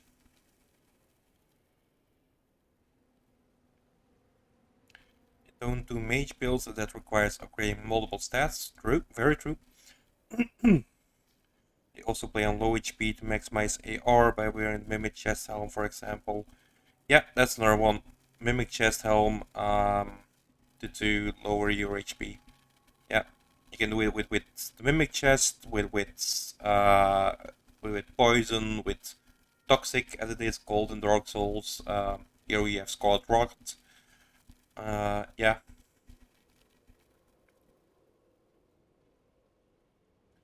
Oh yeah, to hell with that boss, like Ulrich would have long since shut you down. Yeah, I don't know. Because the thing is, like, what you see on a lot of the challenge runs, and a lot of people just watch challenge runs on YouTube, and then you only get the things that they did well, like the time they actually done the challenge. With a no hit run, did they show you? I completed the entire challenge. Here's how I did it. But they don't really show the journey to that point. Because I can guarantee you, for every no hit run that any player done, they've done 100 runs where they did get hit. And this is why I stream every part of my challenge. Like with the no death runs. In Elden Ring, it's up to episode 35 or 36 right now. But you see, every time I failed, it might take me another 35 episodes before I actually complete Elden Ring um, in a no death run. But I'm totally up for that. It's what I chose to do. It's what I enjoy doing. As long as I don't have to do 35 episodes of that in a row, because that really is painful. Change how will you fare against Malekith? I have absolutely no idea.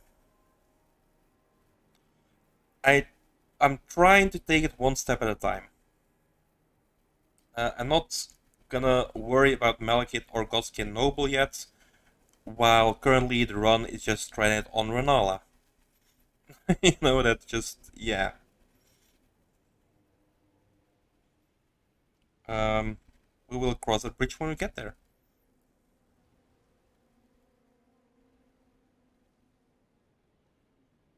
Funnily, of all the hitless runs you've seen so far, the hardest boss by far is Shadows of Yharnam.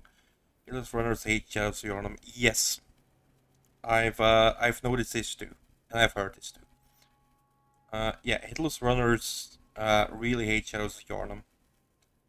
They're too sporadic. Um, I mean, for a hitless run, it's same as for a no death run, honestly. The easiest thing you can have is one enemy in the room. Bosses like Shadows of Yharnam in Bloodborne, the Skeleton Lords in Dark Souls 2, um, Nito in Dark Souls 1. That they're challenges. That there's sometimes they're just in those fights too much on screen to be able to deal with everything.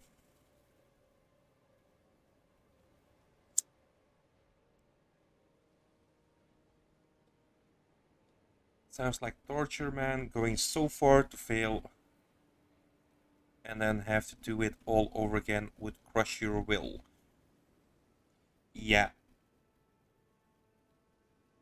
Um, it does take a lot of patience. This is why I don't continue the no death runs at this time. They will be back once I finish either region locked or fist weapons. Um, but yeah, if you do that too many episodes, you're gonna get frustrated and you're gonna start making stupid mistakes. So it's always a good idea to kind of take a break from those every so often. I should check out Tyrannosaurus Bread on Twitch. Man has been working on the God Run, All Souls Born plus Demons Hitless back to back for months. Yeah.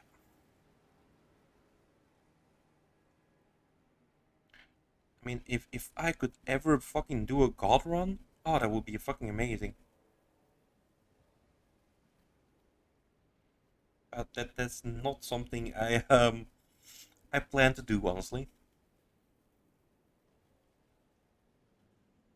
But there are very few people within the Souls community, with all the Souls veterans that are out there, who even attempt a God Run.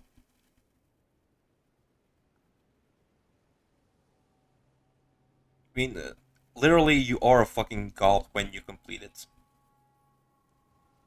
If I'm mistaken, Little Aggie did it. Happy Hop did it. Um, I'm not sure if Zero Lenny did it. Zero Lenny does a lot of fun stuff, but I think he's more casual. Like he does do challenge runs. He does do different controller things. Um, but yeah. No, Nito, yeah. Nico is a boss in Arcade Spirits. Arcade Spirits! Yay, we love Arcade Spirits! Deemed haughty by men and women alike. Nico's character probably looks like Osiris after all the beating she's taken. Oh god. Only 4 people have ever done the God Run. Yeah, so it's definitely... I know Happy Hop did it for sure. I think Little Aggie did it as well. If it's only 4 people, I'm pretty sure Zero Lenny didn't do it. Uh, who would be the other ones?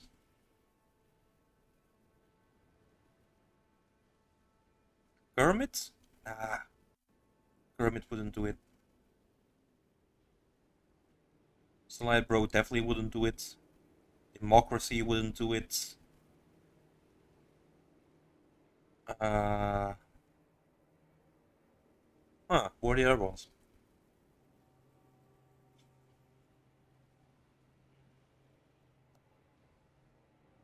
Hang on, I'm googling.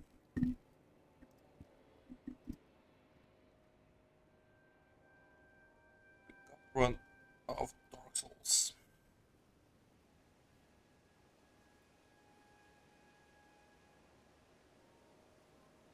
Oh, no. Who completed the God Run? The Happy Hobbits, as I knew. Who else?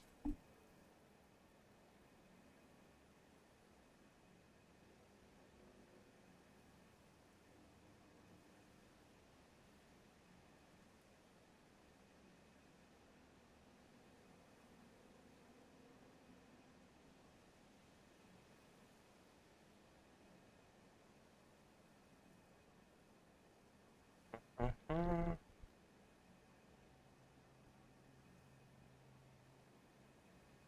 And it only says about the Happy Hob.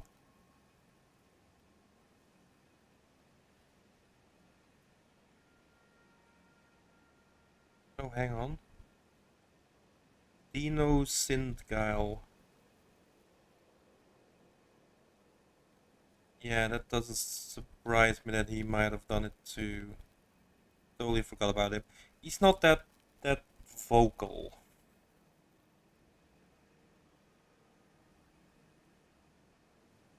Maybe DSP should do a God Run. There are also levels to it. We're discussing God Run 3. Yeah, there's also a God Run with Sekiro included that only one person has done, I think. And then there's one with all the games and their DLC. We're discussing God Run 3, 2 as Sekiro, 3 as Elden Ring, and then 4 is with DLCs. I think Happy Hop did them all, right?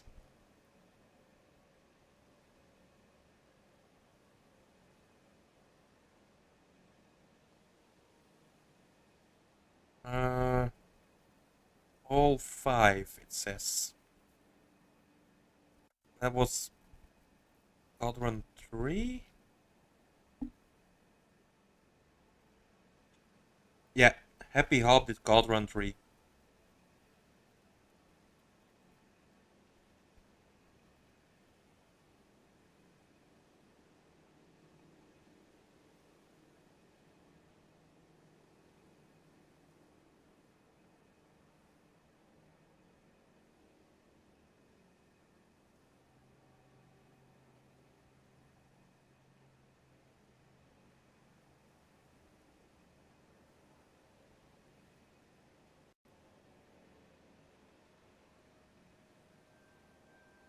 And Dino Sindgeil that did it too.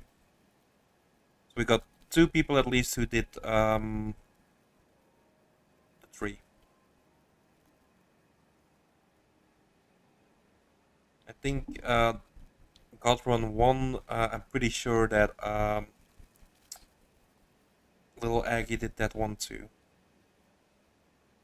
Remember Doc's God Run? Of course, casual call it Ashley Run. Actually, God Run was PQ towards everyone. Nobody will. He'll have to beat every Dark Souls game by either killing a boss with poison only or using a summon. No poison, any stats can deal damage. He can only level vigor and endurance.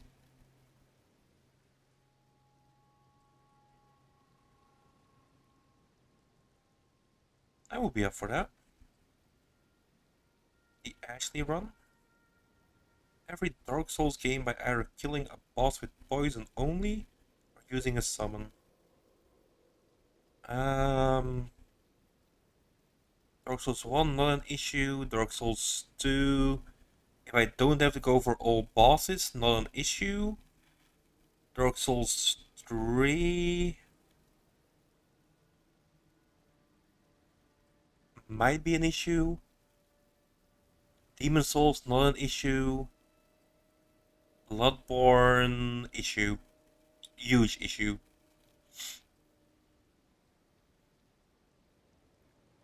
Brad told you he has over 4,000 hours in each of the FromSofts. He's doing the easiest god run with no Sekiro and Elden Ring and no DLCs.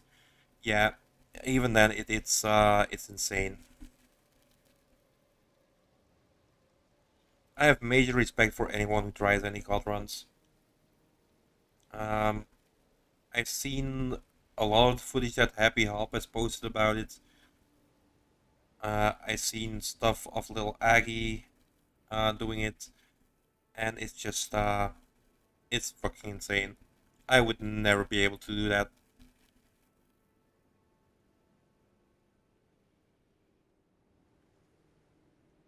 It's really that easy to be hit in ER. Yes. When you have to get hit by any and all crap attacks for the Ashley run, it's so easy to get hit in Elden Ring. Yes, definitely. I think Sekiro is the worst one out of that one. I think it's very easy to get hit by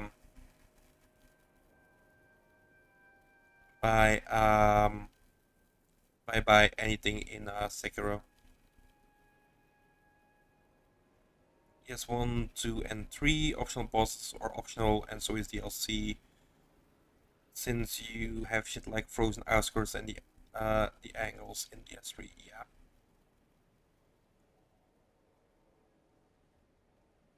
I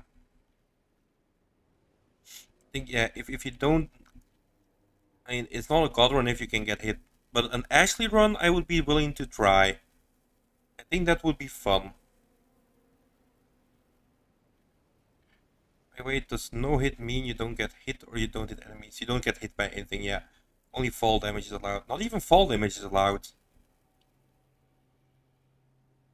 Fall damage is not allowed in the hitless.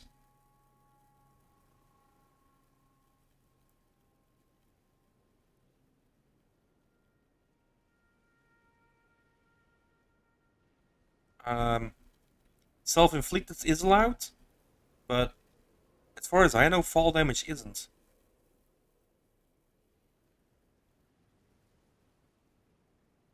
Because you can get away with a lot if you can get fall damage. What if the hit deals no damage? Not allowed.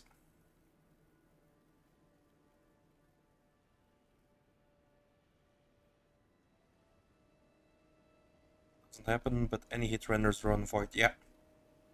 Anytime you take a hit, if it is on 100% block shield, if it is in your bubble, you get the run is void. Yeah. Yorm has that get off me fire AoE that does no damage. Not allowed, because it still hits you. So even attacks that just fuck your poison. Not allowed. Fall damage is allowed in the god run. You can fall and take damage, but it shouldn't kill you. Really? I thought fall damage wasn't. Hmm. No, a lot of people play it without fall damage. Like just a simple no-hit run. I'm not talking about the god run specifically. But like for a normal no-hit run, I think most people don't allow fall damage. Maybe it is allowed in the god run. I can't comment on that. Brad often takes deliberate fall damage to reduce his HP before boss fights. Okay, that's fair. If it's allowed in god run, fair enough. Nico, that be a run. Yeah. Yeah. I mean, Nico, you've seen me struggle with the no death runs.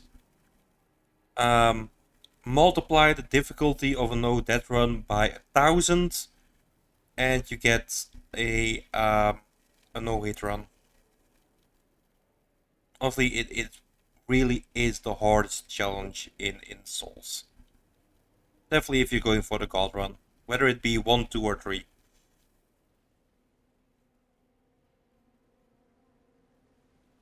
Yeah. I'm not doing any god runs anytime soon. Or any no-hit run. It's a run for elite gamers. It is.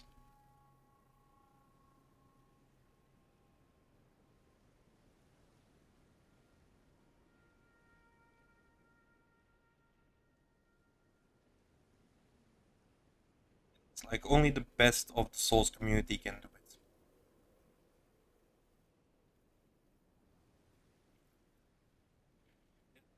The games except Sekiro hitless, but doing them back to back is a challenge.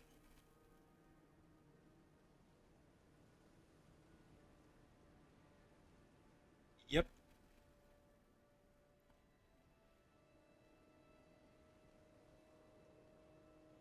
I think I mean, if you can do all the games hitless, that's one thing, but yeah, back to back is definitely a lot harder.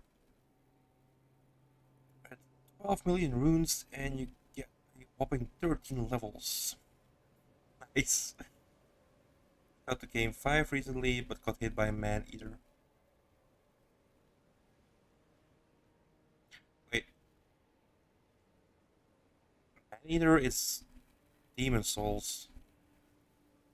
So, because it's Demon Souls remake, he does that one as game 5 then. It's not game 1.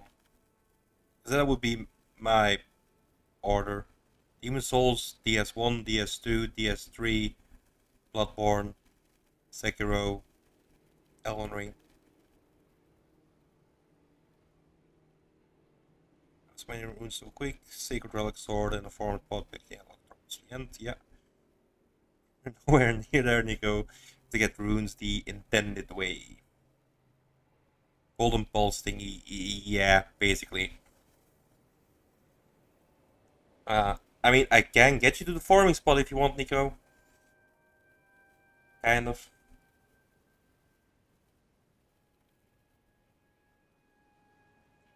Anyway, guys, about well, almost an hour ago, I said I would start ending the stream. um,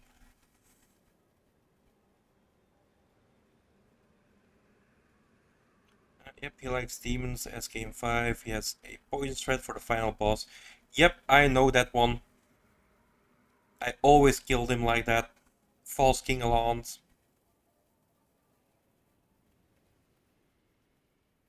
He's there at the end for 10 minutes and watches King Alan die. Yep, that's the cheese. I first thought they patched it out of the remake, but it's still in there, which is amazing. I love the fact that Bluepoint remastered the games, well, the game in this case, and left all the cheeses in. That's amazing to me. Like, it would have been a small tweak to get all the cheeses out. But yeah. This time you could have been working towards losing the great sword. I know! I know! Love how that samurai boss dude acts like he's fighting you with an honor when you have that after a terrible boss run in DS2. Yeah. Uh, Suralon? Or Nidalon? Whatever its name is. Honestly, I usually don't even bother with him. Same thing as Blue Smelter Demon. Fuck those two. And fuck Lana and Zul. Or, what's their name again? Other ones of Frigid Outskirts. They can royally fuck off.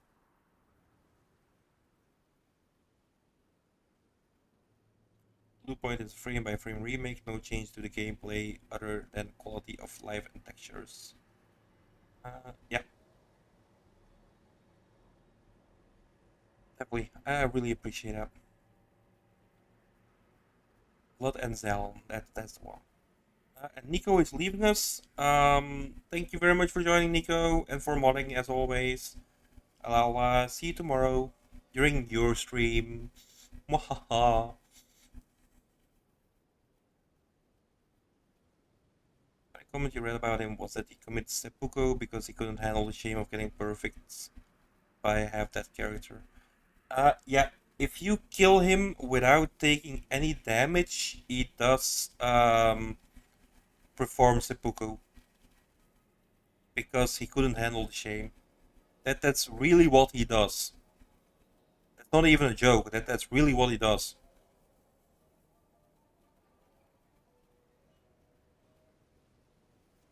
The first time people found that out, it was by data mining. Not beating him without taking damage, it was by data mining. That says enough about that fucking fight. You like RE4 remake style remakes that update the game for the modern day with change to gameplay? Yes. I did like the remakes of RE2 and 3. Um, but I can definitely appreciate Demon Souls remake due to the not changing a single thing.